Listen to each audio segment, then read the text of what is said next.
ਗਿਆਨੀ ਤਰਲੋਕ ਸਿੰਘ ਦਾ novel ਹੈ ਭਾਈ ਮਨੀ ਸਿੰਘ ਜੀ ਸ਼ਹੀਦ। ਦੇਖੋ ਕਾਜ਼ੀ ਜੀ, ਰਤਾ ਵੀ ਝਿਜਕ ਨਾ ਕਰਨੀ। ਜਿਵੇਂ ਖਾਨ ਬਹਾਦਰ ਦਾ ਹੁਕਮ ਹੈ ਤਿਵੇਂ ਹੋਵੇ। ਕੋਈ ਸਿੱਖ ਤਲਾਅ ਦੇ ਨੇੜੇ ਨਾ ਆਏ। ਦੀਵਾਨ ਜੀ ਫਿਕਰ ਨਾ ਕਰੋ, ਤੁਸਾਂ ਦਾ ਹੁਕਮ ਹੀ ਸੂਬੇਦਾਰ ਦਾ ਹੁਕਮ ਹੈ, ਬਾਦਸ਼ਾਹੀ ਹੁਕਮ। ਬੰਦੇ ਇਕੱਠੇ ਹੋ ਰਹੇ ਹਨ, ਕਈਆਂ ਟੋਕਰੀਆਂ ਇਕੱਠੀਆਂ ਕੀਤੀਆਂ ਗਈਆਂ ਹਨ।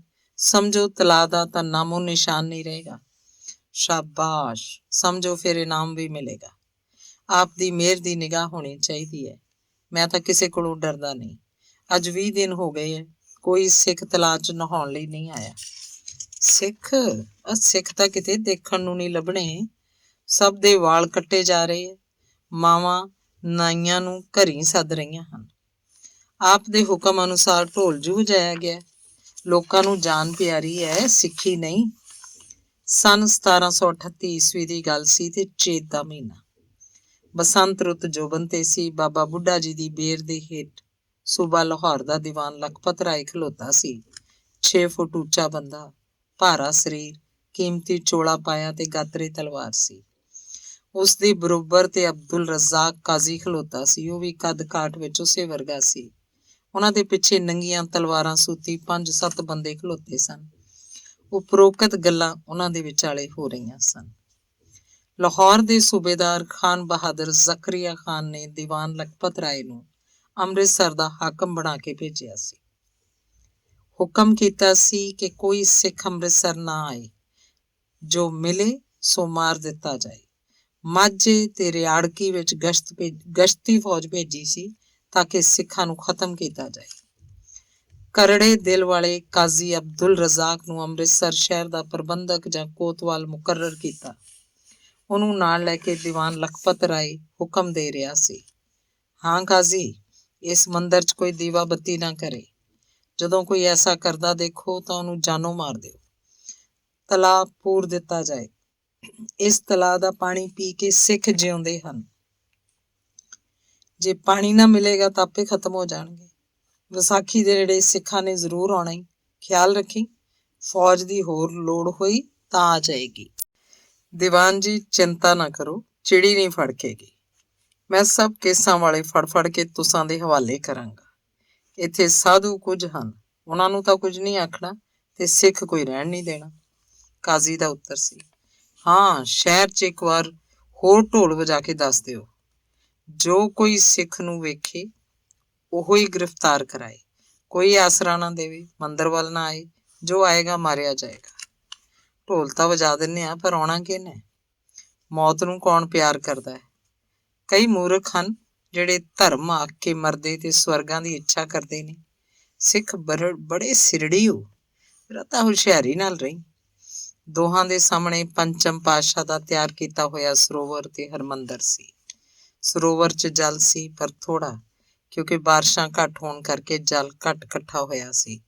ਅੰਮ੍ਰਿਤ ਸਰੋਵਰ ਸੁੱਕਿਆ ਤਾਂ ਕਦੇ ਨਹੀਂ ਸੀ। ਦੁੱਖ ਭੰਜਣੀ ਬੇਰ ਵੱਲ ਗੁਰੂ ਕੇ ਬਾਗ ਦੇ ਉੱਚੇ ਦਰਖਤ ਨਜ਼ਰੀ ਆਉਂਦੇ ਸਨ।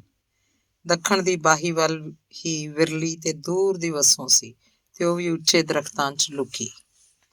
ਉਹ ਜਦੋਂ ਖਲੋਤੇ ਹੋਏ ਅੰਮ੍ਰਿਤ ਸਰੋਵਰ ਦੀ ਪਵਿੱਤਰਤਾ ਭੰਗ ਕਰਨ ਦਾ ਵਿਚਾਰ ਕਰ ਰਹੇ ਸਨ। ਸਰੋਵਰ ਦੇ ਚੌਗਿਰਦੇ ਕਰੜਾ ਪਹਿਰਾ ਸੀ। ਨੰਗੀਆਂ ਤਲਵਾਰਾਂ ਸੂਤੀ ਬੰਦੇ ਫਿਰ ਰਹੇ ਸਨ। ਕਰੜੇ ਪਹਿਰੇ ਦਾ ਕਾਰਨ ਚੇਤ ਦੀ ਮੱਸਿਆ ਵੀ ਸੀ। ਮੱਸਿਆ ਨੂੰ ਇਸ਼ਨਾਨ ਕਰਨਾ ਸ਼ੁਭ ਸਮਝਿਆ ਜਾਂਦਾ ਸੀ। ਉਸ ਵੇਲੇ ਦਿਨ ਦਾ ਦੂਸਰਾ ਪਹਿਰ ਚਾਲੂ ਸੀ।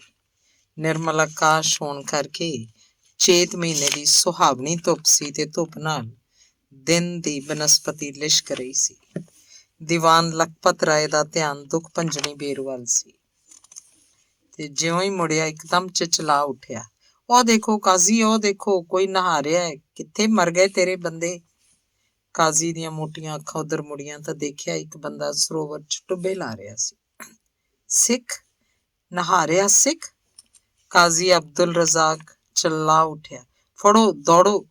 ਕੋਲ ਖਲੋਤੇ ਸੈਨਿਕਾਂ ਨੇ ਦੂਰ ਖਲੋਤੇ ਘੋੜਸਵਾਰਾਂ ਨੂੰ ਆਖਿਆ। ਰੌਲਾ ਮਚ ਗਿਆ ਤੇ ਦੀਵਾਨ ਲਖਪਤ ਬੋਲੀ ਗਿਆ, ਮੈਂ ਆਖਿਆ ਸੀ ਨਾ, ਬੜੇ ਸਿਰੜੀ ਨੇ। ਦੇਖਿਆ, ਇੱਕ ਹੋਰ ਸਿੱਖ। ਉਹ ਹੋਰ, ਫੜੋ, ਸਿੱਖ, ਸਿੱਖ। ਰੌਲਾ ਪੈ ਗਿਆ। ਉਧਰ ਨੂੰ ਬੰਦੇ ਨੱਠ ਉੱਠੇ। ਕਾਜ਼ੀ ਤੇ ਦੀਵਾਨ ਵੀ ਉਧਰ ਨੂੰ ਹੋਏ। ਉਹਨਾਂ ਦੀਆਂ ਅੱਖਾਂ ਚਾਰ ਚੁਫੇਰੇ ਮੁੜੀਆਂ ਕਿ ਕਿਤੇ ਪਿੱਛੋਂ ਸਿੱਖ ਨਾ ਆ ਜਾਣ। ਉਸ ਵੇਲੇ ਸਿੱਖਾਂ ਦਾ ਬੜਾ ਭੈ ਸੀ। ਉਹ ਪਰਵਾਨੇ ਸਤਿਗੁਰੂ ਜੀ ਦੇ ਦਰਬਾਰ ਦੇ ਦਰਸ਼ਨ ਕਰਨ ਆ ਜਾਂਦੇ ਸਨ। ਅਬਦੁਲ ਰਜ਼ਾਕ ਤੇ ਦੀਵਾਨ ਹੋਰੀ ਜਦੋਂ ਦੁੱਖ ਭੰਜਣੀ ਬੇਰ ਕੋਲ ਗਏ ਤਾਂ ਬਾਕੀ ਸਿੱਖ ਤਾਂ ਸਰੋਵਰ 'ਚ ਟੁੱਬੇ ਲਾ ਕੇ ਨਿਕਲ ਗਏ, ਪਰ 2 ਸਿੱਖ ਰਜ਼ਾਕ ਦੇ ਬੰਦਿਆਂ ਦੇ ਹੱਥ ਆ ਗਏ। ਉਹਨਾਂ 'ਚੋਂ ਇੱਕ ਤਾਂ ਗੱਭਰੂ ਸੀ, ਉਮਰ 22-23 ਸਾਲ ਦੀ ਹੋਏਗੀ, ਤੇ ਦੂਜਾ ਸਿੱਖ ਅਧਖੜ ਉਮਰ ਤੋਂ ਟੱਪਿਆ ਹੋਇਆ ਸੀ। ਦਾੜੇ ਦੇ ਸਾਰੇ ਵਾਲ ਚਿੱਟੇ ਹੋ ਚੁੱਕੇ ਸਨ, ਕੋਈ ਕਾਲਾ ਵਾਲ ਸੀ, ਪਰ ਮੋਟੇ ਨੇਤਰ ਬਲ ਰਹੇ ਸਨ। ਚਿਹਰਾ ਚੜ੍ਹਦੇ ਸੂਰਜ ਵਾਂਗ ਲਾਲ ਸੀ। ਤੋ ਸਾਨੂੰ ਮੌਤ ਘੇਰ ਕੇ ਲੈ ਆਈ। ਕਾਜ਼ੀ ਅਬਦੁਲ ਰਜ਼ਾਕ ਨੇ ਉਹਨਾਂ ਦੋਹਾਂ ਸਿੱਖਾਂ ਨੂੰ ਸੰਬੋਧਨ ਕਰਕੇ ਆਖਿਆ, ਮੌਤ ਦੇ ਪਿੱਛੇ ਨਵਾਂ ਜੀਵਨ ਹੈ, ਜਿਵੇਂ ਰਾਤ ਦੇ ਹਨੇਰੇ ਪਿੱਛੇ ਪ੍ਰਭਾਤ ਲੁਕੀ ਰਹਿੰਦੀ ਹੈ। ਬਜ਼ੁਰਗ ਸਿੱਖ ਨੇ ਉੱਤਰ ਦਿੱਤਾ। ਉਹ ਡਰਿਆ ਤੇ ਡੋਲਿਆ ਨਹੀਂ। ਉਹਦੇ ਨਾਲ ਦਾ ਗੱਭਰੂ ਵੀ ਅਡੋਲ ਰਿਹਾ। ਉਹ ਨਹੀਂ ਡਰਿਆ, ਝਿਜਕਿਆ। ਤੋ ਸਾਨੂੰ ਪਤਾ ਨਹੀਂ ਕਿ ਤਲਾਅ 'ਚ ਨਹਾਉਣ ਦਾ ਹੁਕਮ ਨਹੀਂ? ਦੀਵਾਨ ਲਖਪਤ ਰਾਏ ਨੇ ਪੁੱਛਿਆ। ਸ਼ਾਇਦ ਤੁਸੀਂ ਦੀਵਾਨ ਲਖਪਤ ਰਾਏ ਹੋ, ਸਿੱਖ ਬੋਲਿਆ। ਮੇਰਾ ਨਾਂ ਪਹਾੜਾ ਸਿੰਘ ਹੈ। ਤੁਸਾਂ ਦੀ ਮੱਤ ਟਿਕਾਣੇ ਨਹੀਂ। ਲਾਲਚ ਤੇ ਈਰਖਾ ਨੇ ਅੰਨ੍ਹਿਆਂ ਤੇ ਬੋਲਿਆਂ ਕਰ ਦਿੱਤਾ ਹੈ। ਨਹੀਂ ਤੇ ਇਹ ਗੱਲ ਨਾ ਆਖਦੇ। ਇਹ ਪਰਮਾਤਮਾ ਦਾ ਘਰ ਹੈ, ਜਗਤ ਦੇ ਮਾਲਕ ਦਾ ਘਰ। ਇਸ ਵੱਲ ਆਉਂਦੇ ਕਿਸੇ ਨੂੰ ਕੋਈ ਰੋਕ ਨਹੀਂ ਸਕਦਾ। ਇੱਥੋਂ ਜੀਵਨ ਮਿਲਦਾ ਹੈ। ਜੇ ਤੁਸਾਂ ਦੀ ਨੀਤ ਹੈ, ਉਹ ਪੂਰੀ ਨਹੀਂ ਹੋ ਸਕਦੀ। ਜੋ ਤੁਸਾਂ ਦੀ ਨੀਤ ਹੈ, ਪੂਰੀ ਨਹੀਂ ਹੋ ਸਕਦੀ, ਕਦੀ ਨਹੀਂ। ਸਿੱਖਾਂ ਦਾ ਰਾਖਾ ਕਲਗੀਧਰ ਪਿਤਾ ਤੇ ਅਕਾਲ ਪੁਰਖ ਹੈ, ਪਹਾੜਾ ਸਿੰਘ ਦਲੇਰੀ ਨਾਲ ਬੋਲਿਆ। ਕਾਜ਼ੀ ਜੀ, ਇਹਦਾ ਸਿਰ ਧੜ ਨਾਲੋਂ ਇੱਥੇ ਹੀ ਵੱਖ ਕਰ ਦਿਓ। ਦੋਹਾਂ ਨੂੰ ਕਰੋ। ਸਿਰ ਬੇਰੀ ਨਾਲ ਟੰਗੋ, ਧੜ ਜੰਗਲ 'ਚ ਸੁੱਟੋ। ਦੀਵਾਨ ਨੇ ਹੁਕਮ ਦੇ ਦਿੱਤਾ। ਦੀਵਾਨ ਦਾ ਹੁਕਮ ਸੁਣ ਕੇ ਦੋਵੇਂ ਸਿੱਖ ਮੁਸਕਰਾ ਪਏ, ਜਿਵੇਂ ਕਿ ਖੁਸ਼ੀ ਨਾਲ ਮਰਨ ਆਏ ਸਨ। ਉਹਨਾਂ ਨੂੰ ਮੌਤ ਦਾ ਭੈ ਨਹੀਂ ਸੀ। ਦੀਵਾਨ ਜੀ, ਅਕਾਲ ਪੁਰਖ ਬਹੁਤ ਨੇੜੇ ਹੈ। ਮੈਂ ਕੁਝ ਨਹੀਂ ਸੁਣਦਾ। ਕਤਲ, ਕਤਲ। ਦੀਵਾਨ ਹੁਕਮ ਦੇ ਕੇ ਕਾਜ਼ੀ ਅਬਦੁਲ ਰਜ਼ਾਕ ਨਾਲ ਤੁਰ ਪਏ ਤੇ ਸਿੱਖਾਂ ਨੂੰ ਸੈਨਿਕਾਂ ਦੇ ਹਵਾਲੇ ਕਰ ਗਏ। ਸਿੱਖ ਕਤਲ ਕਰ ਦਿੱਤੇ ਗਏ। ਇੱਕ ਤਾਂ ਉਹ ਜ਼ਖਮੀ ਸਨ, ਉਹਨਾਂ ਦੀ ਗ੍ਰਿਫਤਾਰੀ ਵੇਲੇ ਲੜਾਈ ਵੀ ਹੋਈ ਸੀ। ਦੂਸਰਾ ਵੈਰੀਆਂ ਹੱਥ ਆਏ ਸਿਰਫ 2। ਇਨਸਾਫ ਵਾਸਤੇ ਨਾ ਕੋਈ ਕਚਹਿਰੀ, ਨਾ ਕੋਈ ਕਾਨੂੰਨ, ਬਸ ਹਾਕਮ ਦੀ ਜ਼ਬਾਨ ਹੀ ਕਾਨੂੰਨ ਹੁੰਦੀ ਸੀ। ਉਹ ਜਿਵੇਂ ਚਾਹੇ ਫੈਸਲਾ ਕਰਦੇ। ਦੁੱਖ ਭੰਜਣੀ ਬੇਦ ਨਾਲ ਸੀਸ ਟੰਗੇ ਗਏ ਤੇ ਧੜ ਗੁਰੂ ਕੇ ਬਾਗ 'ਚ ਇੱਕ ਛੱਪੜੀ ਦੇ ਕੰਢੇ ਸੁੱਟੇ ਗਏ। ਧਰਮ ਬਦਲੇ ਜਾਨ ਦੀ ਬਾਜ਼ੀ ਲਾ ਗਏ। ਅਬਦੁਲ ਰਜ਼ਾਕ ਨੇ ਹੋਰ ਪਹਿਰਾ ਕਰੜਾ ਕੀਤਾ। ਉਹ ਘਰ ਘਰ ਤੇ ਗਲੀ ਮੁਹੱਲੇ 'ਚ ਆਪ ਫਿਰਨ ਲੱਗਾ। ਹਿੰਦੂ ਸਾਧ ਤੇ ਸੂਫੀ ਫਕੀਰ ਅੰਮ੍ਰਿਤਸਰ 'ਚ ਰਹਿੰਦੇ ਸਨ। ਉਹਨਾਂ ਦਾ ਭਾਵੇਂ ਜੰਗੀ ਸਿੰਘਾਂ ਨਾਲ ਵਾਸਤਾ ਨਹੀਂ ਸੀ, ਫੇਰ ਵੀ ਸਿੱਖੀ ਨਾਲ ਹਮਦਰਦੀ ਸੀ। ਅੰਗ ਦੂਸਰਾ। ਅੱਜ ਕੱਲ੍ਹ ਜਿੱਥੇ ਗਲੀ ਬਾਗ ਵਾਲੀ, ਵਧਾਊ ਵਾਲੀ, ਪ੍ਰਾਗਦਾਸ ਚੌਂਕ ਤੇ ਪੰਜਾਬ ਸਿੰਘ ਵਾਲੀ ਗਲੀ ਦੀ ਵਸੋਂ ਹੈ, 1738 ਈਸਵੀ ਵਿੱਚ ਇਸ ਸਾਰੇ ਇਲਾਕੇ 'ਚ ਸੁਲਤਾਨਵਿੰਡ ਦੇ ਕਿਸਾਨਾਂ ਦੇ ਖੇਤ ਸਨ ਤੇ ਵਿਚਾਲੇ ਖੂਹ ਹੁੰਦਾ ਸੀ। ਖੂਹ ਤੇ 2 ਕੱਚੇ ਕੋਠੇ ਸਨ ਤੇ 2-3 ਛੰਨਾਂ ਪਈਆਂ ਸਨ। ਉਹਨਾਂ 'ਚੋਂ ਇੱਕ ਵਿੱਚ ਤਾਂ ਖੂਹ ਵਾਲਿਆਂ ਦਾ ਸਮਾਨ, ਤੂੜੀ ਆਦਿਕ ਰਹਿੰਦਾ। ਦੂਜੇ ਕੋਠੇ ਤੇ ਛੰਨਾਂ 'ਚ ਸਾਧੂ ਰਹਿੰਦੇ ਸੀ। ਨਿਰਮਲੇ ਸੰਤ ਰਹਿੰਦੇ। ਉਸ ਖੂਹ ਤੇ ਅੱਗ ਬਲਦੀ ਰਹਿੰਦੀ। ਲੋਹ ਕਦੀ ਠੰਡੀ ਨਾ ਹੁੰਦੀ ਤੇ ਆਏ ਗਏ ਪ੍ਰਸ਼ਾਦਾ ਸਮੇਂ ਅਨੁਸਾਰ ਕਣਕ ਦਾ, ਮਿੱਸਾ ਜਾਂ ਮੱਕੀ ਦਾ, ਕਈ ਵਾਰ ਖਿਚੜੀ, ਪਰ ਚੁੱਲ੍ਹਾ 24 ਘੰਟੇ ਤਪਦਾ ਰਹਿੰਦਾ।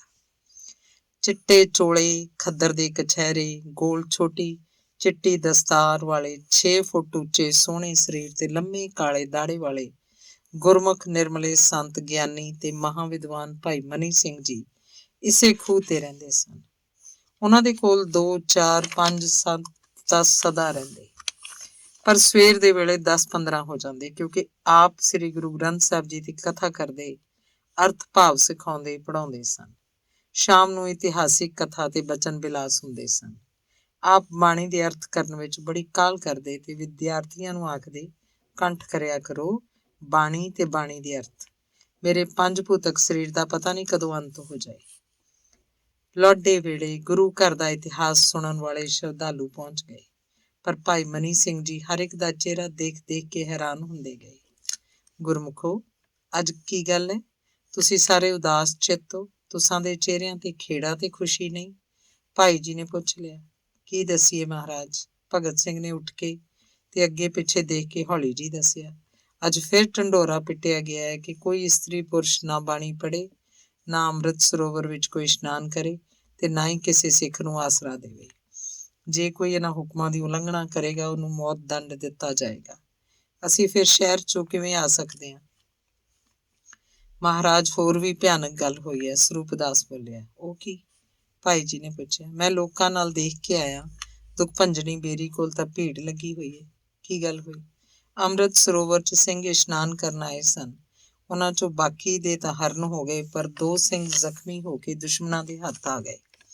ਉਹਨਾਂ ਦੇ ਸੀਸ ਉਤਾਰ ਕੇ ਦੁੱਖ ਭੰਜਣੀ ਬੇਰ ਸਾਹਿਬ ਨਾਲ ਟੰਗ ਦਿੱਤੇ ਹਨ ਤੇ ਧੜ ਬਾਗ 'ਚ ਛੱਪੜੀ ਕਿਨਾਰੇ ਸੁੱਟੇ ਹਨ। ਮੈਂ ਦੇਖ ਕੇ ਆਇਆ। ਬਸਤਰ ਵੀ ਕੋਈ ਉਦਾਲੇ ਨਹੀਂ ਰਹਿਣ ਦਿੱਤਾ। ਮਹਾਰਾਜ, ਮਨ ਭਰ ਰਿਹਾ, ਕੀ ਕਰੀਏ? ਬਹੁਤ ਜ਼ੁਲਮ ਹੋ ਰਹੇ ਹਨ, ਕੈਸੇ ਭਾਣੇ ਵਰਤ ਰਹੇ ਹਨ। ਸਰੂਪ ਦਾਸ ਦੇ ਚਿਹਰੇ ਉੱਤੇ ਉਦਾਸੀ ਤੇ ਚਿੰਨ੍ਹ ਹੋਰ ਆ ਗਏ। ਉਹਦੇ ਨੇਤਰ ਸੱਜਲ ਹੋ ਗਏ। ਜੀਵਨ ਰਾਮ, ਜਿਹੜਾ ਭਾਈ ਜੀ ਦੇ ਕੋਲ ਖੱਬੇ ਹੱਥ ਅੱਗੇ ਪੋਥੀ ਰੱਖ ਕੇ ਬੈਠਾ ਹੋਇਆ ਸੀ ਤੇ ਕਿਸ਼ੋਰ ਉਮਰ ਸੀ, ਨੇ ਬੈਠਿਆਂ ਹੀ ਆਖਿਆ, ਸਾਡੇ ਮਹੱਲੇ ਗੱਲਾਂ ਹੋ ਰਹੀਆਂ ਹਨ। ਕੀ? ਭਾਈ ਜੀ ਨੇ ਪੁੱਛਿਆ। ਬਾਕੀ ਦੇ ਸਾਰੇ ਚੁੱਪ ਹੋ ਗਏ। ਆਖਦੇ ਹਨ ਬਾਹਰੋਂ ਬੰਦੇ ਸੱਦੇ ਹਨ, ਸ਼ਹਿਰ ਵਿੱਚੋਂ 20 ਮੁਸਲਮਾਨ। ਕਿਉਂ? ਸਾਰਿਆਂ ਨੂੰ ਆਖਿਆ ਕਈਆਂ ਟੋਕਰੀਆਂ ਲੈ ਕੇ ਆਉਣ, ਜਿਹੜਾ ਨਾ ਆਏਗਾ ਉਹਨੂੰ ਦੰਡ ਦਿੱਤਾ ਜਾਏਗਾ। ਕਰਨਗੇ ਕੀ? ਸੁਣਨ ਚ ਆਈ ਹੈ ਕਿ ਕੋਈ ਲਾਹੌਰੋਂ ਹਿੰਦੂ ਦੀਵਾਨ ਲਖਪਤ ਰਾਏ ਆਇਆ। ਹਾਂ, ਆਇਆ, ਗੁਰੂ ਕੀ ਨਗਰੀ ਦਾ ਹਾਕਮ ਬਣ ਕੇ। ਉਹਦੇ ਹੁਕਮ ਨਾਲ ਹੀ ਤਾਂ ਹਰਿਮੰਦਰ ਸਾਹਿਬ ਦੇ ਦਰਸ਼ਨ ਰੋਕੇ ਗਏ ਨੇ। ਦਰਸ਼ਨੀ ਡਿਉੜੀ ਨੂੰ ਜੰਦਰੇ ਮਾਰੇ ਗਏ। ਉਹ ਦੁਸ਼ਟ ਹੈ, ਆਪਣੇ ਗੁਰੂ ਪੀਰ ਦੇ ਆਖੇ ਵੀ ਨਹੀਂ ਲੱਗਾ। ਉਹਨੇ ਬਹੁਤ ਸਾਰੇ ਸਿੱਖ ਸ਼ਹੀਦ ਕਰਾਏ ਹਨ। ਲਾਹੌਰ 'ਚ ਹਾਹਾਕਾਰ ਮਚਾਈ ਹੈ। ਭਾਈ ਮਨੀ ਸਿੰਘ ਜੀ ਨੇ ਬਚਨ ਮਨ ਭਰ ਕੇ ਕੀਤੇ। ਸ੍ਰੀ ਹਰਿਮੰਦਰ ਸਾਹਿਬ, ਸ੍ਰੀ ਅਕਾਲ ਤਖਤ ਸਾਹਿਬ ਤੇ ਅੰਮ੍ਰਿਤ ਸਰੋਵਰ ਦੀ ਹੁੰਦੀ ਬੇਅਦਬੀ ਸਹਿ ਨਹੀਂ ਸਕਦੇ। ਉਹਨਾਂ 17 ਸਾਲ ਸ੍ਰੀ ਹਰਿਮੰਦਰ ਸਾਹਿਬ ਸੇਵਾ ਕੀਤੀ। ਮਾਤਾ ਸੁੰਦਰੀ ਜੀ ਨੇ ਆਪ ਸ੍ਰੀ ਹਰਿਮੰਦਰ ਸਾਹਿਬ ਦਾ ਮਹਾਂਮੁੱਖ ਗ੍ਰੰਥੀ ਮੁਕਰਰ ਕਰਕੇ ਭੇਜਿਆ ਸੀ। ਆਪ ਨੇ ਸੇਵਾ ਕਰਨ ਦੇ ਨਾਲ ਆਦਿ ਸ੍ਰੀ ਗੁਰੂ ਗ੍ਰੰਥ ਸਾਹਿਬ ਦੇ 10ਮ ਗ੍ਰੰਥ ਦੀ ਸੰਥਾ ਪੜ੍ਹਾਉਣੀ ਆਰੰਭੀ। ਕਈ ਗਿਆਨੀ ਬਣਾਏ ਤੇ ਬਾਣੀ ਤੇ ਸਿੱਖੀ ਦਾ ਪ੍ਰਚਾਰ ਕੀਤਾ। ਹਿੰਦੂ ਅਤੇ ਮੁਸਲਮਾਨ ਆਪ ਦਾ ਸਤਿਕਾਰ ਕਰਦੇ ਸਨ। ਮਨੁੱਖੀ ਪਿਆਰ, ਨੇਕੀ, ਸੱਚਾਈ ਤੇ ਚੰਗੇਰੇ ਜੀਵਨ ਦੀ ਪ੍ਰਤੱਖ ਮੂਰਤੀ ਸਨ। ਆਪ ਦਾ ਲਿਬਾਸ ਸਾਦਾ ਪਰ ਨਿਰਮਲ ਸਫੈਦ ਹੁੰਦਾ ਸੀ। ਅਲਪਹਾਰ, ਥੋੜੀ ਨਿੰਦਰਾ, ਭਜਨ ਬੰਦਗੀ 'ਚ ਲੱਗੇ ਰਹਿੰਦੇ ਸਨ। ਆਪ ਕੋਲ ਜਿਹੜੇ ਸੇਵਕ ਸਨ, ਉਹ ਪਿੰਡਾਂ ਵਿੱਚੋਂ ਰਾਸ਼ਨ ਤੇ ਪ੍ਰਸ਼ਾਦੇ ਲਿਆ ਕੇ ਲੋਹ ਤੱਤੀ ਰੱਖਦੇ ਸਨ। ਹਿੰਦੂ, ਮੁਸਲਮਾਨ ਤੇ ਸਿੱਖ ਸਾਰੇ ਲੋੜਵੰਦ ਪ੍ਰਸ਼ਾਦਾ ਛਕਦੇ ਸਨ। ਕਿਸੇ ਨੂੰ ਮੱਥੇ ਵੱਟ ਨਹੀਂ ਸੀ ਪਾਇਆ ਜਾਂਦਾ। ਮਹਾਰਾਜ ਜੀ, ਦੀਵਾਨ ਨੇ ਹੁਕਮ ਦਿੱਤਾ ਹੈ, ਵਿਸਾਖੀ ਤੋਂ ਪਹਿਲਾਂ ਗੁਰੂ ਜੀ ਦਾ ਸਰੋਵਰ ਪੂਰ ਦਿੱਤਾ ਜਾਏ। ਕੱਲ ਸਵੇਰੇ ਬੰਦੇ ਲੱਗਣੇ ਹਨ। ਪਿਆਦੇ ਦੌੜ ਗਏ ਹਨ ਪਿੰਡਾਂ ਵਿੱਚੋਂ ਬੰਦੇ ਲੈਣ। ਆਖਦੇ ਹਨ 1000 ਬੰਦਾ ਲੱਗੇਗਾ। ਇੰਨਾ ਹਨੇਰ? ਭਾਈ ਜੀ ਦੇ ਮੁਖਾਰਬਿੰਦ ਤੋਂ ਸ਼ਬਦ ਨਿਕਲਿਆ। ਕੋਲ ਬੈਠੇ ਵਿਦਿਆਰਥੀ ਤੇ ਸਰੋਤੇ ਚੁੱਪ ਹੋ ਗਏ। ਚੁੱਪ ਛਾ ਗਈ। ਕੁਝ ਚਿਰ ਪਿੱਛੇ ਇੱਕ ਬਜ਼ੁਰਗ ਸਾਧੂ ਨੇ ਉਸ ਚੁੱਪ ਨੂੰ ਤੋੜਿਆ। ਉਹ ਸੰਤ ਪਰਸਰਾਮ ਜੀ ਕੋਲ ਰਹਿੰਦਾ ਸੀ ਤੇ ਸੇਵਾ ਕਰਦਾ ਸੀ। ਉਹ ਹਰਿਮੰਦਰ ਸਾਹਿਬ ਜੋਤਾਂ ਜਗਾਇਆ ਕਰਦਾ ਤੇ ਝਾੜੂ ਦੀ ਸੇਵਾ ਕਰਿਆ ਕਰਦਾ ਸੀ। ਗਿਆਨੀ ਜੀ, ਸੱਚੀ ਭਿਆਨਕ ਕਲਯੁਗ ਆ ਗਿਆ। ਧਾਰਮਿਕ ਅਸਥਾਨਾਂ ਨਾਲ ਹੀ ਵੈਰ ਤੇ ਈਰਖਾ ਹੋ ਰਹੀ ਹੈ। ਅਵਤਾਰ ਪੈਗੰਬਰ ਦਾ ਸਤਿਕਾਰ ਨਹੀਂ, ਸਿਰਫ ਰਾਜ ਬਦਲੇ। ਗੁਰਮੁਖ ਜੀ, ਤਪੋ ਰਾਜ ਤੇ ਰਾਜੋ ਨਰਕ। ਰਾਜ ਦੀ ਭੁੱਖ ਤੇ ਨੇ ਬੁੱਧੀ ਭ੍ਰਿਸ਼ਟ ਕਰ ਦਿੱਤੀ ਹੈ। ਧਰਮ ਦੇ ਦੁਸ਼ਮਣ ਪੈਦਾ ਹੋ ਰਹੇ ਹਨ। ਪਰ ਸਤਿਗੁਰੂ ਜੀ ਦਾ ਹੁਕਮ ਹੈ, ਸਤਿਗੁਰੂ ਨਾਨਕ ਜੀ ਦੀ ਸਿੱਖੀ ਦਾ ਬਾਗ ਅਮਰ ਤੇ ਖੇੜੇ 'ਚ ਰਹੇਗਾ। ਬਲੀਦਾਨ ਦੇਣੇ ਪੈਣਗੇ। ਸ਼ਹੀਦੀਆਂ ਦਾ ਸਮਾਂ। ਧਰਮ ਬਦਲੇ ਜੇ ਸ਼ਹੀਦ ਜੋ ਸ਼ਹੀਦ ਹੋਣਗੇ ਸੋ ਸਵਰਗਪੁਰੀ 'ਚ ਜਾਣਗੇ, ਪਰਮਾਤਮਾ ਦੇ ਕੋਲ ਪੁੱਜਣਗੇ। ਇਹਨਾਂ ਜ਼ਾਲਮਾਂ ਦਾ ਨਾਸ ਹੋ ਜਾਏਗਾ। ਵਾਹਿਗੁਰੂ ਸਭ ਕੁਝ ਦੇਖਦਾ ਹੈ। ਬੜੇ ਬੜੇ ਬਲੀ ਸਿੰਘ, ਮਹਾਂਗਿਆਨੀ, ਭਜਨੀਕ, ਦਾਨੀ, ਸੇਵਾ ਦੇ ਪੁੰਜ ਸਿੱਖੀ ਬਦਲੇ ਆਪਾ ਕੁਰਬਾਨ ਕਰ ਗਏ। ਇਸ ਤਰ੍ਹਾਂ ਭਾਈ ਜੀ ਉਸ ਬਜ਼ੁਰਗ ਸਾਧੂ ਨੂੰ ਉੱਤਰ ਦੇ ਹੀ ਰਹੇ ਸਨ ਕਿ 7 ਕੁ ਸਾਲ ਦਾ ਬੱਚਾ ਰੋਂਦਾ ਹੋਇਆ ਰੁੱਖਾਂ ਹੇਠੋਂ ਦੀ ਨੱਠਾ ਨੱਠਾ ਆਇਆ। ਉਹਦਾ ਸਾਹ ਨਾਲ ਸਾਹ ਨਹੀਂ ਸੀ ਮਿਲਦਾ ਤੇ ਉਹ ਰੋਈ ਜਾਂਦਾ ਸੀ। ਉਹ ਜਦੋਂ ਡੇਰੇ ਕੋਲ ਪੁੱਜਿਆ ਤਾਂ ਸਾਰੇ ਉਹਦੇ ਵੱਲ ਵੇਖਣ ਲੱਗ ਪਏ। ਜੀਵਨ ਰਾਮ ਉੱਠ ਕੇ ਖਲੋ ਗਿਆ। ਉਹ ਜੀਵਨ ਰਾਮ ਦਾ ਭਰਾ ਸੰਤਾ ਸੀ। ਉਹਨੇ ਅੱਗੇ ਹੋ ਕੇ ਪੁੱਛਿਆ, ਸੰਤ ਕੀ ਗੱਲ, ਰੋਂਦਾ ਕਿਉਂ ਹੈ? ਭੈਣ, ਮਾਂ ਜੀ ਆਖਦੀ ਹੈ। ਭੈਣ? ਬਾਲਕ ਸੰਤੋ ਨੇ ਅਟਕ ਕੇ ਦੱਸਣ ਦਾ ਯਤਨ ਕੀਤਾ। ਸਾਰੇ ਉਸ ਵੱਲ ਵੇਖਣ ਲੱਗ ਪਏ। ਭੈਣ ਨੂੰ ਲੈ ਗਏ, ਉਹ ਰੋਂਦਾ ਸੀ, ਲੈ ਗਏ। ਇਹ ਆਖ ਕੇ ਸੰਤਾ ਮੁੜ ਸੰਤਾ ਮੁੜ ਰੋਣ ਲੱਗ ਪਿਆ। ਭੈਣ ਦੁਰਗਾ ਕੌਣ ਲੈ ਗਿਆ? ਜੀਵਨ ਰਾਮ ਨੇ ਸੰਤੇ ਨੂੰ ਪੁੱਛਿਆ। ਬੰਦੇ ਲੈ ਗਏ, ਮਾਂ ਜੀ ਰੋਂਦੇ ਹਨ, ਚਲੋ ਘਰ ਨੂੰ ਚਲੋ। ਸੰਤੇ ਦੇ ਇਸ ਬੋਲ ਨੇ ਬੈਠਿਆਂ ਦੇ ਦਿਲ ਹਿਲਾ ਦਿੱਤੇ। ਉਹ ਥਰਥਰਾ ਉੱਠੇ। ਜੀਵਨ ਰਾਮ ਘਬਰਾ ਗਿਆ। ਉਹਨੇ ਸੰਤ ਸਰੂਪ ਭਾਈ ਮਨੀ ਸਿੰਘ ਜੀ ਵੱਲ ਵੇਖਿਆ। ਉਹਦੇ ਦੇਖਣ ਤੋਂ ਉਹਦਾ ਭਾਵ ਸੀ ਉਹ ਕੀ ਕਰੇ। ਬੇਟਾ, ਭਾਈ ਜੀ ਬੋਲੇ, ਅਸੀਂ ਤੇਰੇ ਨਾਲ ਚੱਲਦੇ ਹਾਂ। ਬੇਟੀ ਦੁਰਗਾ, ਜੋ ਸੁਣਦੇ ਹਾਂ ਸੋ ਸੱਚ ਹੈ। ਗੁਰੂ ਕੀ ਨਗਰੀ 'ਚ ਪਾਪ ਹਨੇਰਾ ਹੀ ਹਨੇਰਾ ਛਾ ਗਿਆ। ਅਬਲਾ ਦੇ ਧਰਮ ਨੂੰ ਵੀ ਖਤਰਾ। ਹੇ ਸਤਿਗੁਰੂ, ਇਹ ਕੀ ਭਾਣੇ ਵਰਤ ਰਹੇ ਨੇ। ਇਉਂ ਆਖ ਕੇ ਆਪ ਆਸਣ ਤੋਂ ਉੱਠੇ ਹੀ ਸੀ ਕਿ ਇੱਕ ਗੁਰੂ ਦਾ ਸੇਵਕ ਉੱਠਿਆ। ਉੱਚਾ ਲੰਮਾ ਜਵਾਨ, ਚਿੱਟਾ ਚੋਲਾ ਗਿੱਟਿਆਂ ਤੱਕ, ਗੋਲ ਦਾੜਾ, ਗੋਲ ਛੋਟੀ ਜਿਹੀ ਦਸਤਾਰ, ਹੱਥ 'ਚ ਮਾਲਾ। ਉਹ ਮੁਸਲਮਾਨ ਸੂਫੀ ਫਕੀਰ ਸੀ। ਭਾਈ ਜੀ ਦਾ ਸਤਸੰਗੀ ਸੀ। ਉਹ ਗੁਰੂ ਗ੍ਰੰਥ ਦੀ ਬਾਣੀ ਸੁਣਦਾ ਤੇ ਸਮਝਦਾ ਰਹਿੰਦਾ ਸੀ। ਉਹਨੇ ਹੱਥ ਜੋੜ ਕੇ ਬੇਨਤੀ ਕੀਤੀ, ਆਪ ਨਾ ਖੇਚਲ ਕਰੀਏ, ਬੰਦਾ ਹਾਜ਼ਰ ਹੈ। ਕੰਨਿਆ ਜਿੱਥੇ ਵੀ ਹੋਏਗੀ ਆ ਜਾਏਗੀ। ਉਸ ਨੇਕ ਤੇ ਪਾਕ ਦਾਮਨ ਕੰਨਿਆ ਦੇ ਧਰਮ ਦਾ ਰਾਖਾ ਆਪ ਖੁਦਾ ਹੈ। ਬੰਦੇ ਗੰਦੇ ਹੋ ਗਏ ਹਨ, ਖੁਦਾਈ ਸ਼ਕਤੀ ਤੋਂ ਨਹੀਂ ਡਰਦੇ। ਮੈਂ ਜਾਂਦਾ, ਆਪ ਦਾ ਜਾਣਾ ਠੀਕ ਨਹੀਂ। ਹੰਕਾਰ, ਵਾਸ਼ਨਾ ਤੇ ਲਾਲਚ ਨੇ ਹਾਕਮਾਂ ਦੀ ਮੱਤ ਮਾਰ ਦਿੱਤੀ ਹੈ। ਉਹ ਤਵੱਸਬ ਦੇ ਨਸ਼ੇ ਨਾਲ ਅੰਨੇ ਹੋ ਗਏ ਹਨ। ਇਹ ਨਹੀਂ ਜਾਣਦੇ ਅਲਖ ਅੱਲਾ ਦਾ ਨੂਰ ਵਿੱਚ ਬੰਦਿਆਂ ਦੇ ਸਾਰੇ ਅੱਲਾ ਨੇ ਕੀਤੇ ਤਿਆਰ ਬੰਦੇ। ਆਪ ਨੂੰ ਸਿੱਖ ਜਾਣ ਕੇ ਕੋਈ ਗੱਲ ਸੁਣਨ ਦੀ ਥਾਂ ਬਸ ਸਾਈਂ ਲੋਕੋ, ਬਚਨ ਤਾਂ ਤੁਸਾਂ ਦਾ ਠੀਕ ਹੈ, ਪਰ ਜ਼ੁਲਮ ਹੁੰਦਾ ਵੇਖਿਆ ਵੀ ਨਹੀਂ ਜਾਂਦਾ। ਨਿਹੱਥੇ ਮਾਸੂਮਾਂ ਉੱਤੇ ਜ਼ੁਲਮ। ਧੀਆਂ ਭੈਣਾਂ ਸਾਰਿਆਂ ਦੀਆਂ ਇੱਕੋ ਜਿਹੀਆਂ ਹਨ। ਭਾਈ ਜੀ ਨੇ ਉੱਤਰ ਦਿੱਤਾ, ਫਿਰ ਉਹ ਮੇਰੀ ਵੀ ਤਾਂ ਭੈਣ ਹੈ। ਦੁਰਗਾ ਭੈਣ ਨੂੰ ਤਾਂ ਮੈਂ ਜ਼ਾਲਮਾਂ ਹੱਥੋਂ ਛੁਡਾ ਕੇ ਲਿਆਉਂਦਾ। ਵੀਰ ਜੀਵਨ ਨੂੰ ਨਾਲ ਲੈ ਜਾਣਾ। ਉਹ ਸਾਈਂ ਲੋਕ ਦਾ ਉੱਤਰ ਸੀ। ਉਹਦਾ ਅਸਲ ਨਾਂ ਤਾਂ ਯੂਸਫ ਅਲੀ ਸੀ, ਪਰ ਸਾਰੇ ਉਹਨੂੰ ਸਾਈਂ ਲੋਕ ਆਖ ਕੇ ਬੁਲਾਉਂਦੇ ਸਨ। ਉਹ ਬੁੱਲੇ ਸ਼ਾਹ ਵਾਂਗ ਜ਼ਾਤ ਪਾਤ, ਮਜ਼ਹਬ, ਹੱਦ ਨਾਲ ਸਭ ਤੋਂ ਨਿਆਰਾ ਮਨੁੱਖ ਸੀ। ਪ੍ਰੇਮ ਭਾਵਨਾ ਬਹੁਤ ਸੀ।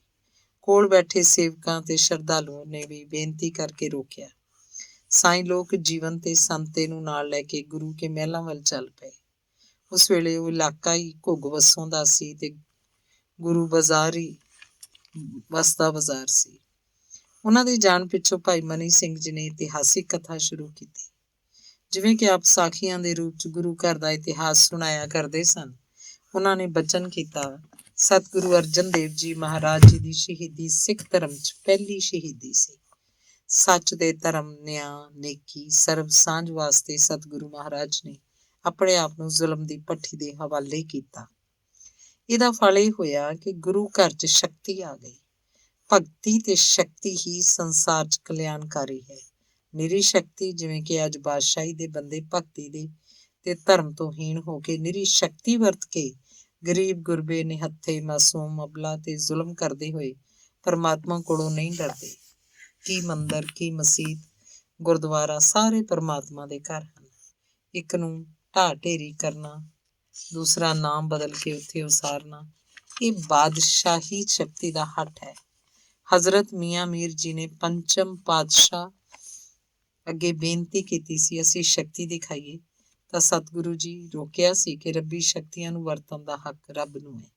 ਮਨੁੱਖੀ ਬਲ ਨਾਲ ਬਾਦਸ਼ਾਹੀ ਸ਼ਕਤੀਆਂ ਦਾ ਟਾਕਰਾ ਕਰਨ ਦੇ ਦਿਨ ਆ ਰਹੇ ਹਨ।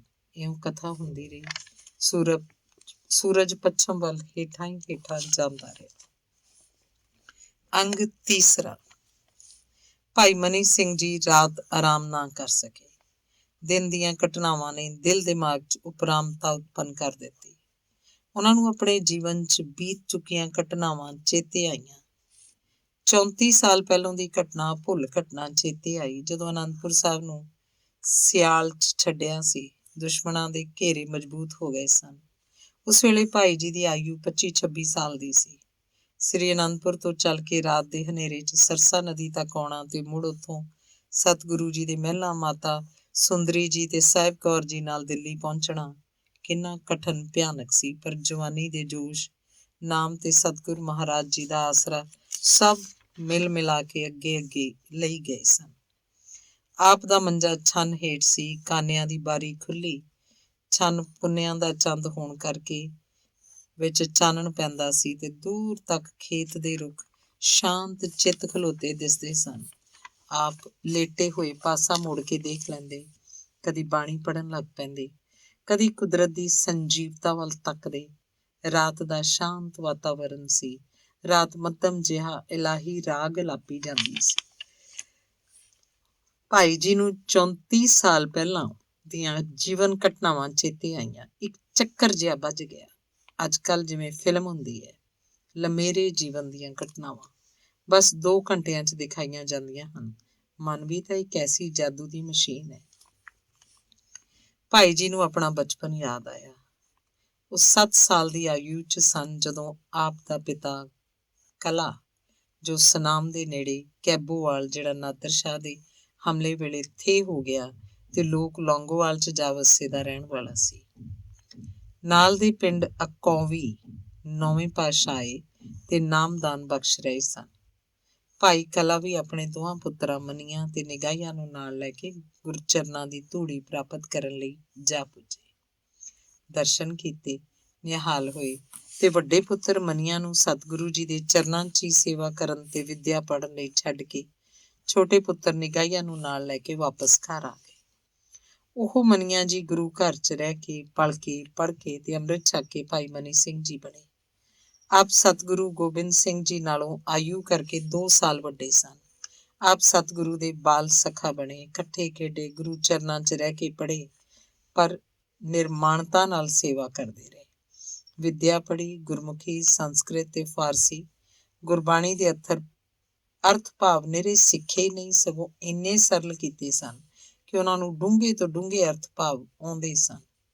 ਆਪ ਨੇ ਸ੍ਰੀ ਅਨੰਦਪੁਰ ਦੀ ਸਾਰੀ ਲੀਲਾ ਤੱਕੀ। ਦਸੰਬਰ 1704 'ਚ ਜਦੋਂ ਅਨੰਦਪੁਰ ਛੱਡਿਆ ਤਾਂ ਆਪ ਦੂਸਰੇ ਸਿੰਘਾਂ ਨਾਲ ਗੁਰੂ ਕੇ ਮਹਿਲਾਂ ਦੇ ਰਖਵਾਲੇ ਸਨ ਤੇ ਦੁਸ਼ਮਣਾਂ ਕੋਲੋਂ ਮਹਿਲਾਂ ਨੂੰ ਬਚਾ ਕੇ ਦਿੱਲੀ ਲੈ ਗਏ ਸੀ। ਮਾਤਾ ਸੁੰਦਰੀ ਜੀ ਕੋਲ ਦਿੱਲੀ 'ਚ ਰਹਿਣ ਲੱਗੇ। ਸ੍ਰੀ ਅਨੰਦਪੁਰ ਵਿੱਚ ਹੀ ਬਾਣੀ ਪੜ੍ਹਨ ਵੱਲ ਲੱਗਣ ਕਰਕੇ ਨਿਰਮਲੇ ਰਹਿੰਦੇ ਸਨ। ਚਿੱਟੇ ਬਸਤਰ ਪਹਿਨਦੇ ਰਹੇ। ਬਾਲ ਬ੍ਰਹਮਚਾਰੀ ਸਨ। ਸ਼ਾਦੀ ਕਰਨ ਦਾ ਖਿਆਲ ਨਹੀਂ ਕੀਤਾ। ਸਤਿਗੁਰੂ ਜੀ ਦੇ ਜੋਤੀ ਜੋਤ ਸਮਾਉਣ ਪਿੱਛੋਂ ਆਪ ਨੇ ਗੁਰਬਾਣੀ ਤੇ ਦਸਮ ਗ੍ਰੰਥ ਦੇ ਅਰਥ ਸਮਝਾਉਣੇ ਸ਼ੁਰੂ ਕੀਤੇ। ਇੱਛਾਵਾਨ ਸਿੰਘਾਂ ਨੂੰ ਸੰਥਾ ਦਿੰਦੇ ਰਹੇ। 1705 ਤੋਂ 1721 ਈਸਵੀ ਤੱਕ ਆਪ 13 ਸਾਲ ਦਿੱਲੀ ਰਹੇ। ਉਹਨਾਂ 13 ਸਾਲਾਂ ਦੌਰਾਨ ਪੰਜਾਬ 'ਚ ਅਨੇਕਾਂ ਘਟਨਾਵਾਂ ਵਾਪਰੀਆਂ ਤੇ ਕਈ ਅਦਲਾ ਬਦਲੀਆਂ ਹੋਈਆਂ, ਪਰ ਆਪ ਅਡੋਲ ਰਹੇ। ਵਿੱਦਿਆ ਪੜ੍ਹਾਈ ਗਈ ਤੇ ਨਿਰਮਲ ਸੰਤਾਂ ਨੂੰ ਬਾਣੀ ਪੜ੍ਹਨ ਪੜ੍ਹਾਉਣ ਲਈ ਉਤਸ਼ਾਹੀ ਕਰੀ ਗਏ। ਬੰਦਾ ਸਿੰਘ ਬਹਾਦਰ ਦੀ ਸ਼ਹੀਦੀ ਪਿੱਛੋਂ ਪੰਜਾਬ 'ਚ ਰਹਿਣ ਵਾਲੇ ਸ਼ਰਧਾਲੂ ਸਿੱਖ ਤੇ ਅੰਮ੍ਰਿਤਧਾਰੀ ਸੈਨਿਕ ਸਿੰਘ ਕੁਝ ਡਾਵਾਂਡੋਲ ਹੋ ਗਏ। ਉਹਨਾਂ ਦਾ ਕੋਈ ਸਿਆਣਾ ਜਥੇਦਾਰ ਨਾ ਰਿਹਾ। ਖਿਆਲਾਂ ਕਰਕੇ ਸਿੱਖਾਂ ਦੇ 2 ਧੜੇ ਹੋ ਗਏ। ਇੱਕ ਧੜਾ ਜੇ ਬੰਦਾ ਸਿੰਘ ਤੇ ਬਹੁਤ ਸ਼ਰਧਾ ਰੱਖਦਾ ਸੀ, ਬੰਦਾ ਹੀ ਖਾਲਸਾ ਬਣ ਗਿਆ। ਦੂਸਰਾ ਤੱਤ ਖਾਲਸਾ ਖਵਾਉਣ ਲੱਗਾ। ਝਗੜਾ ਵੱਧ ਗਿਆ। ਸ੍ਰੀ ਦਰਬਾਰ ਸਾਹਿਬ ਦੇ ਪ੍ਰਬੰਧ ਵਿੱਚ ਵੀ ਗੜਬੜ ਮਚੀ। ਸਿੱਖੀ ਡੋਲ ਗਈ। ਮਾਤਾ ਸੁੰਦਰੀ ਜੀ ਨੂੰ ਖਬਰਾਂ ਮਿਲੀਆਂ ਤਾਂ ਉਹਨਾਂ ਨੇ ਭਾਈ ਮਨੀ ਸਿੰਘ ਨੂੰ ਮੁੱਖ ਗ੍ਰੰਥੀ ਤੇ ਪ੍ਰਬੰਧਕ ਬਣਾ ਕੇ ਅੰਮ੍ਰਿਤਸਰ ਭੇਜਿਆ। ਆਪ ਅੰਮ੍ਰਿਤਸਰ ਆਏ ਤਾਂ ਸਾਰੇ ਝਗੜੇ ਮੁੱਕ ਗਏ। ਸ੍ਰੀ ਦਰਬਾਰ ਸਾਹਿਬ ਦਾ ਪ੍ਰਬੰਧ ਆਪ ਨੇ ਬੜੀ ਸ਼ਰਧਾ ਨਾਲ ਕੀਤਾ। ਆਪ ਮਹਾਂਪੁਰਖ, ਬ੍ਰਹਮ ਗਿਆਨੀ, ਸੱਚੇ ਸੰਤ, ਗੁਰਬਾਣੀ ਦੇ ਗਿਆਨੀ, ਲਿਖਾਰੀ, ਮਿੱਠ ਬੋਲੜੇ ਤੇ ਮਿਲਾਪੜੇ ਸਨ। ਸਾਰੇ ਸ਼ਹਿਰ 'ਚ ਆਪ ਦਾ ਸਤਿਕਾਰ ਵੱਧ ਗਿਆ ਤੇ ਆਪ ਪਾਸੋਂ ਵਿੱਦਿਆ ਪੜ੍ਹਨ, ਭਰਮ ਦੂਰ ਕਰਨ, ਪੂਜਾ ਪਾਠ ਕਰਾਉਣ ਲਈ ਲੋਕ ਆਉਂਦੇ ਤੇ ਸ਼ਰਧਾ ਤੇ ਭਾਰੀ ਪ੍ਰੇਮ ਭਾਵਨਾ ਲੈ ਕੇ ਜਾਂਦੇ। ਇਸ ਤਰ੍ਹਾਂ ਸੇਵਾ ਕਰਦਿਆਂ ਨੂੰ 10 ਸਾਲ ਦਾ ਸਮਾਂ ਲੰਘ ਗਿਆ। ਅੰਮ੍ਰਿਤਸਰ 'ਚ ਗਿਆਨੀ ਸੰਪਰਦਾਇ ਕਾਇਮ ਹੋ ਗਈ। 1722 ਤੋਂ 1734 ਤੱਕ ਪੰਜਾਬ ਦੇ ਰਾਜਸੀ ਮੰਡਲ ਵਿੱਚ ਕਈ ਅਦਲਾ ਬਦਲੀਆਂ ਆਈਆਂ। ਦਿੱਲੀ 'ਚ ਬਾਦਸ਼ਾਹ ਫਰੱਕਸੀਅਰ ਮਾਰਿਆ ਗਿਆ। ਉਹਦੀ ਮੌਤ ਪਿੱਛੋਂ ਮੁਹੰਮਦ ਸ਼ਾਹ ਨੂੰ ਦਿੱਲੀ ਦਾ ਬਾਦਸ਼ਾਹ ਬਣਾਇਆ ਗਿਆ। ਉਹਨੇ ਪੰਜਾਬ ਦੇ ਹਾਕਮ ਅਬਦੁਲ ਸਮਦ ਖਾਨ ਨੂੰ ਹਟਾ ਕੇ ਉਹਦੇ ਪੁੱਤਰ ਜ਼ਕਰੀਆ ਖਾਨ ਬਹਾਦਰ ਨੂੰ ਸੂਬੇਦਾਰ ਬਣਾ ਦਿੱਤਾ। ਉਹ ਬਹੁਤ ਹੀ ਤਸਬੀ ਤੇ ਜ਼ਾਲਮ ਹਾਕਮ ਬਣਿਆ। ਲੋੜ ਵੇਲੇ ਤਾਂ ਭਾਵੇਂ ਸਮਝੌਤਾ ਕਰ ਲੈਂਦਾ, ਪਰ ਨੀਤੀ ਕਰਕੇ ਉਹ ਸਿੱਖਾਂ ਦਾ ਦੁਸ਼ਮਣ ਹੀ ਰਿਹਾ। ਉਹਦੀ ਮੌਤ ਦੇ ਦਿਨ ਭਾਈ ਤਾਰੂ ਸਿੰਘ ਦੀ ਸ਼ਹੀਦੀ ਹੋਈ। ਇਹਦੇ ਸਮੇਂ ਦਾ ਨਾਂ ਸਿੱਖ ਇਤਿਹਾਸ 'ਚ ਸ਼ਹੀਦੀ ਹੈ। ਜ਼ਕਰੀਆ ਖਾਨ ਨੇ ਹੁਕਮ ਦਿੱਤਾ, ਕੋਈ ਸਿੱਖ ਲਾਹੌਰ ਦੀ ਸੂਬੇਦਾਰੀ 'ਚ ਜਿਉਂਦਾ ਨਾ ਰਹੇ। ਸਭ ਫੜ ਕੇ ਮਾਰ ਦਿੱਤੇ ਜਾਣ, ਉਜਾੜ ਦਿੱਤੇ ਜਾਣ। ਗਸ਼ਤੀ ਫੌਜਾਂ ਭੇਜੀਆਂ। ਜਿਹੜਾ ਵੀ ਸੈਨਿਕ ਸਿੱਖ ਦਿਸਦਾ ਜ਼ਰਾ ਸਿੱਖਾਂ ਨਾਲ ਹਮਾਇਤੀ ਲੱਭਦਾ ਉਹਨੂੰ ਮਾਰ ਦਿੱਤਾ ਜਾਂਦਾ। ਇਨਾਮ ਦੇਣੇ ਸ਼ੁਰੂ ਕੀਤੇ। ਪਰ ਇਸ ਸਮੇਂ ਨਿਰਮਲੇ ਤੇ ਉਦਾਸੀ ਜਾਂ ਅੱਡਣਸ਼ਾਹੀ ਸੰਤ ਨੂੰ ਕੁਝ ਨਹੀਂ ਸੀ ਆਖਿਆ ਜਾਂਦਾ। ਉਹਨਾਂ ਕੋਲੋਂ ਲੋਕ ਭੈ ਖਾਂਦੇ ਸਨ। ਇਸ ਸੰਤ ਨਾਮ ਬਾਣੀ ਦਾ ਪ੍ਰਕਾਸ਼ ਕਰਦੇ, ਲੰਗਰ ਚਲਾਉਂਦੇ, ਧਰਮਸ਼ਾਲਾ ਕਾਇਮ ਕਰਦੇ ਤੇ ਪਰਉਪਕਾਰ ਕਰੀ ਜਾਂਦੇ ਸਨ। ਖਾਨ ਬਹਾਦਰ ਜ਼ਕਰੀਆ ਖਾਨ ਦੇ ਹੁਕਮ ਨਾਲ ਸ੍ਰੀ ਦਰਬਾਰ ਸਾਹਿਬ ਨੂੰ ਜੰਦਰੇ ਵੱਜ ਗਏ।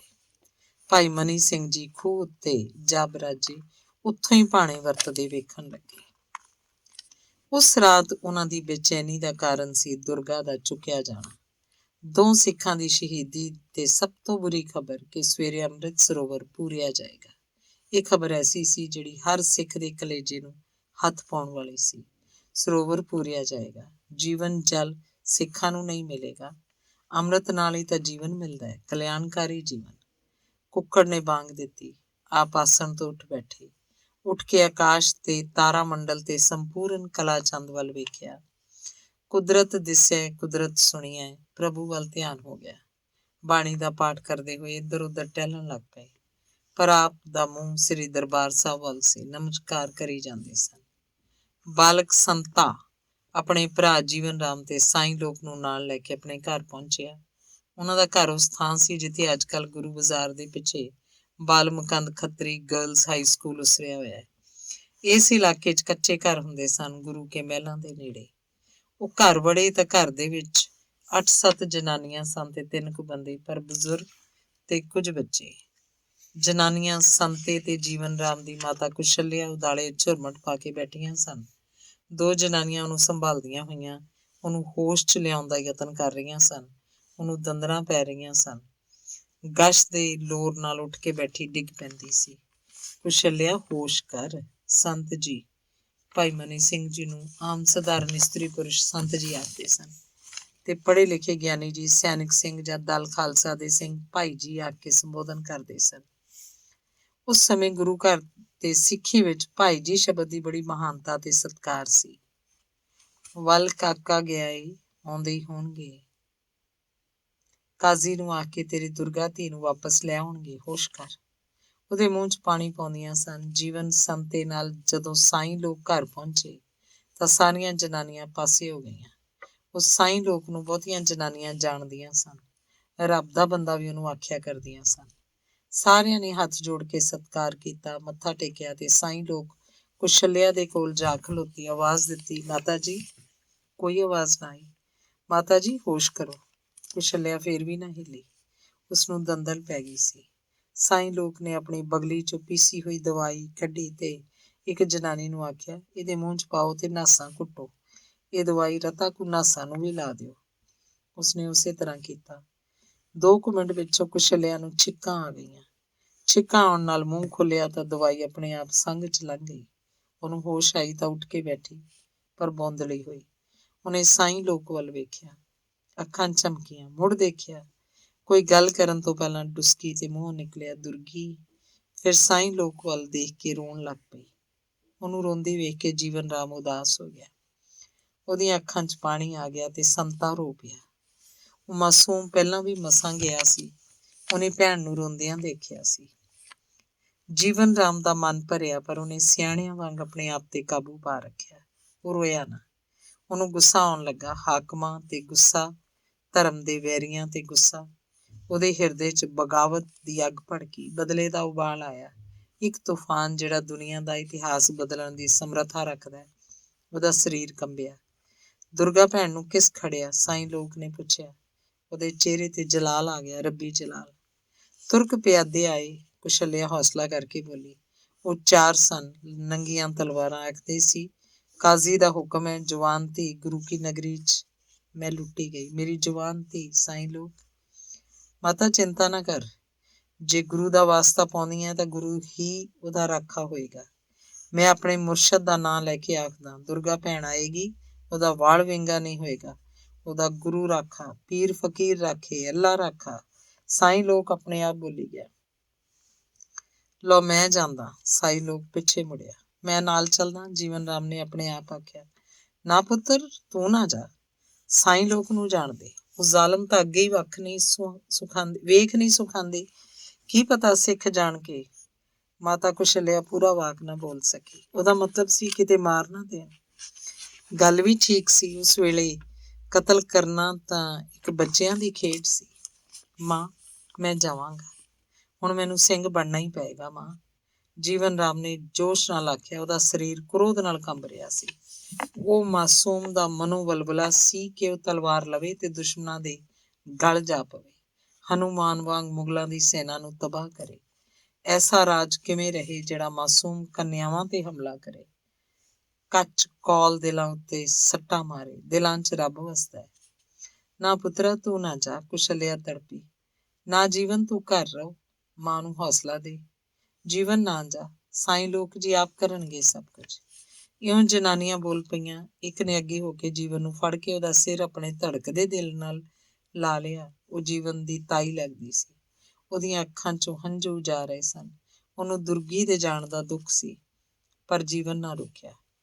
ਉਹ ਸਾਈਂ ਲੋਕ ਦੇ ਨਾਲ ਚਲਾ ਗਿਆ। ਕੁਸ਼ਲਿਆ ਰੋਕਦੀ ਰਹੀ, ਹੋਰ ਜਨਾਨੀਆਂ ਰੋਕਦੀਆਂ ਰਹੀਆਂ।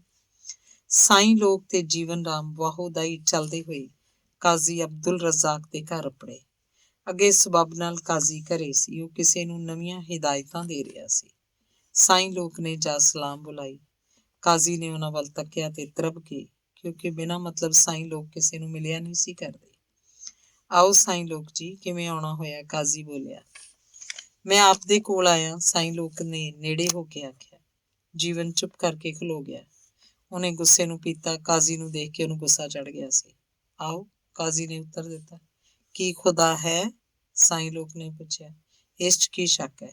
ਮੈਨੂੰ ਸ਼ੱਕ ਪੈ ਗਿਆ ਕਿ ਖੁਦਾ ਨਹੀਂ ਹੈ। ਕੈਸੇ ਬੰਦੇ ਹੋ? ਮੇਰੀ ਤਸੱਲੀ ਕਰੋ। ਉਹ ਕਿਵੇਂ? ਕਹਾਂ ਖੁਦਾ ਹੈ, ਹਾਜ਼ਰ ਨਾਜ਼ਰ। ਕੁਰਾਨ ਮਜੀਦ ਪੜ੍ਹ ਕੇ ਦੇਖ ਲਓ। ਤੁਸੀਂ ਕੁਰਾਨ ਮਜੀਦ ਪੜ੍ਹ ਕੇ ਸੁਣਦੇ ਹੋ? ਮੇਰੇ ਤੇ ਵੀ ਸ਼ੱਕ ਕੀਤਾ ਜਾਂਦਾ ਹੈ। ਹਾਂ, ਕਿਉਂ? ਤੁਸੀਂ ਸ਼ਾਇਦ ਨਮਾਜ਼ ਵੀ ਨਹੀਂ ਪੜ੍ਹਦੇ। ਮੈਨੂੰ ਤੁਸਾਂ ਕੋਲੋਂ ਅੱਜ ਕੀ ਹੋ ਗਿਆ ਸਾਈਂ ਲੋਕ ਜੀ ਤੁਹਾਨੂੰ? ਕਾਜ਼ੀ ਜੀ, ਜੀ, ਜੇ ਤੁਸੀਂ ਕੁਰਾਨ ਮਜੀਦ ਪੜ੍ਹਦੇ ਹੋ, ਨਮਾਜ਼ ਪੜ੍ਹਦੇ ਹੋ, ਤੇ ਯਾਦ ਰੱਖੋ ਐਸਾ ਗੁਨਾਹ ਨਹੀਂ ਕਰ ਸਕਦੇ। ਕੁਰਾਨ ਦੀ ਤਾਲੀਮ ਤਾਂ ਗੁਨਾਹ ਕਰਨ ਤੋਂ ਰੋਕਦੀ ਹੈ। ਨਬੀ ਰਸੂਲ ਨੇ ਨੇਕੀ ਕਰਨਾ ਦੱਸਿਆ। ਮੈਂ ਕਿਹੜਾ ਗੁਨਾਹ ਕਰ ਰਿਹਾ? ਕਾਜ਼ੀ ਅਬਦੁਲ ਰਜ਼ਾਕ ਦਾ ਦਿਲ ਕੰਬਿਆ। ਉਹਨੇ ਸਾਈਂ ਲੋਕ ਵੱਲ ਤੱਕਿਆ। ਕੋਲ ਖਲੋਤੇ ਜੀਵਨ ਵੱਲ ਵੇਖ ਕੇ ਘਬਰਿਆ। ਉਹ ਤਾੜ ਗਿਆ ਕਿ ਮੁੰਡਾ ਕਿਉਂ ਨਾਲ ਆਇਆ। ਤੁਸਾਂ ਮਾਸੂਮ ਕੰਨਿਆ ਦੁਰਗਾ ਨੂੰ ਚੁਕਵਾਇਆ। ਕੀ ਇਹ ਸਵਾਬ ਹੈ? ਨੇਕੀ ਹੈ? ਜੇ ਸਮਝਦੇ ਖੁਦਾ ਹਾਜ਼ਰ ਨਾਜ਼ਰ ਹੈ ਤੇ ਐਸਾ ਨਾ ਕਰਦੇ। ਆਪ ਦਾ ਮਤਲਬ? ਮੇਰਾ ਮਤਲਬ ਆਪ ਜਾਣਗੇ। ਕੀ ਜਾਣਗੇ? ਦੁਰਗਾ ਨੂੰ ਵਾਪਸ ਕਰੋ ਹੁਣੇ। ਉਹਨੂੰ ਮੈਂ ਨਹੀਂ ਚੁਕਵਾਇਆ। ਕਾਜ਼ੀ ਲੋਕ ਝੂਠ ਬੋਲ ਸਕਦੇ? ਸੱਚ ਆਖਦਾ, ਦੀਵਾਨ ਜੀ ਦੇ ਹੁਕਮ ਨਾਲ ਗਈ ਹੈ। ਉਹਦੇ ਬੰਦੇ ਲੈ ਗਏ। ਅਬਦੁਲ ਰਜ਼ਾਕ, ਸਾਈਂ ਲੋਕ ਨੇ ਅੱਖਾਂ ਲਾਲ ਕਰਕੇ ਜੋਸ਼ ਨਾਲ ਆਖਿਆ। ਤੇਰੀਆਂ ਵੀ ਧੀਆਂ, ਜਵਾਨ ਧੀਆਂ, ਉਹਨਾਂ ਵੱਲ ਦੇਖ। ਸਾਈਂ ਲੋਕ ਜੀ ਚਲੇ ਜਾਓ, ਦੀਵਾਨ ਕੋਲ ਜਾਓ। ਤੁਸੀਂ ਹਿੰਦੂਆਂ ਦਾ ਪੱਖ ਕਰਦੇ ਹੋ, ਕਾਫਰਾਂ ਦਾ। ਕਾਜ਼ੀ ਹੈਂਕੜ ਨਾਲ ਬੋਲਿਆ। ਹੁਣ ਮੈਨੂੰ ਭਰੋਸਾ ਹੋ ਗਿਆ ਕਿ ਕਾਜ਼ੀ ਅਬਦੁਲ ਰਜ਼ਾਕ ਕਾਜ਼ੀ ਨਹੀਂ ਰਿਹਾ। ਉਹ ਨਬੀ ਰਸੂਲ ਦੇ ਬਚਨ ਭੁੱਲ ਗਿਆ, ਖੁਦਾ ਨੂੰ ਭੁੱਲ ਗਿਆ। ਉਹ ਹਾਕਮ ਬਣ ਗਿਆ, ਨਿਰਾ ਹਾਕਮ, ਜ਼ਾਲਮ ਹਾਕਮ। ਸਾਈਂ ਜੀ, ਕਾਜ਼ੀ ਸੱਚ ਸੁਣ ਕੇ ਗਰਮ ਹੋਇਆ। ਸਾਈਂ ਲੋਕ ਨਾ ਮੌਤ ਕੋਲੋਂ ਡਰਦਾ ਹੈ, ਨਾ ਜ਼ਾਲਮ ਹਕੂਮਤ ਕੋਲੋਂ। ਉਹ ਆਪਣੇ ਆਪ ਖੁਦਾ ਕੋਲੋਂ ਡਰਦਾ ਹੈ। ਉਸ ਖੁਦਾ ਕੋਲੋਂ ਜਿਹੜਾ ਸਾਰਿਆਂ ਤੇ ਰਹਿਮ ਕਰਦਾ ਹੈ, ਸਾਰਿਆਂ ਨੂੰ ਪਾਲਦਾ ਤੇ ਜਨਮ ਦਿੰਦਾ ਹੈ। ਚਲੇ ਜਾਓ। ਕਾਜ਼ੀ ਦੀ ਆਵਾਜ਼ 'ਚ ਹਕੂਮਤੀ ਜੋਸ਼ ਸੀ। ਰਜ਼ਾਕ, ਮੈਂ ਜਾਂਦਾ, ਪਰ ਕੁਛ ਨਹੀਂ। ਜਾਈਏ। ਰਜ਼ਾਕ ਦੁਰਗੀ ਨੂੰ ਕੁਛ ਨਹੀਂ ਆਖ ਸਕਦਾ, ਪਰ ਮੈਂ ਮੁਰਸ਼ਦ ਦਾ ਨਾਂ ਲੈ ਕੇ ਆਖਦਾ, ਤੁਸੀਂ ਸ਼ੈਤਾਨ ਦੇ ਮਿੱਤਰ ਬਣ ਰਹੇ ਹੋ। ਖੁਦਾ ਤੁਸਾਂ ਨੂੰ ਸਜ਼ਾ ਦੇਏਗਾ। ਇਹ ਆਖ ਕੇ ਸਾਈਂ ਲੋਕ ਰਜ਼ਾਕ ਦੇ ਘਰੋਂ ਚੱਲ ਪਏ। ਉਹਨਾਂ ਨੇ ਜੀਵਨ ਰਾਮ ਦਾ ਹੱਥ ਫੜ ਲਿਆ। ਰਜ਼ਾਕ, ਦੋਜ਼ਖ ਦੀ ਅੱਗ ਤੋਂ ਡਰ, ਉਹ ਸਦਾ ਬਲਦੀ ਰਹਿੰਦੀ ਹੈ। ਮੈਂ ਜਾਂਦਾ, ਦੀਵਾਨ ਵੱਲ। ਚੌਥਾ ਅੰਗ। ਡੂੰਘਾ ਹਨੇਰਾ ਹੋ ਗਿਆ ਸੀ ਜਦੋਂ ਸਾਈਂ ਲੋਕ ਤੇ ਜੀਵਨ ਰਾਮ ਦੀਵਾਨ ਸਾਹਿਬ ਦੇ ਡੇਰੇ ਪੁੱਜੇ। ਉਹਦਾ ਡੇਰਾ ਸ੍ਰੀ ਦਰਬਾਰ ਸਾਹਿਬ ਦੇ ਉੱਤਰੀ ਪਾਸੇ ਤੰਬੂ ਵਿੱਚ ਸੀ। ਉਹ ਨਾਲ ਮੁਗਲ ਸੈਨਿਕ ਲੈ ਕੇ ਆਇਆ ਸੀ ਤੇ ਉਹਦਾ ਤੰਬੂ ਇੱਕ ਬਾਦਸ਼ਾਹੀ ਠਾਠ ਵਾਲਾ ਸੀ। ਲਾਹੌਰ ਵਿੱਚ ਵੀ ਉਹ ਸ਼ਾਨ ਨਾਲ ਰਹਿੰਦਾ ਸੀ, ਪਰ ਲਾਹੌਰੋਂ ਬਾਹਰ ਉਹ ਸੂਬੇਦਾਰੀ ਰੋਹਬ ਰੱਖਦਾ ਸੀ। ਸਾਈਂ ਲੋਕ ਨੂੰ ਕਿਸੇ ਨਾ ਰੋਕਿਆ। ਉਹ ਦੀਵਾਨ ਦੇ ਕੋਲ ਪੁੱਜ ਗਿਆ। ਸੰਤਰੀਆਂ ਨੇ ਸਮਝਿਆ ਦੀਵਾਨ ਦਾ ਕੋਈ ਬੰਦਾ ਹੋਏਗਾ ਜਿਹੜਾ ਇੰਨੇ ਰੋਹਬ ਦਾਬ ਨਾਲ ਆਇਆ। ਦੀਵਾਨ ਲਖਪਤ ਰਾਏ ਪਲੰਗ ਤੇ ਬੈਠਾ ਸੀ। ਮੁਸ਼ਕ ਕਫੂਰ ਵਾਲੇ ਸ਼ਮਾਦਾਨ ਬਲ ਰਹੇ ਸਨ ਤੇ ਖੁਸ਼ੀ ਦਾ ਦੌਰਾ ਸੀ। ਮਹਿਫਿਲ ਜੰਮੀ ਹੋਈ ਸੀ। ਸ਼ਰਾਬ ਦੇ ਜਾਮ ਚੁੱਕੇ ਜਾ ਰਹੇ ਸਨ ਤੇ ਨਾਚ ਹੋ ਰਿਹਾ ਸੀ। ਦੋ ਸੁੰਦਰੀਆਂ ਨੱਚ ਰਹੀਆਂ ਸਨ ਤੇ ਸਰੰਗੀ ਤੇ ਤਬਲੇ ਵਾਲੇ ਸਾਜ਼ੀ ਡਟ ਕੇ ਬੈਠੇ ਸਨ। ਉਹ ਨਾਚ ਪਾਰਟੀ ਬਾਹਰੋਂ ਬਟਾਲੇ ਤੋਂ ਮੰਗਵਾਈ ਗਈ ਸੀ। ਗਜ਼ਲ ਗਾਈ ਜਾ ਰਹੀ ਸੀ। ਉਹ ਅੱਲਾ, ਇਹ ਕੀ ਹੋ ਰਿਹਾ ਹੈ? ਸਾਈਂ ਲੋਕ ਨੇ ਸਾਰੀ ਝਾਕੀ ਤੇ ਧਿਆਨ ਮਾਰ ਕੇ ਉੱਚੀ ਸਾਰੀ ਕਿਹਾ। ਉਹਦੀ ਸੱਦ ਇੰਨੀ ਉੱਚੀ ਸੀ ਕਿ ਸਾਰਿਆਂ ਦਾ ਧਿਆਨ ਖਿੱਚ ਲਿਆ।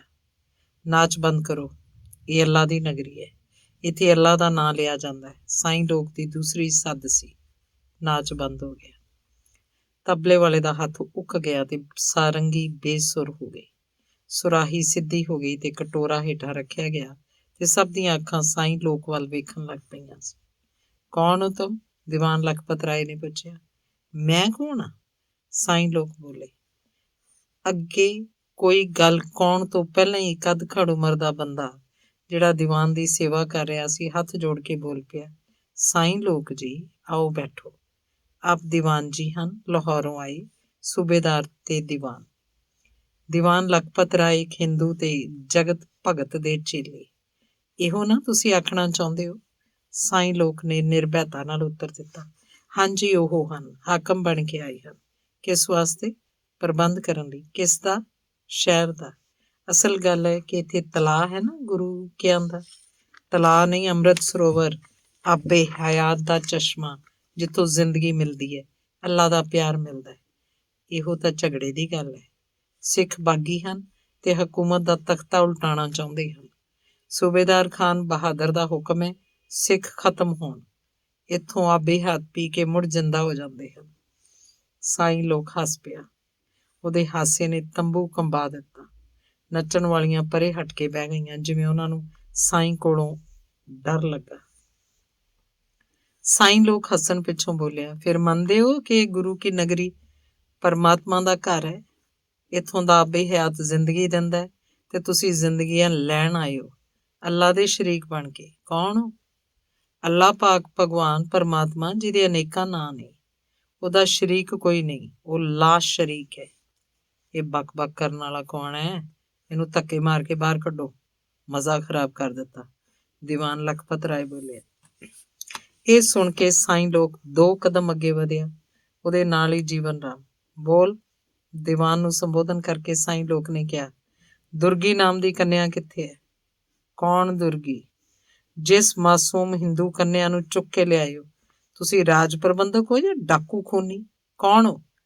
ਬਕਵਾਸ ਬੰਦ ਕਰ। ਖੁਦਾ ਤੇਰੀ ਜ਼ੁਬਾਨ ਬੰਦ ਕਰੇ। ਬੋਲ, ਕੰਨਿਆ ਕਿੱਥੇ ਹੈ?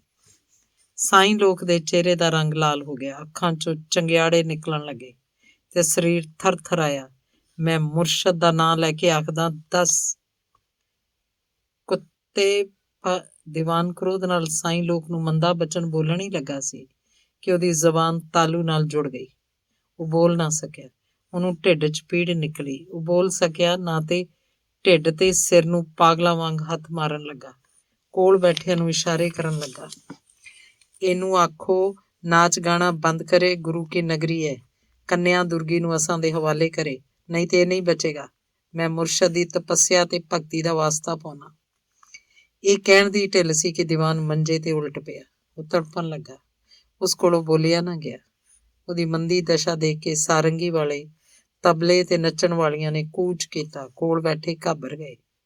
ਪਹਿਲੇ ਸੱਜਣ ਨੇ ਜਿਸ ਸਾਈਂ ਲੋਕ ਨੂੰ ਪੁੱਛਿਆ ਸੀ ਕਿੱਧਰ ਆਏ, ਬੇਨਤੀ ਕੀਤੀ, ਸਾਈਂ ਲੋਕ ਜੀ, ਮੈਂ ਦੁਰਗੀ ਨੂੰ ਲਿਆ ਦਿੰਦਾ। ਦੀਵਾਨ ਨੂੰ ਕੁਝ ਨਾ ਹੋਏ। ਜੇ ਇਹਨੂੰ ਕੁਝ ਹੋ ਗਿਆ ਤਾਂ ਅਸੀਂ ਸਾਰੇ ਮਾਰੇ ਜਾਵਾਂਗੇ। ਸੂਬੇਦਾਰ ਬਹੁਤ ਡੱਡ ਹੈ। ਲਿਆ ਕਿੱਥੇ ਆ ਦੁਰਗੀ? ਸਾਈਂ ਲੋਕ ਗਰਜੇ। ਨਾਲ ਦੇ ਤੰਬੂ 'ਚ। ਲਿਆਓ।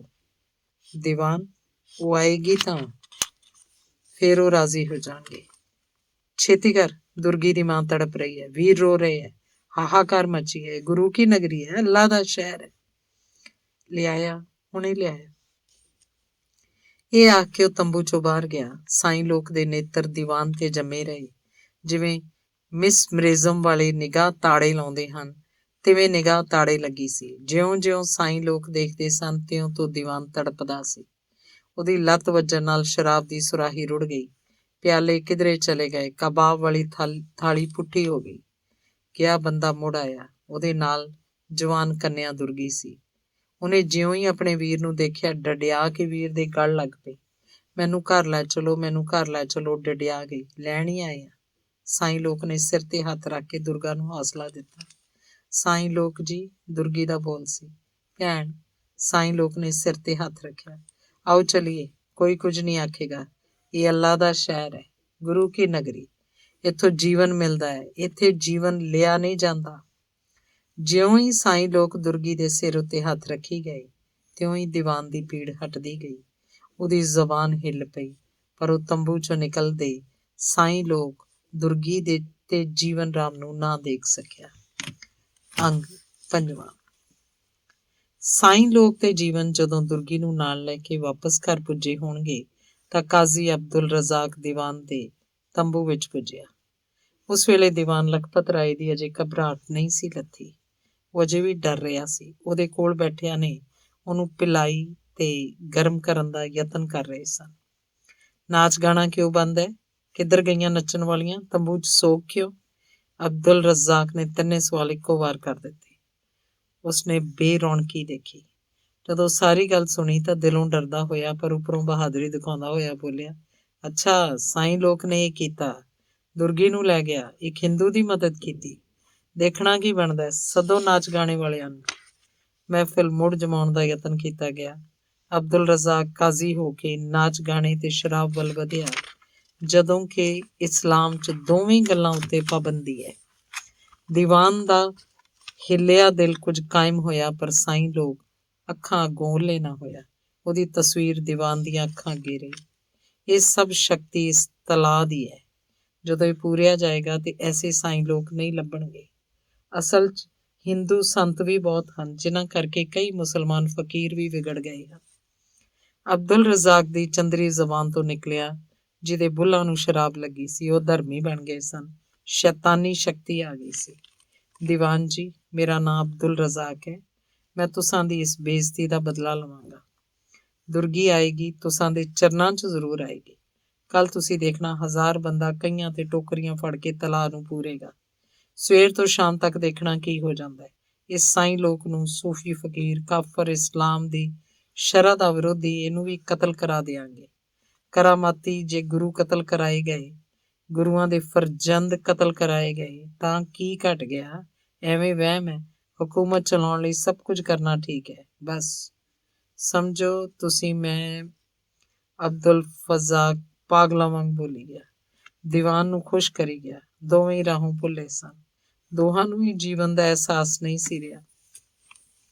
ਧਰਮ ਦੀ ਮਰਿਆਦਾ ਨੂੰ ਹਕੂਮਤ ਦੇ ਨਸ਼ੇ ਕਾਰਨ ਭੁੱਲ ਗਏ ਸਨ।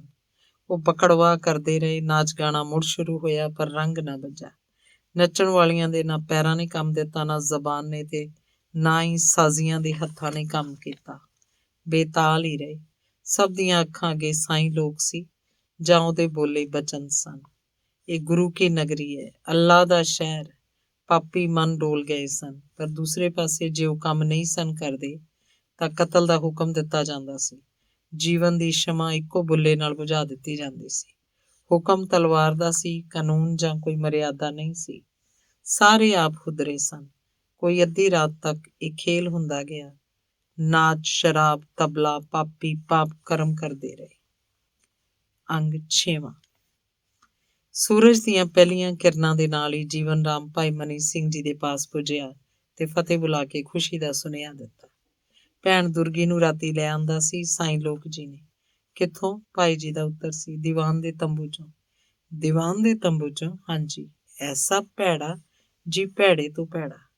ਭਾਈ ਜੀ ਚੁੱਪ ਹੋ ਗਏ। ਉਹਨਾਂ ਦਾ ਧਿਆਨ ਪ੍ਰਭੂ ਪਰਮਾਤਮਾ ਵੱਲ ਗਿਆ ਤੇ ਸ਼ਬਦ ਦੀਆਂ ਤੁਕਾਂ ਬੁੱਲਾਂ ਤੇ ਨਿਕਲੀਆਂ।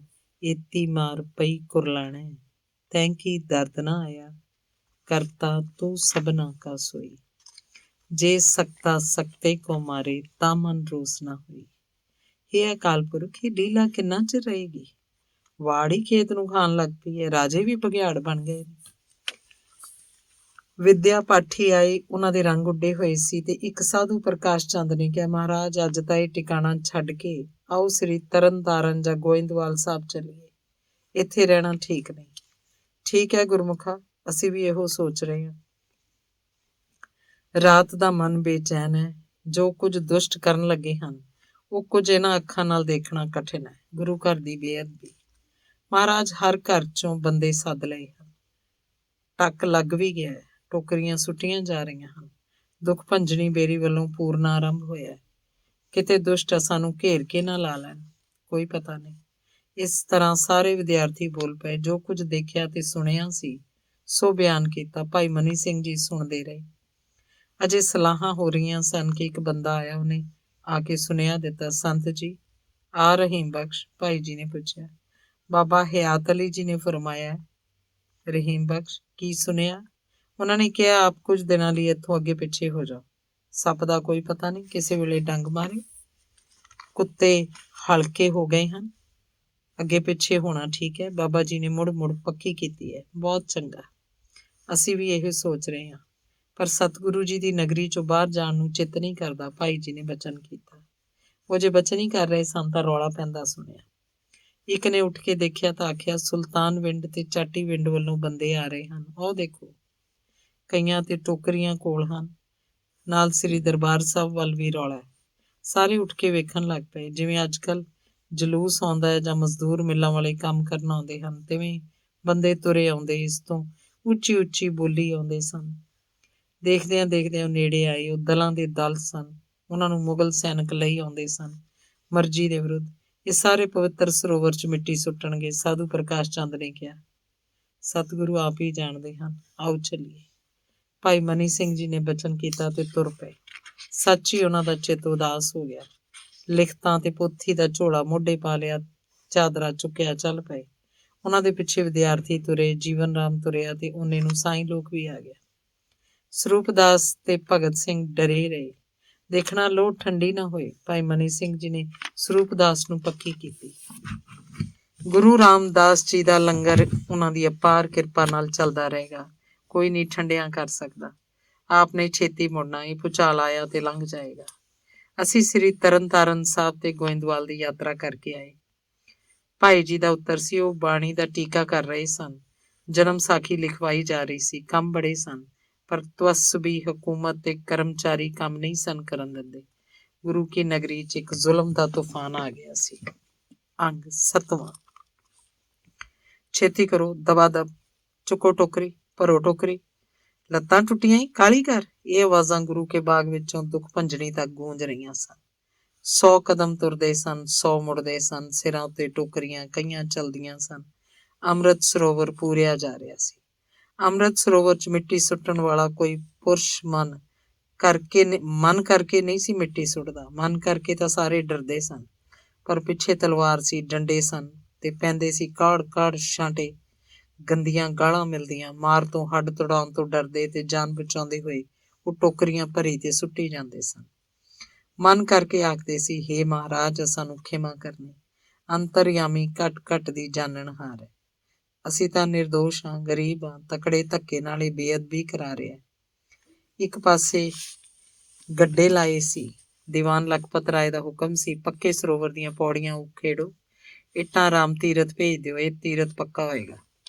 ਹੁਕਮ ਹਾਸੇ ਵਾਲਾ ਸੀ। ਇੱਕ ਤੀਰਥ ਦੀ ਇੱਟ ਦੂਸਰੇ ਤੀਰਥ ਨੂੰ, ਪਰ ਸਤਿਗੁਰੂ ਅਰਜਨ ਦੇਵ ਜੀ ਮਹਾਰਾਜ ਦੇ ਹੁਕਮ ਨਾਲ ਲੱਗੀ ਹੋਈ ਇੱਟ ਮਹਾਤਪਸਵੀ ਸੇਵਕ ਬਾਬਾ ਬੁੱਢਾ ਜੀ ਦੇ ਤੇ ਬਹਿਲੋ ਜੀ ਸਿੱਖਾਂ ਦੀ ਸੇਵਾ ਭਲਾ ਇੱਟੂ ਖੇਡਣੀ ਸੌਖੀ ਸੀ। ਭਾਣਾ ਵਰਤ ਗਿਆ। ਆਪ ਕਰਤਾਰ ਕਲਾਧਾਰ ਜਗਤ 'ਚ ਆਇਆ। ਪਾਪ ਕਰਮ ਕਮਾਉਂਦੇ ਨੂੰ ਸਿੱਖਿਆ ਮਿਲਦੀ ਹੈ, ਪਰ ਮਨੁੱਖ ਹਕੂਮਤ ਦੇ ਨਸ਼ੇ 'ਚ ਅੰਨਾ ਹੁੰਦਾ ਹੈ। ਇਸ ਵਾਸਤੇ ਉਹ ਕੁਝ ਸੁਣਦਾ ਨਹੀਂ, ਪਾਪ ਕਰੀ ਜਾਂਦਾ ਹੈ। ਭਾਈ ਲਾਲੋ ਜੀ ਦੀ ਸੰਤਾਨ ਦੇ ਬੰਦੇ ਰਾਜ ਕਾਰੀਗਰ ਫੜ ਕੇ ਲਿਆਂਦੇ। ਪੁੱਟ ਇੱਟਾਂ, ਨਸ਼ਟ ਕਰੋ ਇਹ ਪੌੜੀਆਂ। ਹੁਕਮ ਸੀ ਅਬਦੁਲ ਰਜ਼ਾਕ ਦਾ ਤੇ ਕੋਲ ਖਲੋਤਾ ਸੀ ਦੀਵਾਨ ਲਖਪਤ ਰਾਏ, ਜਿਸ ਨੂੰ ਅੱਖਾਂ ਹੁੰਦਿਆਂ ਹੋਇਆਂ ਕੁਝ ਨਹੀਂ ਸੀ ਦਿਸਦਾ ਤੇ ਕੰਨ ਹੁੰਦਿਆਂ ਕੁਝ ਨਹੀਂ ਸੀ ਸੁਣਾਈ ਦਿੰਦਾ। ਕਿਸੇ ਨੂੰ ਨਹੀਂ ਸੀ ਪਤਾ ਉਹ ਕੌਣ ਸੀ, ਕਿੱਥੋਂ ਆਇਆ। ਉਹ ਗੁਰਮੁਖ ਜਿਹਾ ਬੰਦਾ ਸੀ, ਦੁੱਧ ਚਿੱਟਾ ਦਾੜਾ। ਉਹ ਦੁੱਖ ਭੰਜਨੀ ਦੀਆਂ ਪੌੜਾਂ ਤੇ ਆ ਕੇ ਖਲੋ ਗਿਆ। ਉਹਨੇ ਸਤਿਗੁਰੂ ਜੀ ਦੇ ਮੰਦਰ ਵੱਲ ਤੱਕਿਆ ਤੇ ਨਿਗਾਹ ਭਰ ਕੇ ਤੱਕਿਆ। ਉਹ ਤੱਕਦਾ ਹੀ ਰਿਹਾ। ਉਹਨੇ ਕੰਮ ਕੋਈ ਨਾ ਕੀਤਾ, ਜਿਵੇਂ ਉਹ ਖਲੋਤਾ ਹੋਇਆ ਅਰਦਾਸ ਕਰ ਰਿਹਾ ਸੀ। ਤੇਸੀ ਫੜ ਇੱਟਾਂ ਪੁੱਟ, ਉਹਨੂੰ ਹੁਕਮ ਹੋਇਆ। ਉਹ ਚੁੱਪ ਰਿਹਾ। ਸੁਣਿਆ ਨਹੀਂ? ਤੈਨੂੰ ਆਖ ਰਿਹਾ। ਇਸ ਬੋਲ ਦੇ ਨਾਲ ਹੀ ਉਹਦੀਆਂ ਲੱਤਾਂ ਤੇ 2 ਸੋਟੇ ਵੱਜੇ। ਸੋਟੇ ਮਾਰਨ ਵਾਲਾ ਉੱਚਾ ਲੰਮਾ ਭਾਰੇ ਸਰੀਰ ਵਾਲਾ ਪਠਾਨ ਸੀ। ਉਹ ਫਿਰ ਵੀ ਨਾ ਹਿੱਲਿਆ। ਉਹਦੀ ਨਿਗਾਹ ਟਿਕੀ ਰਹੀ। ਸਤਿਗੁਰੂ ਜੀ ਦੇ ਮੰਦਰ ਦੀ ਹਰਕੀ ਪੌੜੀ ਉੱਤੇ। ਉਹਨੇ ਆਖਿਆ, ਕੁਝ ਨਹੀਂ, ਉਹ ਹਿੱਲਿਆ ਨਹੀਂ।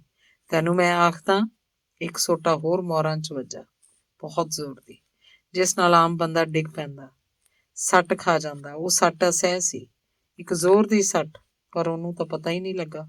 ਉਹ ਅਹਿਲ ਖਲੋਤਾ ਰਿਹਾ, ਜਿਵੇਂ ਹੱਡ ਚੰਮਦਾ ਬੰਦਾ ਨਹੀਂ ਸੀ, ਕੋਈ ਬੁੱਤ ਸੀ ਜਿਹਨੂੰ ਕਿ ਕਿਸੇ ਨੇ ਖੜਾ ਕੀਤਾ ਸੀ।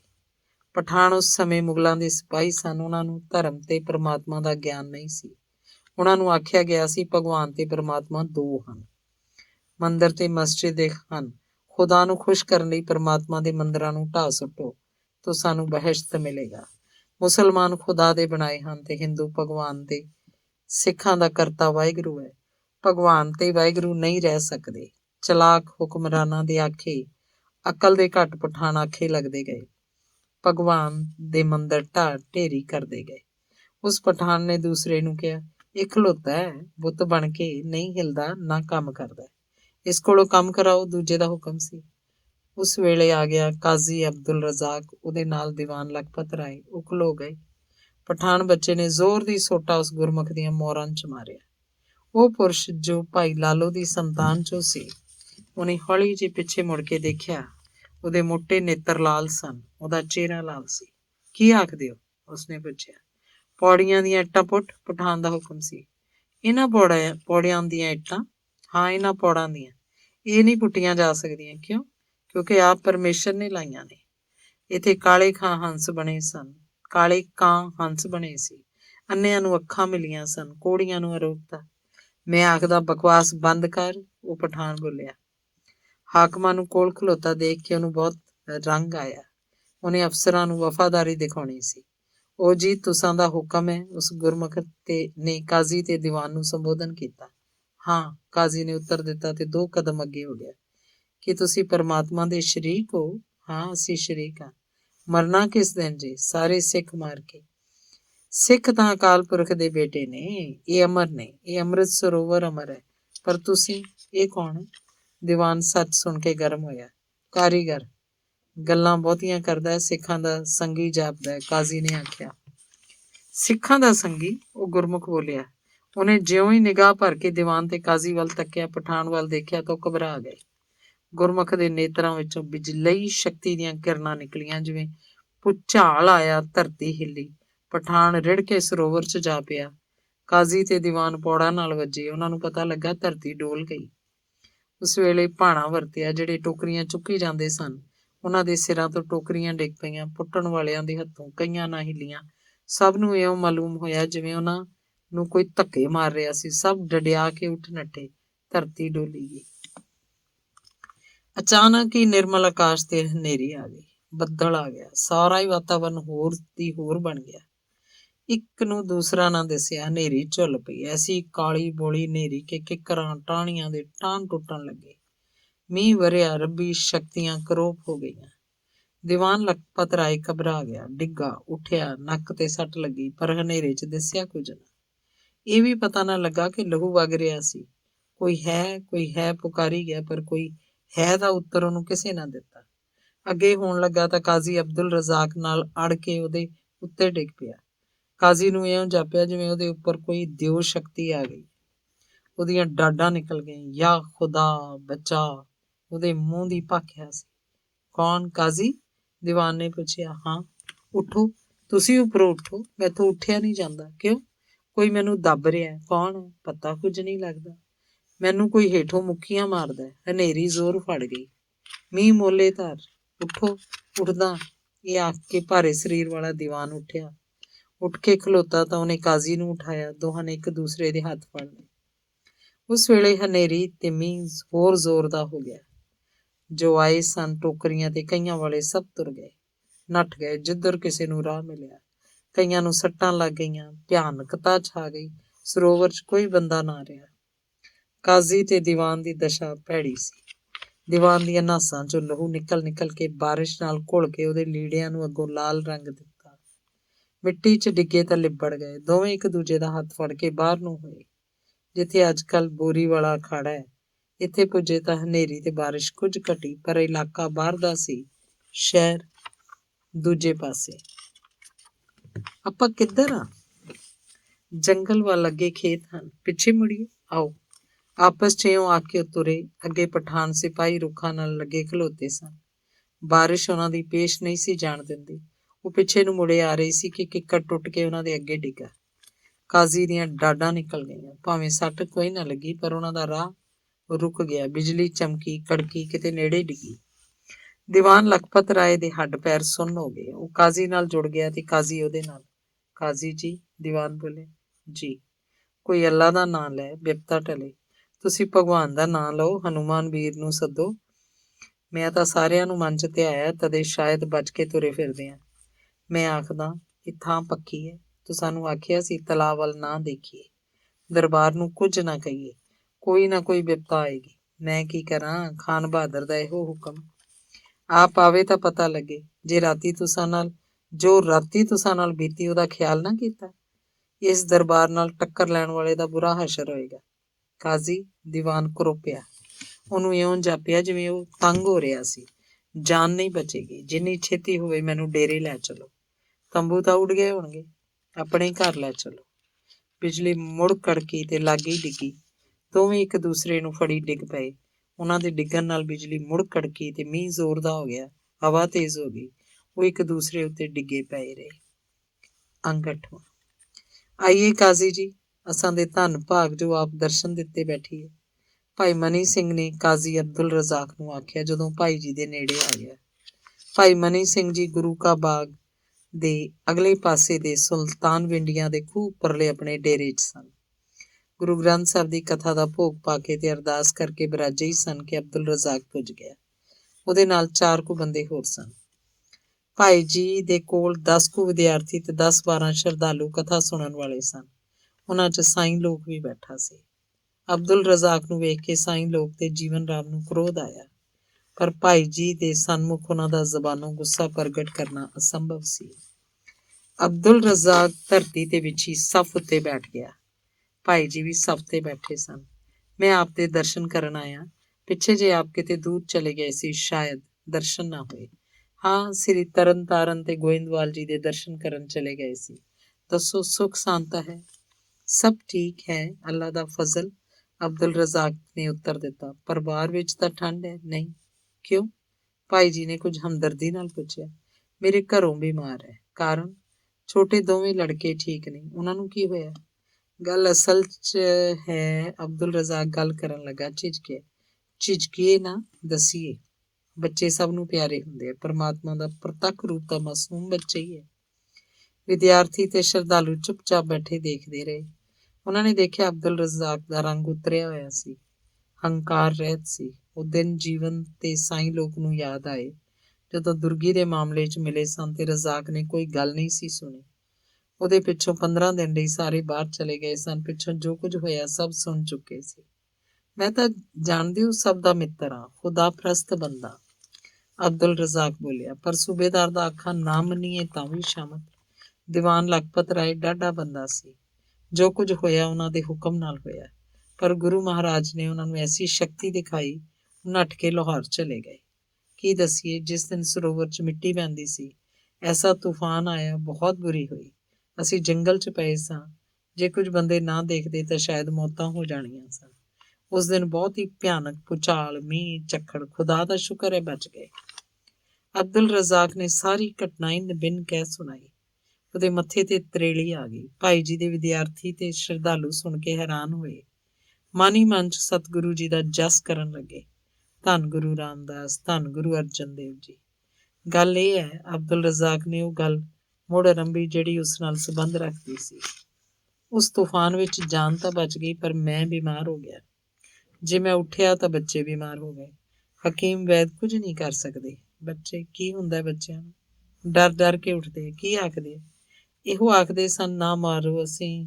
ਤੁਸਾਂ ਦਾ ਕੀ ਵਿਚਾਰ ਹੈ? ਮੇਰੇ ਘਰੋਂ ਬੱਚਿਆਂ ਦੀ ਮਾਂ ਆਪ ਨੂੰ ਘਰ ਸੱਦ ਕੇ ਬੱਚਿਆਂ ਦਾ ਹੱਥ ਹੌਲਾ ਕਰਾਉਣਾ ਚਾਹੁੰਦੀ ਹੈ। ਉਹ ਆਖਦੀ ਹੈ ਭੁੱਲਾਂ ਨਾਲ ਬੱਚੇ ਬਿਮਾਰ ਹੋਏ ਹਨ। ਮੈਂ ਤਾਂ ਦਿਲੋਂ ਗੁਰੂ ਮਹਾਰਾਜ ਦੀ ਬੇਅਦਬੀ ਨਹੀਂ ਕੀਤੀ। ਜਿਉਂ ਹੀ ਦੀਵਾਨ ਚਲਾ ਗਿਆ ਤਿਉਂ ਹੀ ਸਰੋਵਰ 'ਚ ਮਿੱਟੀ ਪਾਉਣੀ ਬੰਦ ਕਰਤੀ।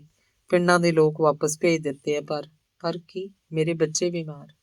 ਆਓ ਮੇਰੇ ਨਾਲ ਚੱਲਣ ਦੀ ਖੇਚਲ ਕਰੋ।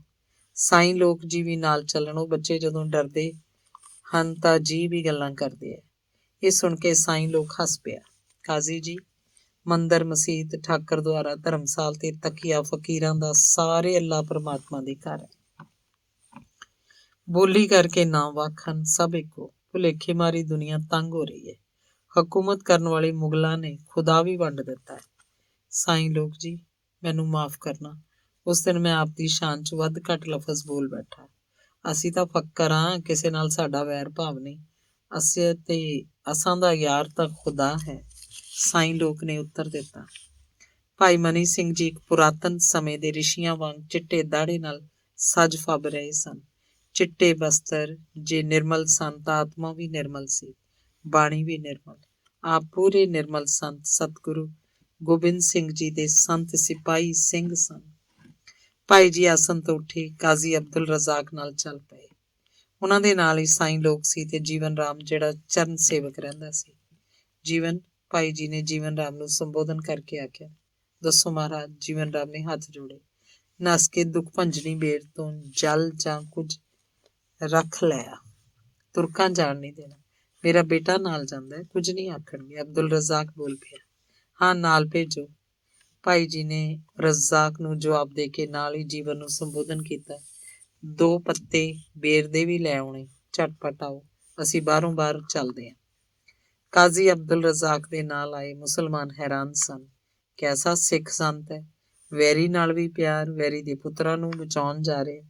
ਕੋਈ ਮਾੜਾ ਸ਼ਬਦ ਨਹੀਂ ਬੋਲਿਆ, ਪਿਛਲੀ ਹੋਈ ਬੀਤੀ ਦੀ ਗੱਲ ਤੱਕ ਨਹੀਂ ਕੀਤੀ। ਕਿੰਨਾ ਸ਼ਰਮ ਮਿਲਾਪੀ ਹੈ।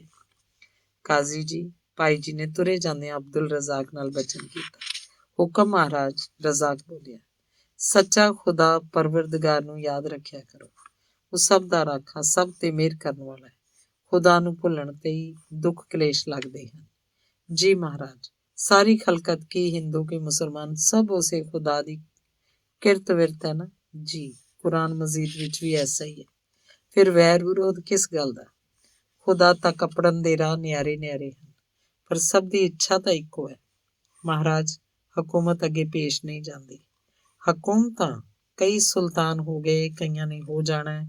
ਨੇਕੀ, ਸੱਚ, ਧਰਮ ਤੇ ਇਨਸਾਫ ਨੇ ਅਮਰ ਰਹਿਣਾ, ਮਾਨਵਤਾ ਅਮਰ ਰਹਿਣੀ ਹੈ। ਇਹ ਤਾਂ ਹੈ। ਅਬਦੁਲ ਰਜ਼ਾਕ ਦਾ ਧਿਆਨ ਬੱਚਿਆਂ ਵੱਲ ਸੀ। ਬੱਚਿਆਂ ਦੀ ਰੋਂਦੀ ਵਿਲਕਦੀ ਮਾਂ ਵੱਲ ਸੀ, ਜਿਹਦੇ ਕਲੇਜੇ ਦੇ ਟੁਕੜੇ ਸਨ। ਗੌਂ ਭੁਨਾਵੇ ਜੌਂ ਭਾਵੇਂ ਗਿੱਲੇ ਹੀ ਹੋਣ ਵਾਲੀ ਗੱਲ ਸੀ। ਆਪਣੇ ਪੁੱਤਰਾਂ ਨੂੰ ਦੁੱਖ ਲੱਗਾ ਤਾਂ ਭਾਈ ਜੀ ਯਾਦ ਆ ਗਏ। ਗੁਰੂ ਮਹਾਰਾਜ, ਖੁਦਾ, ਨਬੀ, ਰਸੂਲ, ਪੀਰ, ਪੈਗੰਬਰ ਸਭ ਚੇਤੇ ਆਏ। ਪਰ ਜਦੋਂ ਘਰ 'ਚ ਸੁੱਖ ਸ਼ਾਂਤ ਸੀ, ਰਾਜ ਵੱਲੋਂ ਲਾਲਚ ਸੀ, ਤਦੋਂ ਮਾਵਾਂ ਦੇ ਮਾਸੂਮ ਬੱਚੇ ਮਰਵਾਏ ਸਨ, ਹਨੇਰ ਕੀਤਾ ਸੀ। ਮਨੁੱਖ ਦੇ ਅੰਦਰੋਂ ਖੁਦਗਰਜ਼ੀ ਚਲੀ ਜਾਏ ਤਾਂ ਉਹ ਦੇਵਤਾ ਬਣ ਜਾਂਦਾ ਹੈ। ਖੁਦਗਰਜ਼ੀ ਤੇ ਲਾਲਚ ਨੇ ਮਾਰਿਆ। ਇਹੋ ਹੀ ਤਾਂ ਮਨੁੱਖ ਦੀ ਦੁਸ਼ਮਣ ਹੈ। 5 ਵਿਸ਼ੇ ਦੁਸ਼ਮਣ ਹਨ, ਜਿਨ੍ਹਾਂ ਤੋਂ ਬਚਣ ਲਈ ਸਤਿਗੁਰੂ ਜੀ ਨੇ ਇਹ ਹੁਕਮ ਕੀਤਾ ਹੈ। ਝੂਠ, ਮਾਇਆ ਕੋ ਮਦਮਾਨ, ਧਰੋ ਮੋਹ ਦੂਰ ਕਰ ਬਪਰੇ, ਸੰਗ ਗੋਪਾਲੈ ਜਾਨ ਰਹਾਓ। ਮਿਥਿਆ ਰਾਜ ਜੋਬਨ ਅਰ ਉਮਰੇ, ਮੀਰ ਮੁਲਕ ਅਰ ਖਾਨ। ਮਿਥਿਆ ਕਾਪਰ ਸੁਗੰਧ ਚਤੁਰਾਈ, ਮਿਥਿਆ ਭੋਜਨ ਪਾਨ। ਕਬੀਰ ਜੀ ਦਾ 5:25 ਮੋਹ ਮਦ ਮਤਸਰ, ਆਡੀ ਪਰਬਲ ਮਾਇਆ, ਜਨ ਗਰੀਬ ਕੋ ਜੋ ਨਾ ਪਹੁੰਚੇ, ਕਹਾ ਕਰੋ ਰਗਰਾਇਆ। ਕਾਜ਼ੀ ਅਬਦੁਲ ਰਜ਼ਾਕ ਦੇ ਜਿਸ ਘਰ ਵੱਲ ਕੋਈ ਹਿੰਦੂ ਝਾਕ ਨਹੀਂ ਸੀ ਸਕਦਾ, ਉਸ ਘਰ 'ਚ ਦਰਵੇਸ਼ ਭਾਈ ਮਨੀ ਸਿੰਘ ਜੀ ਸਾਈਂ ਲੋਕ ਤੇ ਜੀਵਨ ਦਾਖਲ ਹੋਏ। ਇੱਕ ਪਾਸੇ ਪਰਦਾ ਸੀ, ਪਰਦੇ ਦੇ ਪਿੱਛੇ ਕਾਜ਼ੀ ਦੀਆਂ 3 ਵਹੁਟੀਆਂ ਸੀ। ਵੱਡੀ ਵਹੁਟੀ ਦੇ ਬੱਚੇ ਬਿਮਾਰ ਸਨ ਤੇ ਆਪ ਵੀ ਬਿਮਾਰ ਸੀ। ਪਰਦੇ ਪਿੱਛੋਂ ਹੀ ਉਹਨੇ ਸਲਾਮ ਆਖੀ। ਸੁਖੀ ਰਹੋ ਬੇਟੀ, ਭਾਈ ਜੀ ਨੇ ਉੱਤਰ ਦਿੱਤਾ। ਬਾਲਕ ਬਾਹਰ ਲਿਆਓ, ਭਾਈ ਜੀ ਨੇ ਅਬਦੁਲ ਰਜ਼ਾਕ ਨੂੰ ਆਖਿਆ। ਉਹ ਅੰਦਰ ਗਿਆ। ਭਾਈ ਜੀ ਮੰਜੇ ਤੇ ਬੈਠ ਗਏ। ਬੱਚੇ ਤੁਰ ਸਕਦੇ ਸਨ, ਉਹਨਾਂ ਨੂੰ ਆਸਰਾ ਦੇ ਕੇ ਤੋਰ ਕੇ ਲਿਆਂਦਾ ਗਿਆ। ਉਹ ਨੇੜੇ ਆਏ ਤਾਂ ਭਾਈ ਜੀ ਨੇ ਨਿੱਕੇ ਨੂੰ ਚੁੱਕ ਕੇ ਗੋਦ ਲਿਆ ਤੇ ਦੂਸਰੇ ਨੂੰ ਕੋਲ ਕਰਕੇ ਸਿਰ ਉੱਤੇ ਹੱਥ ਰੱਖਿਆ। ਉਹਨਾਂ ਨੇ ਦੁੱਖ ਭੰਜਨੀ ਬੇਰ ਦੇ ਅੰਮ੍ਰਿਤ ਦੇ ਛਿੱਟੇ ਮਾਰੇ, ਕੁੱਟ-ਕੁੱਟ ਪਿਲਾਇਆ ਤੇ ਆਖਿਆ, ਜਾਓ ਬੇਟਾ, ਤੁਸਾਂ ਦਾ ਵਾਹਿਗੁਰੂ ਰਾਖਾ, ਰਾਤ ਨੂੰ ਸੌਂ ਰਹਿਣਾ, ਡਰਨਾ ਨਹੀਂ। ਇਹ ਬਚਨ ਕਰਨ ਦੀ ਢਿੱਲ ਸੀ ਕਿ ਬੱਚਿਆਂ ਦੇ ਚਿਹਰਿਆਂ ਦਾ ਰੰਗ ਬਦਲ ਗਿਆ, ਜਿਵੇਂ ਉਹਨਾਂ ਦਾ ਸਾਹ ਖੁੱਲ ਗਿਆ। ਜਿਹੜਾ ਗਲ ਘੁੱਟਿਆ ਸੀ ਉਹ ਛੱਡ ਦਿੱਤਾ ਗਿਆ। ਉਹ 9/9 ਹੋ ਕੇ ਅੰਦਰ ਨੂੰ ਚਲੇ ਗਏ। ਇਹ ਜਲ ਅੰਦਰ ਛਿੜਕ ਦਿਓ। ਜਿਸ ਕਮਰੇ 'ਚ ਬੱਚੇ ਸੌਂਦੇ ਹਨ, ਉੱਥੇ ਕੁਰਾਨ ਦੀ ਪਹਿਲੀ ਆਇਤ ਦਾ ਪਾਠ ਕਰਨਾ, ਵਾਹਿਗੁਰੂ ਭਲੀ ਕਰੇਗਾ। ਇਹ ਬਚਨ ਕਰਕੇ ਭਾਈ ਜੀ ਉੱਠ ਖਲੋਤੇ। ਕਾਜ਼ੀ ਦੀ ਵੱਡੀ ਬੇਗਮ ਨੇ ਬੇਨਤੀ ਕੀਤੀ, ਇੱਕ ਚਾਦਰਾ ਲੈ ਕੇ ਜਾਣਾ। ਬੇਟੀ, ਕਿਸੇ ਲੋੜਵੰਦ ਨੂੰ ਚਾਦਰਾ ਦੇਣਾ, ਸਾਨੂੰ ਪੁੱਜ ਜਾਏਗਾ। ਇਹ ਬਚਨ ਕਰਕੇ ਭਾਈ ਜੀ ਰਜ਼ਾਕ ਦੇ ਘਰੋਂ ਬਾਹਰ ਹੋਏ। ਰਜ਼ਾਕ ਨਾਲ ਤੋਰਨ ਆਇਆ। ਮੁਸਲਮਾਨ ਮੁਹੱਲੇ ਵਾਲੇ ਦੇਖ ਦੇਖ ਕੇ ਹੈਰਾਨ ਹੋਏ ਤੇ ਆਪਸ ਵਿੱਚ ਗੱਲਾਂ ਕਰਨ ਲੱਗੇ। 9ਵਾਂ ਅੰਗ। ਪਤਿਤ ਅਸੰਖ ਪੁਨੀਤ ਕਰ, ਪੁਨੈ ਪੁਨੈ ਬਲਿਹਾਰ, ਨਾਨਕ ਰਾਮ ਨਾਮ ਜਪ ਪਾਵਕੋ, ਤਿਨ ਕਿਲ ਬਿਖ ਦਾਹਨਹਾਰ। ਗੌੜੀ ਮਹਿਲਾ ਪੰਜਵਾਂ। ਸਤਿਗੁਰੂ ਜੀ ਫਰਮਾਉਂਦੇ ਹਨ ਕਿ ਹਰੀ ਨਾਮ ਤੋਂ ਬਲਿਹਾਰ ਜਾਣਾ ਚਾਹੀਦਾ ਹੈ। ਜਿਸ ਨਾਮ ਨੇ ਅਨੇਕਾਂ ਅਣਗਿਣਤ ਪਾਪੀਆਂ ਨੂੰ ਤਾਰਿਆ ਜਾਂ ਪਵਿੱਤਰ ਕੀਤਾ ਹੈ। ਰਾਮ ਨਾਮ ਐਸਾ ਹੈ ਪਾਪਾਂ ਨੂੰ ਸਾੜਨ ਵਾਲਾ, ਜੈਸੇ ਕਿ ਅੱਗ ਦਾ ਇੱਕ ਚੰਗਿਆੜਾ ਲੱਕੜਾਂ ਨੂੰ ਸਾੜ ਦਿੰਦਾ ਹੈ।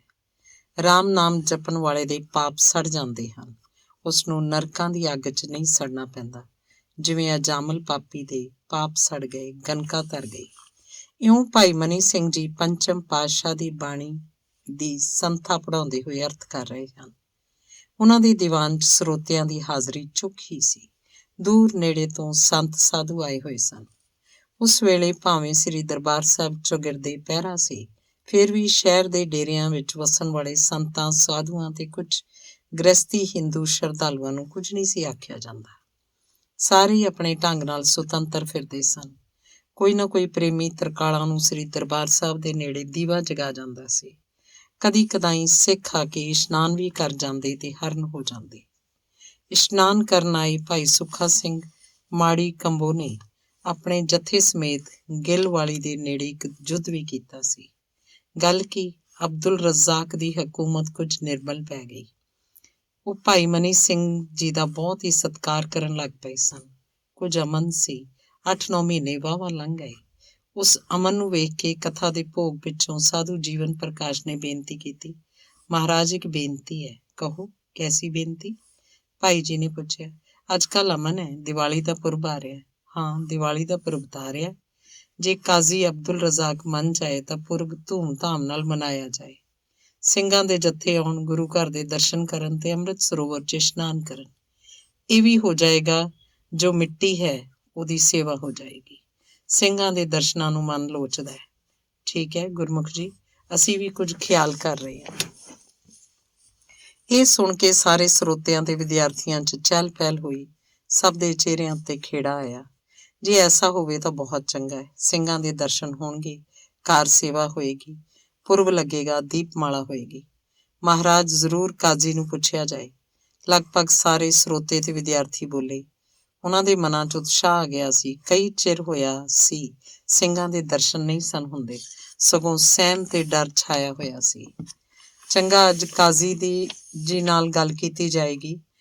ਗੱਲ ਸਾਈਂ ਲੋਕ ਜੀ ਕਰਨਗੇ, ਲੋੜ ਪਈ ਤਾਂ ਅਸੀਂ ਵੀ ਆਪ ਮਿਲਾਂਗੇ। ਜ਼ਰੂਰ ਮਿਲਿਆ ਜਾਏ। ਬੋਲ ਉੱਚੇ ਹੋਏ। ਐਸੀ ਵਿਚਾਰ ਹੋ ਰਹੀ ਸੀ ਕਿ ਭਗਤ ਸਿੰਘ ਨੇ ਆ ਕੇ ਬਚਨ ਕੀਤਾ, ਮਹਾਰਾਜ ਗੁਰੂ ਕਾ ਲੰਗਰ ਤਿਆਰ ਹੈ, ਚਲੋ ਪਹਿਲਾਂ ਸਾਰੇ ਪ੍ਰਸ਼ਾਦੇ ਛਕੋ। ਇਹ ਆਖ ਕੇ ਭਾਈ ਮਨੀ ਸਿੰਘ ਜੀ ਆਪ ਵੀ ਆਸਨ ਤੋਂ ਉੱਠੇ ਤੇ ਉਹਨਾਂ ਨੇ ਸੇਵਕਾਂ ਵੱਲ ਵੀ ਉੱਠਣ ਲਈ ਇਸ਼ਾਰਾ ਕੀਤਾ। ਕਲਮਾਂ, ਕਾਗਜ਼ ਤੇ ਪੋਥੀਆਂ ਸੰਭਾਲ ਕੇ ਬਸਤਿਆਂ 'ਚ ਬਣਾ ਕੇ ਸਾਰੇ ਗੁਰੂ ਕੇ ਲੰਗਰ ਦਾ ਪ੍ਰਸ਼ਾਦ ਛਕਣ ਨੂੰ ਤਿਆਰ ਹੋ ਗਏ। ਉਸ ਦਿਨ ਗੁਰੂ ਕੇ ਲੰਗਰ 'ਚ ਮਿੱਠੇ ਚੌਲ ਬਣੇ ਸਨ, ਪ੍ਰਸ਼ਾਦੇ ਤੇ ਦਾਲ ਸੀ। ਸਾਰਿਆਂ ਪ੍ਰਸ਼ਾਦ ਪੰਗਤ 'ਚ ਬੈਠ ਕੇ ਛਕਿਆ। ਹੱਥ ਸੁੱਚੇ ਹੋਏ, ਅਰਦਾਸ ਹੋਈ ਤਾਂ ਭਾਈ ਮਨੀ ਸਿੰਘ ਜੀ ਨੇ ਸਾਈਂ ਲੋਕ ਜੀ ਨੂੰ ਕੋਲ ਸੱਦ ਕੇ ਬਚਨ ਕੀਤਾ, ਸਾਈਂ ਲੋਕ ਜੀ, ਆਪ ਅੱਜ ਅਬਦੁਲ ਰਜ਼ਾਕ ਨੂੰ ਮਿਲੋ, ਉਹਨਾਂ ਨਾਲ ਗੱਲ ਕਰੋ, ਜੇ ਉਹ ਪੁਰਬ ਦੀ ਖੁੱਲ੍ਹ ਸੂਬੇ ਕੋਲੋਂ ਲੈ ਦੇਣ, ਜਿਵੇਂ ਆਪ ਦੀ ਆਗਿਆ। ਸੇਵਕ ਨੇ ਤਾਂ ਸੇਵਾ ਕਰਨੀ ਹੈ। ਸਾਈਂ ਲੋਕ ਨੇ ਹੱਥ ਜੋੜ ਕੇ ਉੱਤਰ ਦਿੱਤਾ। ਇਹ ਆਖਣਾ ਸਿਰਫ ਦੀਵਾਲੀ ਵਾਲੇ ਦਿਨ ਤੇ 3 ਦਿਨ ਪਹਿਲਾਂ ਤੇ 3 ਦਿਨ ਪਿੱਛੋਂ ਕੋਈ 7 ਦਿਨ ਦੀ ਆਗਿਆ ਮਿਲ ਜਾਏ, ਗੁਰੂ ਖਾਲਸਾ ਦੇ ਖੁੱਲ੍ਹੇ ਦੀਦਾਰੇ ਹੋ ਜਾਣਗੇ। ਇਹ ਹੁਕਮ ਲੈ ਕੇ ਸਾਈਂ ਲੋਕ ਕਾਜ਼ੀ ਅਬਦੁਲ ਰਜ਼ਾਕ ਦੇ ਡੇਰੇ ਪੁੱਜਿਆ। ਉਸ ਨਾਲ ਮਿਲ ਕੇ ਸਲਾਮ ਦੁਆ ਲਈ ਤੇ ਸਰਸਰੀ ਗੱਲਬਾਤ ਪਿੱਛੋਂ ਆਖਿਆ, ਸੰਤ ਜੀ, ਮਹਾਰਾਜ ਦੀ ਆਗਿਆ ਹੈ। ਕੈਸੀ ਆਗਿਆ? ਬੰਦਾ ਹਾਜ਼ਰ ਹੈ। ਆਪ ਤਾਂ ਬਹੁਤ ਨੇਕ ਤੇ ਭਲੇ ਇਮਾਨਦਾਰ ਖੁਦਾਈ ਬੰਦੇ ਹਨ। ਕਾਜ਼ੀ ਅਬਦੁਲ ਰਜ਼ਾਕ ਨੇ ਉੱਤਰ ਦਿੱਤਾ, ਦੀਵਾਲੀ ਦਾ ਮੇਲਾ ਨੇੜੇ ਆ ਰਿਹਾ। ਹਾਂ, ਆ ਰਿਹਾ। ਇਹ ਤਾਂ ਆਪ ਨੂੰ ਪਤਾ ਹੀ ਹੈ ਕਿ ਸਿੱਖ ਦੀਵਾਲੀ ਵਿਸਾਖੀ ਨੂੰ ਦਰਬਾਰ ਆਉਂਦੇ ਹੈ। ਇਹ ਠੀਕ ਹੈ, ਪਰ ਕੀ? ਨਾ, ਤੁਸਾਂ ਦਾ ਕੀ ਮਤਲਬ? ਮੇਰਾ ਮਤਲਬ ਹੈ ਕਿ ਸੰਤ ਜੀ ਦਾ ਵਿਚਾਰ ਹੈ ਕਿ ਆਪ ਸਿੱਖਾਂ ਨੂੰ ਦੀਵਾਲੀ ਤੇ ਆਉਣ ਦੀ ਖੁੱਲ੍ਹ ਦਿਓ, ਨਾਕਾਬੰਦੀ ਚੁੱਕੀ ਜਾਏ। ਹੈਂ? ਨਾਕਾਬੰਦੀ ਚੁੱਕੀ ਜਾਏ, ਸਿੱਖ ਆ ਜਾਣ ਤੇ ਮੈਂ ਜਿਉਂਦਾ ਰਹਾਂਗਾ। ਮੈਨੂੰ ਪੁੱਠਾ ਟੰਗ ਕੇ ਕਤਲ ਨਾ ਕੀਤਾ ਜਾਏਗਾ। ਅਬਦੁਲ ਰਜ਼ਾਕ ਗੱਲ ਸੁਣਦੇ ਸਾਰ ਕੰਬ ਉੱਠਿਆ। ਕੰਬਦਿਆਂ ਹੋਇਆਂ ਉਹਨੇ ਸਾਈਂ ਲੋਕ ਵੱਲ ਵੇਖਿਆ ਤੇ ਆਖਿਆ, ਮੈਂ ਜੋ ਕਰ ਸਕਦਾ ਕਰਦਾ ਰਿਹਾ।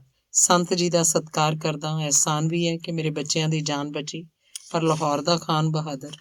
ਸੰਤ ਜੀ ਦਾ ਭਾਵ ਹੈ ਕਿ ਲਾਹੌਰੋਂ ਪੁੱਛ ਕੇ ਆਗਿਆ ਲੈ ਦਿੱਤੀ ਜਾਏ।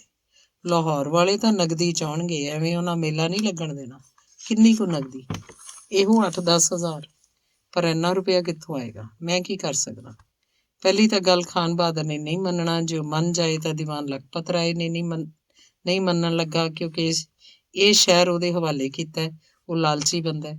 ਇਹ ਤਾਂ ਠੀਕ ਹੈ, ਪਰ ਜੇ ਤੁਸੀਂ ਗੱਲ ਕਰੋ, ਪੂਰਾ ਯਤਨ ਕਰੋ ਤਾਂ ਕੰਮ ਫੱਬ ਸਕਦਾ। ਮੈਨੂੰ ਕੀ ਮਤਲਬ? ਮੈਨੂੰ ਕੀ ਮਿਲੇਗਾ? ਤੁਸਾਂ ਵੀ 1000 ਖੰਡ ਦਵਾ ਦਿਆਂਗੇ, ਯਤਨ ਕਰੋ। ਸਿੰਘਾਂ ਨੇ ਸ੍ਰੀ ਦਰਬਾਰ ਸਾਹਿਬ ਚੜਾਵਾ ਤਾਂ ਬਹੁਤ ਚੜਾ ਦੇਣਾ ਤੇ ਜੀਵਨ ਦਾ ਸਭ ਕੁਝ ਦਰਬਾਰ ਸਾਹਿਬ ਨੂੰ ਸਮਝਦੇ ਆ। ਇਹ ਤਾਂ ਠੀਕ ਹੈ, ਪਰ ਗੱਲ ਖੋਲ ਕੇ ਕਰੋ। ਸੰਗਣ ਜਾਂ ਝਿਜਕਣ ਦੀ ਲੋੜ ਨਹੀਂ। ਸੰਤ ਜੀ ਬੜੇ ਦਰਿਆ ਦਿਲ ਹਨ, ਸ਼ਾਂਤੀ ਸਰੂਪ, ਆਲਮ ਫਾਜ਼ਲ। ਦੇਖਿਆ ਤੁਸਾਂ ਦੇ ਘਰ ਆਏ ਤੇ ਬੱਚਿਆਂ ਨੂੰ ਰਾਜ਼ੀ ਕਰ ਗਏ। ਸੰਤ ਜੀ ਦਾ ਮੁੱਲ ਕੀ ਹੈ? ਬੜੇ ਭਲੇ ਹਨ। ਫਿਰ ਗੱਲ ਕਰੋ। ਲਾਹੌਰ ਜਾਣਾ ਪਏਗਾ, ਚਲੇ ਜਾਓ। ਪੇਸ਼ਗੀ। ਫੱਕਰਾਂ ਦੇ ਭਰੋਸਾ ਕਰੋ। ਫੱਕਰ ਕਦੀ ਝੂਠ ਨਹੀਂ ਬੋਲਦੇ, ਕਿਸੇ ਨਾਲ ਧੋਖਾ ਨਹੀਂ ਕਰਦੇ। ਉਹਨਾਂ ਦਾ ਸਾਖੀ ਖੁਦਾ ਹੈ। ਚਲੋ ਠੀਕ ਹੈ, ਮੈਂ ਕੱਲ ਲਾਹੌਰ ਜਾਂਦਾ, ਪਤਾ ਲਿਆ ਕੇ ਦੱਸਣਾ ਨਹੀਂ, ਮਨਾ ਕੇ ਹੁਕਮ ਲਿਆਉਣਾ ਹੈ। ਮੇਲਾ ਲੱਗੇ, ਸੰਤ ਜੀ ਆਪ ਵੀ ਮਿਲਣ ਨੂੰ ਤਿਆਰ ਹਨ।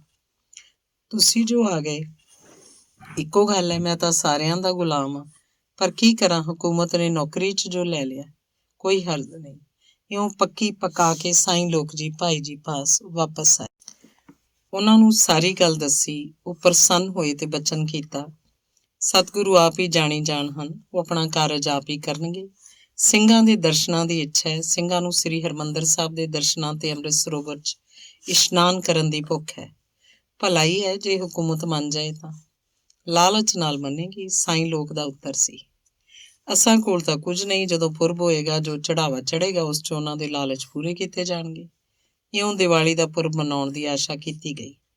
ਆਸ ਦੇ ਪੂਰਨ ਹੋਣ ਦੀ ਡੋਰ ਜਾਂ ਅਕਾਲ ਪੁਰਖ ਤੇ ਸੀ ਜਾਂ ਲਾਹੌਰ ਦੀ ਹਕੂਮਤ ਉੱਤੇ। ਜਿਹੜੀ ਹਕੂਮਤ ਸਿੱਖਾਂ ਦਾ ਅੰਤ ਕਰਨ ਤੇ ਤੁਲੀ ਸੀ, ਉਹ ਮੁਗਲ ਰਾਜ ਨੂੰ ਸਦੀਵੀ ਕਾਇਮ ਰੱਖਣ ਦੇ ਸੁਪਨੇ ਲੈ ਰਹੀ ਸੀ। ਸਿੱਖ ਭਾਰਤ ਨੂੰ ਆਜ਼ਾਦ ਕਰਾਉਣ ਦਾ ਘੋਲ ਘੁਲ ਰਹੇ ਸਨ। ਦੇਸ਼ ਤੇ ਧਰਮ ਦੀ ਆਜ਼ਾਦੀ ਬਦਲੇ ਜੀਵਨ ਬਾਜ਼ੀ ਲਾਈ ਸੀ। ਅੰਗ 10ਵਾਂ। ਸੰਤ ਜੀ ਦੇਖ ਲਓ, 5000 ਚਾਂਦੀ ਦਾ ਰੁਪਇਆ ਦੇਣਾ ਪੈਣਾ ਜੀ। ਸੂਬੇਦਾਰ ਨੇ ਆਗਿਆ ਦਿੱਤੀ ਹੈ। 6 ਦਿਨ ਮੇਲਾ ਲਾ ਸਕਦੇ ਹੋ। 6ਵੇਂ ਦਿਨ ਪਿੱਛੋਂ ਸਾਰੇ ਸਿੱਖਾਂ ਨੇ ਚਲੇ ਜਾਣਾ ਹੋਏਗਾ। ਅਬਦੁਲ ਰਜ਼ਾਕ ਨੇ ਭਾਈ ਮਨੀ ਸਿੰਘ ਕੋਲ ਆ ਕੇ ਆਖਿਆ। ਉਸ ਵੇਲੇ ਸਾਈਂ ਲੋਕ ਵੀ ਕੋਲ ਸੀ। ਰੁਪਇਆ 5000 ਬਹੁਤ ਹੈ, ਭਾਈ ਮਨੀ ਸਿੰਘ ਜੀ ਸੋਚ ਕੇ ਬੋਲੇ।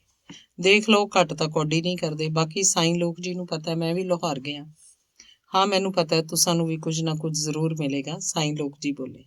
ਚਲੋ, ਜਿਵੇਂ ਗੁਰੂ ਨੂੰ ਭਾਵੇ, ਉਹਨਾਂ ਦਾ ਕਾਰਜ ਉਹਨਾਂ ਹੀ ਕਰਨਾ ਹੈ। ਸਾਡਾ ਤਾਂ ਤਨ ਮਨ ਧਨ ਸਭ ਕੁਝ ਗੁਰੂ ਕਿਹਾ ਤੇ ਗੁਰੂ ਖਾਲਸੇ ਦਾ ਹੈ। ਪੱਕੀ ਹੋਈ? ਹਾਂ, ਸੱਦੇ ਭੇਜ ਦਈਏ? ਜ਼ਰੂਰ, ਬਹੁਤ ਮਿਹਰਬਾਨੀ। ਆਖ ਕੇ ਭਾਈ ਮਨੀ ਸਿੰਘ ਜੀ ਨੇ ਅਬਦੁਲ ਰਜ਼ਾਕ ਨੂੰ ਵਿਦਾ ਕੀਤਾ ਤੇ ਆਪ ਸੋਚਣ ਲੱਗੇ। ਬਹੁਤ ਕੁਝ ਸੋਚਦੇ ਰਹੇ। ਉਹਨਾਂ ਦੀਆਂ ਅੱਖਾਂ ਦੇ ਅੱਗੇ ਅਨੰਦਪੁਰ ਦੀ ਉਹ ਝਾਕੀ ਆਈ, ਜਦੋਂ ਪਹਾੜੀ ਰਾਜਿਆਂ ਨੇ ਮੁਸਲਮਾਨਾਂ ਨਾਲ ਮਿਲ ਕੇ ਸਹੁੰਆਂ ਖਾਧੀਆਂ ਸਨ, ਆਟੇ ਦੀਆਂ ਗਊਆਂ ਬਣੀਆਂ ਤੇ ਮੁੜ ਧੋਖਾ ਕੀਤਾ ਸੀ। ਉਹਨਾਂ ਦੇ ਕੰਨਾਂ 'ਚ ਉਹਨਾਂ ਦੇ ਮਨ ਦੀ ਆਵਾਜ਼ ਪਈ, ਦੁਸ਼ਮਣ ਤੇ ਮੀਂਹ ਵਸਾਰਨੇ ਨਹੀਂ ਚਾਹੀਦੇ। ਕਾਜ਼ੀ ਅਬਦੁਲ ਰਜ਼ਾਕ ਲਾਹੌਰੋਂ ਆਇਆ, ਕੀ ਪਤਾ ਕੀ ਗੱਠਜੋੜ ਕਰ ਆਇਆ। ਪਰ ਨਿਰਮਲ ਆਤਮਾ ਭਾਈ ਮਨੀ ਸਿੰਘ ਜੀ ਨੇ ਸਿਰਫ ਇਹੋ ਮਨ ਨੂੰ ਆਖਿਆ, ਜੋ ਭਾਣਾ ਵਰਤਣਾ ਉਹ ਵਰਤੇਗਾ। ਗੁਰੂ ਖਾਲਸੇ ਦੇ ਦਰਸ਼ਨ ਹੋਣੇ ਚਾਹੀਏ। ਉਹਨਾਂ ਨੇ ਉਸੇ ਵੇਲੇ ਕਾਗਜ਼ ਤੇ ਕਲਮ ਫੜ ਕੇ ਦਲ ਖਾਲਸੇ ਦੇ ਜੱਥਿਆਂ ਵੱਲ ਚਿੱਠੀਆਂ ਲਿਖਣੀਆਂ ਸ਼ੁਰੂ ਕਰ ਦਿੱਤੀਆਂ। ਉਹਨਾਂ ਨੇ ਲਿਖਿਆ, ਸਰਬੱਤ ਖਾਲਸਾ ਜੀ, ਆਪ ਜੀ ਨੇ ਦੀਵਾਲੀ ਦੇ ਪੁਰਬ ਸਮੇਂ ਅੰਮ੍ਰਿਤਸਰ ਪਹੁੰਚਣਾ। ਦੀਵਾਲੀ 2 ਦਿਨ ਪਹਿਲਾਂ ਆਉਣਾ ਤੇ 2 ਦਿਨ ਪਿੱਛੋਂ ਚਲੇ ਜਾਣਾ। ਸੂਬੇ ਲਾਹੌਰ ਨਾਲ ਇਹ ਗੱਲ ਹੋਈ ਹੈ। ਦੀਵਾਲੀ ਦਾ ਪੁਰਬ ਧੂਮ-ਧਾਮ ਨਾਲ ਮਨਾਇਆ ਜਾਏਗਾ। ਗੁਰੂ ਪੰਥ ਦਾਸ ਮਨੀ ਸਿੰਘ ਗ੍ਰੰਥੀ ਸ੍ਰੀ ਹਰਿਮੰਦਰ ਸਾਹਿਬ ਸੁਦਾਸਰ। ਚਿੱਠੀਆਂ ਲਿਖੀਆਂ ਗਈਆਂ ਤੇ ਆਪਣੇ ਸੇਵਕਾਂ ਨੂੰ ਆਖਿਆ, ਉਹ ਜੰਗਲਾਂ ਮਾਲਵੇ ਦੇ ਦੂਰ ਦੂਰ ਚਿੱਠੀਆਂ ਲੈ ਕੇ ਜਾਣ ਤੇ ਜੱਥਿਆਂ ਨੂੰ ਖਬਰ ਕਰ ਆਉਣ। ਸੇਵਕ ਚੱਲ ਪਏ। ਉਹਨਾਂ ਨੇ ਘੋੜੇ ਲਏ। ਉਹ ਸੰਤ ਭੇਸ 'ਚ ਸਨ। ਇੱਧਰ ਆਪ ਭਾਈ ਜੀ ਦੇ ਨਾਲ ਦੇ ਪਿੰਡ ਵਿੱਚ ਸੰਤ ਮਹਾਤਮਾ ਸ਼ਰਧਾਲੂਆਂ ਨੂੰ ਭੇਜਿਆ ਕਿ ਉਹ ਪਿੰਡਾਂ ਤੋਂ ਰਾਸ਼ਨ ਇਕੱਠਾ ਕਰਕੇ ਲਿਆਉਣ ਤਾਂ ਕਿ ਗੁਰੂ ਕਾ ਲੰਗਰ ਜਾਰੀ ਹੋਵੇ। ਦਲ ਖਾਲਸੇ ਨੇ ਹਜ਼ਾਰਾਂ ਦੀ ਗਿਣਤੀ 'ਚ ਪੁੱਜਣਾ ਸੀ। ਰਾਮਸਰ ਸਰੋਵਰ ਦੇ ਕੋਲ ਖੁੱਲੀ ਥਾਂ ਦਲ ਖਾਲਸੇ ਦੀ ਛਾਉਣੀ ਵਾਸਤੇ ਮਿੱਥੀ ਗਈ ਤੇ ਗੁਰੂ ਕੇ ਲੰਗਰ ਵਾਸਤੇ ਬਾਲਣ ਕਟਾਉਣ ਦਾ ਵੀ ਪ੍ਰਬੰਧ ਕੀਤਾ ਗਿਆ। ਉਧਰ ਸ੍ਰੀ ਦਰਬਾਰ ਸਾਹਿਬ ਦੀਆਂ ਚਾਬੀਆਂ ਪ੍ਰਾਪਤ ਕਰਕੇ ਸ੍ਰੀ ਹਰਿਮੰਦਰ ਸਾਹਿਬ ਦੀ ਸਫਾਈ ਸ਼ੁਰੂ ਕੀਤੀ, ਪਰ ਸ਼ਰਤ ਅਜੇ ਵੀ ਕਾਇਮ ਸੀ ਕਿ ਕੋਈ ਯਾਤਰਾ ਨਹੀਂ ਸੀ ਕਰ ਸਕਦਾ, ਸਿਰਫ 3 ਬੰਦੇ ਅੰਦਰ ਜਾ ਸਕਦੇ ਸਨ। ਸੇਵਾ ਹੁੰਦੀ ਰਹੀ, ਬਾਲਣ ਤੇ ਅਨਾਜ ਮਿੱਠਾ ਇਕੱਤਰ ਹੁੰਦਾ ਰਿਹਾ। ਸ਼ਹਿਰ 'ਚ ਵਸਣ ਵਾਲੇ ਹਿੰਦੂ ਤੇ ਨੇਕ ਪੁਰਸ਼ਾਂ ਵਿੱਚ ਉਤਸ਼ਾਹ ਜਾਗਿਆ। ਦੀਵਾਲੀ 'ਚ ਸਿਰਫ 10 ਦਿਨ ਰਹਿ ਗਏ ਸਨ। ਭਾਈ ਮਨੀ ਸਿੰਘ ਜੀ ਆਪਣੇ ਖੂਹ ਵਾਲੇ ਡੇਰੇ ਤੋਂ ਉੱਠ ਕੇ ਸ੍ਰੀ ਹਰਿਮੰਦਰ ਸਾਹਿਬ ਵੱਲ ਜਾ ਰਹੇ ਸਨ ਕਿ ਪ੍ਰਕਾਸ਼ ਚੰਦਰ ਮਿਲਿਆ। ਉਹਨੇ ਕਾਹਲੀ ਨਾਲ ਕਿਹਾ, ਮਹਾਰਾਜ ਆਓ, ਛੇਤੀ ਆਓ। ਉਹਨੇ ਕਿੱਕਰਾਂ ਦੀ ਝੰਗੀ ਵੱਲ ਇਸ਼ਾਰਾ ਕੀਤਾ। ਕੀ ਗੱਲ ਗੁਰਮੁਖਾ, ਤੂੰ ਬਹੁਤ ਘਬਰਾਇਆ? ਭਾਈ ਜੀ ਨੇ ਆਖਿਆ, ਆਓ, ਪਾਸੇ ਹੋ ਕੇ ਗੱਲ ਕਰਨ ਵਾਲੀ ਹੈ। ਹਨੇਰ ਹੋ ਗਿਆ। ਪ੍ਰਕਾਸ਼ ਚੰਦਰ ਨੇ ਮੁੜ ਕਿਹਾ। ਭਾਈ ਮਨੀ ਸਿੰਘ ਜੀ ਉਸਦੇ ਨਾਲ ਤੁਰੇ। ਰਤਾ ਕੂ ਪਰੇਡੇ ਹੋ ਕੇ ਪ੍ਰਕਾਸ਼ ਚੰਦਰ ਨੇ ਇੱਧਰ ਉੱਧਰ ਧਿਆਨ ਮਾਰਿਆ ਤੇ ਕਿਸੇ ਨੂੰ ਕੋਲ ਨਾ ਦੇਖ ਕੇ ਆਖਿਆ, ਮਹਾਰਾਜ ਦੀਵਾਨ ਕੌੜਾ ਮਲ ਦਾ ਬੰਦਾ ਆਇਆ। ਕੀ ਸੁਨੇਹਾ ਲਿਆ ਹੈ? ਭਾਈ ਜੀ ਨੇ ਪੁੱਛਿਆ। ਉਹ ਆਖਦਾ ਆਪ ਨੂੰ ਜ਼ਰੂਰ ਮਿਲਣਾ ਹੈ, ਪਰ ਕਿਸੇ ਗੁਪਤ ਸਥਾਨ ਤੇ, ਤਾਂ ਕਿ ਕਾਜ਼ੀ ਰਜ਼ਾਕ ਜਾਂ ਉਹਦੇ ਬੰਦਿਆਂ ਨੂੰ ਪਤਾ ਨਾ ਲੱਗੇ। ਉਹਦੇ ਕੋਲ ਇੱਕ ਚਿੱਠੀ ਵੀ ਹੈ। ਉਹ ਕਿੱਥੇ ਹੈ? ਹੀਰਾ ਮਲ ਦੀ ਹਵੇਲੀ 'ਚ। ਉਹਨਾਂ ਦਾ ਸੰਬੰਧੀ ਹੈ। ਆਓ ਮੇਰੇ ਨਾਲ। ਚਲੋ। ਆਖ ਕੇ ਭਾਈ ਮਨੀ ਸਿੰਘ ਜੀ ਚੱਲ ਪਏ। ਉਹ ਹੀਰਾ ਮਲ ਦੀ ਹਵੇਲੀ 'ਚ ਚਲੇ ਗਏ। ਉਹ ਹਵੇਲੀ ਪੱਕੀ ਸੀ ਤੇ ਹੀਰਾ ਮਲ ਸ਼ਾਹੂਕਾਰਾ ਕਰਦਾ ਸੀ। ਉਹਦਾ ਲੈਣ ਦੇਣ ਸਰਕਾਰੀ ਖਾਤੇ ਨਾਲ ਵੀ ਸੀ। ਬਹੁਤ ਕੰਡ ਵਾਲਾ ਬੰਦਾ ਸੀ। ਮੇਰਾ ਨਾਂ ਦਲੀਪ ਹੈ, ਲਾਹੌਰੋਂ ਆਉਣ ਵਾਲੇ ਬੰਦੇ ਨੇ ਆਖਿਆ। ਦੀਵਾਨ ਕੌੜਾ ਮਲ ਜੀ ਨੇ ਚਿੱਠੀ ਭੇਜੀ ਹੈ। ਉਹਨੇ ਕਾਗਜ਼ ਦਾ ਟੁਕੜਾ ਦਿੱਤਾ। ਉਹ ਵਲੇਟਿਆ ਹੋਇਆ ਸੀ। ਉਹਨੂੰ ਭਾਈ ਜੀ ਨੇ ਫੜ ਕੇ ਪੜ੍ਹਿਆ। ਲਿਖਿਆ ਸੀ, ਭਾਈ ਜੀ ਗੁਰਫਤਿਹ, ਬਿਨੈ ਹੈ ਕਿ ਦੀਵਾਲੀ ਦਾ ਮੇਲਾ ਨਾ ਕਰੋ। ਸੂਬਾ ਲਾਹੌਰ ਤੇ ਦੀਵਾਨ ਲਖਪਤ ਰਾਏ ਦੀ ਬੇਈਮਾਨੀ ਹੈ। ਉਹ ਆ ਰਿਹਾ ਫੌਜ ਲੈ ਕੇ। ਜਦੋਂ ਸਿੰਘ ਇਕੱਠੇ ਹੋਏ ਉਦੋਂ ਫੌਜ ਨੇ ਹਮਲਾ ਕਰ ਦੇਣਾ ਹੈ। ਸਭ ਨੂੰ ਰੋਕੋ, ਨਹੀਂ ਤੇ ਗੁਰੂ ਘਰ 'ਚ ਲਹੂ ਡੁੱਲੇਗਾ। ਬੇਈਮਾਨ ਹੈ, ਚਿੱਠੀ ਪਾੜ ਦਿਓ। ਮਿਹਰ ਦੀਵਾਨ ਕੌੜਾ ਮਲ ਦੀ ਸੀ। ਚਿੱਠੀ ਪੜ੍ਹ ਕੇ ਭਾਈ ਮਨੀ ਸਿੰਘ ਜੀ ਹੈਰਾਨ ਹੋਏ। ਉਹਨਾਂ ਨੇ ਰੁੱਕਾ ਪਾੜ ਦਿੱਤਾ। ਦਲੀਪ ਨੂੰ ਜ਼ਬਾਨੀ ਪੁੱਛਿਆ। ਉਹਨੇ ਖਤਰੇ ਹੀ ਖਤਰੇ ਪ੍ਰਗਟ ਕੀਤੇ ਤੇ ਆਖਿਆ, ਗੁਪਤ ਸਾਜ਼ਿਸ਼ ਹੋਈ ਸੀ। ਅਬਦੁਲ ਰਜ਼ਾਕ ਨੂੰ ਵੀ ਪਤਾ ਸੀ, ਪਰ ਇਹ ਸ਼ਾਹੀ ਦਬਾਅ ਹੇਠ ਹੈ, ਬੋਲ ਨਹੀਂ ਸਕਿਆ। ਲਹੂ ਦੀ ਹੋਣੀ ਹੋਏਗੀ, ਬਸ ਸਾਰਿਆਂ ਨੂੰ ਇਤਲਾਹ ਦੇ ਦਿਓ। ਭਾਈ ਮਨੀ ਸਿੰਘ ਜੀ ਨਿਰਮਲ ਆਤਮਾ ਸਨ। ਪਰਮਾਤਮਾ ਨੇ ਚੰਗਾ ਕੀਤਾ ਕਿ ਪਹਿਲਾਂ ਪਤਾ ਦੇ ਦਿੱਤਾ। ਵਸੀਲਾ ਲੱਗ ਗਿਆ। ਕਾਹਲੀ ਨਾਲ ਚੱਲ ਕੇ ਆਪਣੇ ਡੇਰੇ ਆਏ। ਉਹਨਾਂ ਨੂੰ ਬੜਾ ਕ੍ਰੋਧ ਆਇਆ ਤੁਰਕਾਂ ਉੱਤੇ। ਖੂਹ ਤੇ ਆ ਗਏ। ਉਹਨਾਂ ਨੇ ਭਗਤ ਸਿੰਘ ਨੂੰ ਆਖਿਆ, ਭਗਤ ਸਿੰਘ ਜਾ, ਸਾਰਿਆਂ ਨੂੰ ਸੱਦ ਕੇ ਲਿਆ। ਜੀਵਨ ਰਾਮ ਨੂੰ ਵੀ ਬੁਲਾ, ਬਹੁਤ ਜ਼ਰੂਰੀ ਕੰਮ ਹੈ। ਬਾਲਣ ਕੱਟਣਾ ਬੰਦ ਕਰੋ। ਰਾਸ਼ਨ ਜੋ ਆ ਗਿਆ ਸੋ ਆ ਗਿਆ। ਕਿਉਂ ਮਹਾਰਾਜ, ਕੀ ਗੱਲ, ਮੇਲਾ ਨਹੀਂ ਹੋਏਗਾ? ਭਗਤ ਸਿੰਘ ਨੇ ਹੈਰਾਨੀ ਨਾਲ ਪੁੱਛਿਆ। ਧੋਖਾ ਹੈ, ਖਾਲਸੇ ਨੂੰ ਰੋਕਣਾ ਹੈ, ਬਚਾ ਹੋ ਜਾਏ। ਬੇਈਮਾਨੀ ਦਾ ਰਾਜ ਹੈ। ਭਾਈ ਜੀ ਕ੍ਰੋਧ ਨਾਲ ਆਖੀ ਗਏ। ਇਸੇ ਮੁਗਲੀਆ ਹਕੂਮਤ ਦਾ ਹੁਣ ਜ਼ਰੂਰ ਖਾਤਮਾ ਹੋਏਗਾ। ਹਰ ਗੱਲ ਤੇ ਹੀ ਧੋਖਾ। ਛੇਤੀ ਕਰੋ, ਬੁਲਾਓ। ਮੈਂ ਹੁਣੇ ਆਇਆ ਮਹਾਰਾਜ, ਸਾਰਿਆਂ ਨੂੰ ਸਾਦਾ। ਭਗਤ ਸਿੰਘ ਨੇ ਆਖਿਆ ਤੇ ਚਲਾ ਗਿਆ। ਉਹਦਾ ਵੀ ਦਿਲ ਧੜਕਣ ਲੱਗਾ। ਮਨ ਦੀਆਂ ਮਨ ਚ ਰਹੀਆਂ। ਉਹ ਜਿੰਨੀ ਛੇਤੀ ਹੋਇਆ ਹਰ ਇੱਕ ਦੇ ਘਰ ਪਹੁੰਚਿਆ।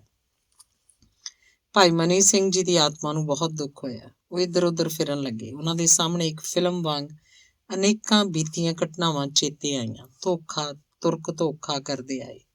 ਅੱਛਾ ਵਾਹਿਗੁਰੂ, ਰਾਖਾ ਖਾਲਸੇ ਦਾ। ਉਹ ਸੋਚਦੇ ਰਹੇ, ਫਿਰਦੇ ਰਹੇ। ਸੂਰਜ ਡੁੱਬ ਗਿਆ। ਘੁੱਪ ਹਨੇਰਾ ਛਾ ਗਿਆ। ਆਕਾਸ਼ ਉੱਤੇ ਤਾਰੇ ਡਲਕਣ ਲੱਗੇ। ਮਹਾਰਾਜ, ਭਗਤ ਸਿੰਘ ਨੇ ਆਵਾਜ਼ ਦਿੱਤੀ। ਆ ਉਰੇ ਆ, ਭਾਈ ਜੀ ਨੇ ਅੱਗੋਂ ਉੱਤਰ ਦਿੱਤਾ।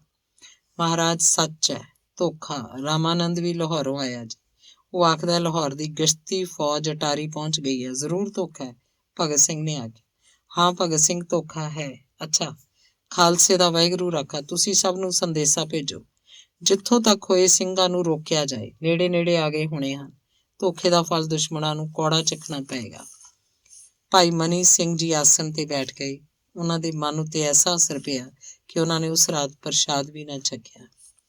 ਅੰਗ 11ਵਾਂ। ਦੀਵਾਲੀ ਦਾ ਦਿਨ ਆ ਗਿਆ। ਭਾਈ ਮਨੀ ਸਿੰਘ ਜੀ ਸਮੇਤ ਸਾਰੇ ਸੰਤਾਂ ਸਾਧੂਆਂ ਨੂੰ ਦੀਵਾਲੀ ਦਿਨ ਤੋਂ ਪਹਿਲੀ ਰਾਤ ਬੜੀ ਬੇਚੈਨੀ ਨਾਲ ਬੀਤੀ। ਕੋਈ ਨਾ ਸੁੱਤਾ। ਕਿਸੇ ਨੂੰ ਖਾਣ ਤੇ ਸੌਣ ਦਾ ਖਿਆਲ ਨਹੀਂ ਸੀ। ਉਹ ਤਾਂ ਸਾਰੇ ਸਿੰਘਾਂ ਸਿੰਘਣੀਆਂ ਤੇ ਮਾਸੂਮ ਭੁਚੰਗੀਆਂ ਨੂੰ ਬਚਾਉਣ 'ਚ ਰੁੱਝੇ ਸਨ। ਲਾਹੌਰ ਦੇ ਸੂਬੇ ਖਾਨ ਬਹਾਦਰ ਨੇ ਬੇਈਮਾਨੀ ਕੀਤੀ। ਉਹ ਚੰਦਰੇ ਦੀਵਾਨ ਦੇ ਆਖੇ ਲੱਗ ਗਿਆ ਸੀ। ਭਾਈ ਜੀ ਪਾਸੋਂ ਮੇਲੇ ਦਾ ਮਸੂਲ 5000 ਲੈਣਾ ਕਰਕੇ ਮੇਲਾ ਲਾਉਣ ਦੀ ਆਗਿਆ ਕੀਤੀ। ਖੈਰ ਨਾਲ ਹੀ ਮੇਲੇ ਦੇ ਪ੍ਰਬੰਧ ਦੇ ਬਹਾਨੇ ਲਾਹੌਰੋਂ ਬਹੁਤ ਸਾਰਾ ਲਸ਼ਕਰ ਭੇਜ ਦਿੱਤਾ।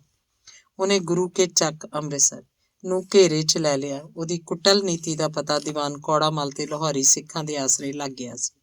ਚਿੱਠੀਆਂ ਭੇਜੀਆਂ, ਬੰਦੇ ਨਸਾਏ, ਭਾਈ ਸਾਹਿਬ ਨੂੰ ਦੇ ਜਿੰਨੇ ਸੇਵਕ ਸੀ ਸਭ ਨੂੰ ਸ਼ਹਿਰ ਦੇ 2-4 ਮੀਲ ਰਾਹਾਂ ਤੋਂ ਦੂਰ ਖੜਿਆਂ ਕੀਤਾ ਤਾਂ ਕਿ ਉਹ ਭੁੱਲ ਭੁਲੇਖੇ ਆਏ ਸਿੱਖਾਂ ਨੂੰ ਰੋਕਣ।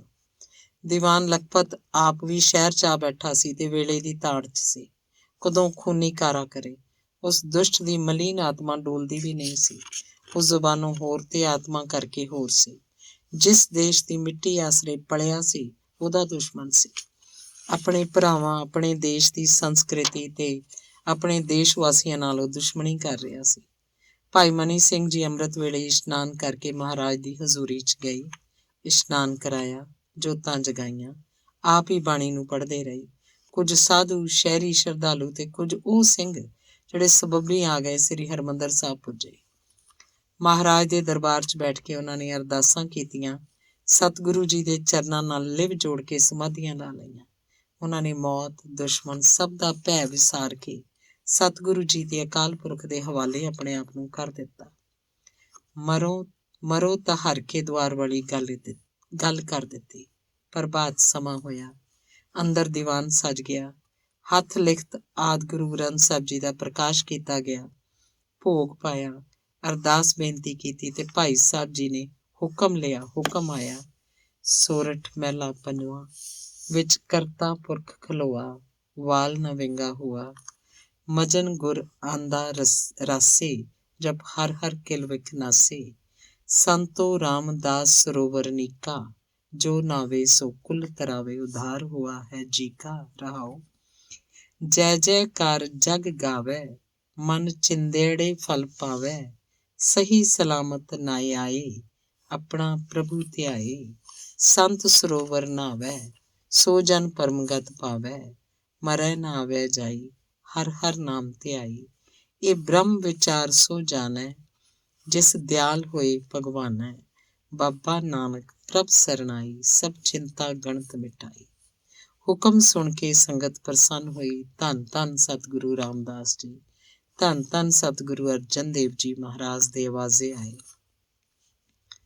ਭਾਈ ਮਨੀ ਸਿੰਘ ਜੀ ਆਪ ਮਹਾਵਾਕ ਦੀ ਕਥਾ ਕਰਨ ਲੱਗੇ, ਕਿਉਂਕਿ ਆਪ ਮਹਾਨ ਗਿਆਨੀ ਸਨ। ਭਾਈ ਗੁਰਦਾਸ ਜੀ ਤੋਂ ਪਿੱਛੋਂ ਦੂਸਰੇ ਸਿਆਣੇ ਗੁਰਬਾਣੀ ਦੇ ਗਿਆਤਾ ਤੇ ਲਿਖਾਰੀ ਭਾਈ ਮਨੀ ਸਿੰਘ ਜੀ ਸਨ। ਆਪ ਤੋਂ ਗੁਰੂ ਗ੍ਰੰਥ ਸਾਹਿਬ ਦੇ ਅਰਥਾਂ ਦੀ ਗਿਆਨੀ ਸੰਪਰਦਾ ਚੱਲੀ, ਜੋ ਅੰਮ੍ਰਿਤਸਰੀ ਗਿਆਨੀ ਸੰਪਰਦਾਇ ਅਖਵਾਉਂਦੀ ਹੈ। ਆਪ ਨੇ ਪਹਿਲਾਂ ਸ੍ਰੀ ਗੁਰੂ ਗ੍ਰੰਥ ਸਾਹਿਬ ਸ੍ਰੀ ਅਨੰਦਪੁਰ ਲਿਖਿਆ। ਫਿਰ ਸੰਮਤ 1763 ਵਿੱਚ ਗੁਰੂ ਗੋਬਿੰਦ ਸਿੰਘ ਜੀ ਨੇ ਆਪ ਪਾਸੋਂ ਆਦਬੀੜ ਦਮਦਮਾ ਸਾਹਿਬ ਬੈਠ ਕੇ ਤਿਆਰ ਕਰਵਾਈ। ਉਸ ਦੇ ਪਿੱਛੋਂ ਆਪ ਦਿੱਲੀ ਚਲੇ ਗਏ, ਤਾਂ ਵੀ ਗੁਰਬਾਣੀ ਲਿਖਣ ਦੀ ਸੇਵਾ ਕਰਦੇ ਰਹੇ। ਸ੍ਰੀ ਅੰਮ੍ਰਿਤਸਰ ਜੀ ਆ ਕੇ ਆਦਬੀੜ ਲਿਖਣ ਤੇ ਲਿਖਵਾਉਣ ਦੇ ਨਾਲ 10ਮ ਗ੍ਰੰਥ ਵੀ ਤਿਆਰ ਕੀਤਾ। ਭਗਤ ਰਤਨਾਵਲੀ ਤੇ ਭਗਤ ਮਾਲਾ ਲਿਖੀ। ਆਪਣੇ ਗੁਰਬਾਣੀ ਨੂੰ ਗੁਰੂ ਗੋਬਿੰਦ ਸਿੰਘ ਜੀ ਦੇ ਕਾਲ ਵਿੱਚ ਸ੍ਰੀ ਅਨੰਦਪੁਰ ਪੜ੍ਹਿਆ, ਘੋਖਿਆ ਤੇ ਨਿਰਮਲੇ ਸੰਤਾਂ ਦੀ ਸੰਗਤ ਨਾਲ ਗਿਆਨ ਪ੍ਰਾਪਤ ਕੀਤਾ ਸੀ। ਆਪ ਫਾਰਸੀ, ਸੰਸਕ੍ਰਿਤ ਤੇ ਗੁਰਮੁਖੀ ਦੇ ਵਿਦਵਾਨ ਤੇ ਲੇਖਕ ਸਨ। ਆਪ ਦਾ ਗਿਆਨ ਅਟੱਲ ਹੈ। ਧੰਨ ਧੰਨ ਸਤਿਗੁਰੂ ਅਰਜਨ ਦੇਵ ਜੀ, ਜਿਨ੍ਹਾਂ ਨੇ ਧਰਮ ਰੱਖਿਆ ਦੇ ਵਾਸਤੇ ਸ਼ਹੀਦੀ ਪ੍ਰਾਪਤ ਕੀਤੀ। ਭਾਈ ਮਨੀ ਸਿੰਘ ਜੀ ਕਥਾ ਕਰਨ ਲੱਗੇ। ਸਤਿਗੁਰੂ ਮਹਾਰਾਜ ਦੇ ਉਸਾਰੇ ਹੋਏ ਹਰਿਮੰਦਰ ਵਿੱਚ ਅੱਜ ਆਪਾਂ ਉਸ ਸਮੇਂ ਬੈਠੇ ਹਾਂ, ਜਿਸ ਸਮੇਂ ਗੁਰੂ ਕੇ ਚੱਕ ਤੇ ਹਰਿਮੰਦਰ ਸਾਹਿਬ ਦੇ ਚੌਗਿਰਦੇ ਅੰਨੀ ਸ਼ਕਤੀ ਦਾ ਪ੍ਰਦਰਸ਼ਨੀ ਹੈ ਤੇ ਧਰਮ ਵਿਰੁੱਧ ਸ਼ਕਤੀਆਂ ਇਕੱਠੀਆਂ ਹੋਈਆਂ ਹਨ। ਉਸ ਸਮੇਂ ਸਤਿਗੁਰੂ ਜੀ ਫਰਮਾਉਂਦੇ ਹਨ, ਅਸਾਂ ਦੇ ਕਾਰਜ ਵਿੱਚ ਸਹਾਇਤਾ ਕਰਨ ਲਈ ਆਪ ਕਰਤਾਰ ਆ ਖਲੋਤਾ ਹੈ, ਜਿਸ ਨੇ ਸ੍ਰਿਸ਼ਟੀ ਦੀ ਰਚਨਾ ਕੀਤੀ ਹੈ। ਇਸ ਵਾਸਤੇ ਵਾਲ ਵਿੰਗਾ ਨਹੀਂ ਹੋਇਆ। ਸਰੋਵਰ ਵਿੱਚ ਇਸ਼ਨਾਨ ਕਰਨ ਨਾਲ ਸਾਰੇ ਕੰਮ ਰਾਸ ਹੋ ਗਏ ਹਨ, ਕਿਉਂਕਿ ਇਸ਼ਨਾਨ ਕਰਨ ਪਿੱਛੋਂ ਹਰੀ ਦੇ ਨਾਮ ਦਾ ਜਾਪ ਕੀਤਾ। ਨਾਮ ਜਪਣ ਨਾਲ ਕਿਲ ਵਿਖ ਡੂੰਘੇ ਪਾਪ ਵੀ ਨਸ਼ਟ ਹੋ ਜਾਂਦੇ ਹਨ। ਇਹ ਸੰਤੋ, ਸਿੱਖ ਜਣੋ, ਸਤਿਗੁਰੂ ਰਾਮਦਾਸ ਜੀ ਦਾ ਸਰੋਵਰ ਬਹੁਤ ਉੱਤਮ ਹੈ।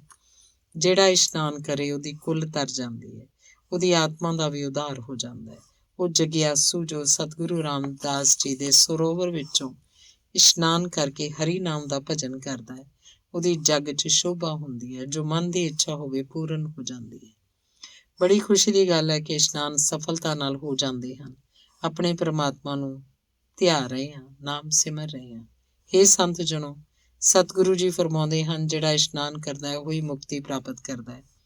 ਉਹ ਜੀਵਨ ਚੱਕਰ ਤੋਂ ਮੁਕਤ ਹੋ ਜਾਂਦਾ ਹੈ। ਬਸ ਹਰੀ ਦਾ ਨਾਮ ਜਪਦੇ ਹਨ, ਉਹ 84 ਦੇ ਗੇਟ 'ਚ ਨਹੀਂ ਆਉਂਦੇ। ਸੋ ਐਸੀ ਹਰੀ ਦੇ ਨਾਮ ਨੂੰ ਜਪਿਆ ਕਰੋ। ਐਸਾ ਬ੍ਰਹਮ ਭਗਤੀ ਦਾ ਗਿਆਨ ਕੋਈ ਵਿਰਲਾ ਹੀ ਜਾਣਦਾ ਹੈ, ਉਹ ਜਿਸ ਤੇ ਵਾਹਿਗੁਰੂ ਕਿਰਪਾ ਕਰੇ। ਜਿਹੜਾ ਵੀ ਬਾਬੇ ਨਾਨਕ ਦੀ ਸ਼ਰਨ ਚ ਆਉਂਦਾ ਹੈ, ਉਹਦੀ ਚਿੰਤਾ ਮਿਟ ਜਾਂਦੀ ਹੈ। ਕਿ ਸਤਿਗੁਰੂ ਜੀ ਦੇ ਚਰਨਾਂ ਦੇ ਭੋਰੇ ਗੁਰਮੁਖ ਜਨੋ, ਅਸੀਂ ਸਤਿਗੁਰੂ ਜੀ ਦੇ ਚਰਨਾਂ 'ਚ ਬੈਠੇ ਹਾਂ। ਜਿਵੇਂ ਉਹਨਾਂ ਦਾ ਭਾਣਾ ਵਰਤੇਗਾ ਤਿਵੇਂ। ਭਾਈ ਜੀ ਨੇ ਕਥਾ ਦਾ ਭੋਗ ਅਜੇ ਨਹੀਂ ਸੀ ਪਾਇਆ ਕਿ ਘੰਟੇ ਘਰ ਵਾਲੀ ਬਾਹੀ ਰੌਲਾ ਪੈਂਦਾ ਤੇ ਜੈਕਾਰਿਆਂ ਦੀ ਗੂੰਜ ਸੁਣਾਈ ਦਿੱਤੀ। ਮਹਾਰਾਜ ਜੱਥਾ ਆਇਆ, ਤੁਰਕਾਂ ਨਾਲ ਮੁੱਠਭੇੜ ਹੋ ਗਈ। ਵਾਹਿਗੁਰੂ ਦੇ ਹੱਥ ਸਭ ਖੇਡ ਹੈ, ਭਾਈ ਜੀ ਨੇ ਉੱਤਰ ਦਿੱਤਾ।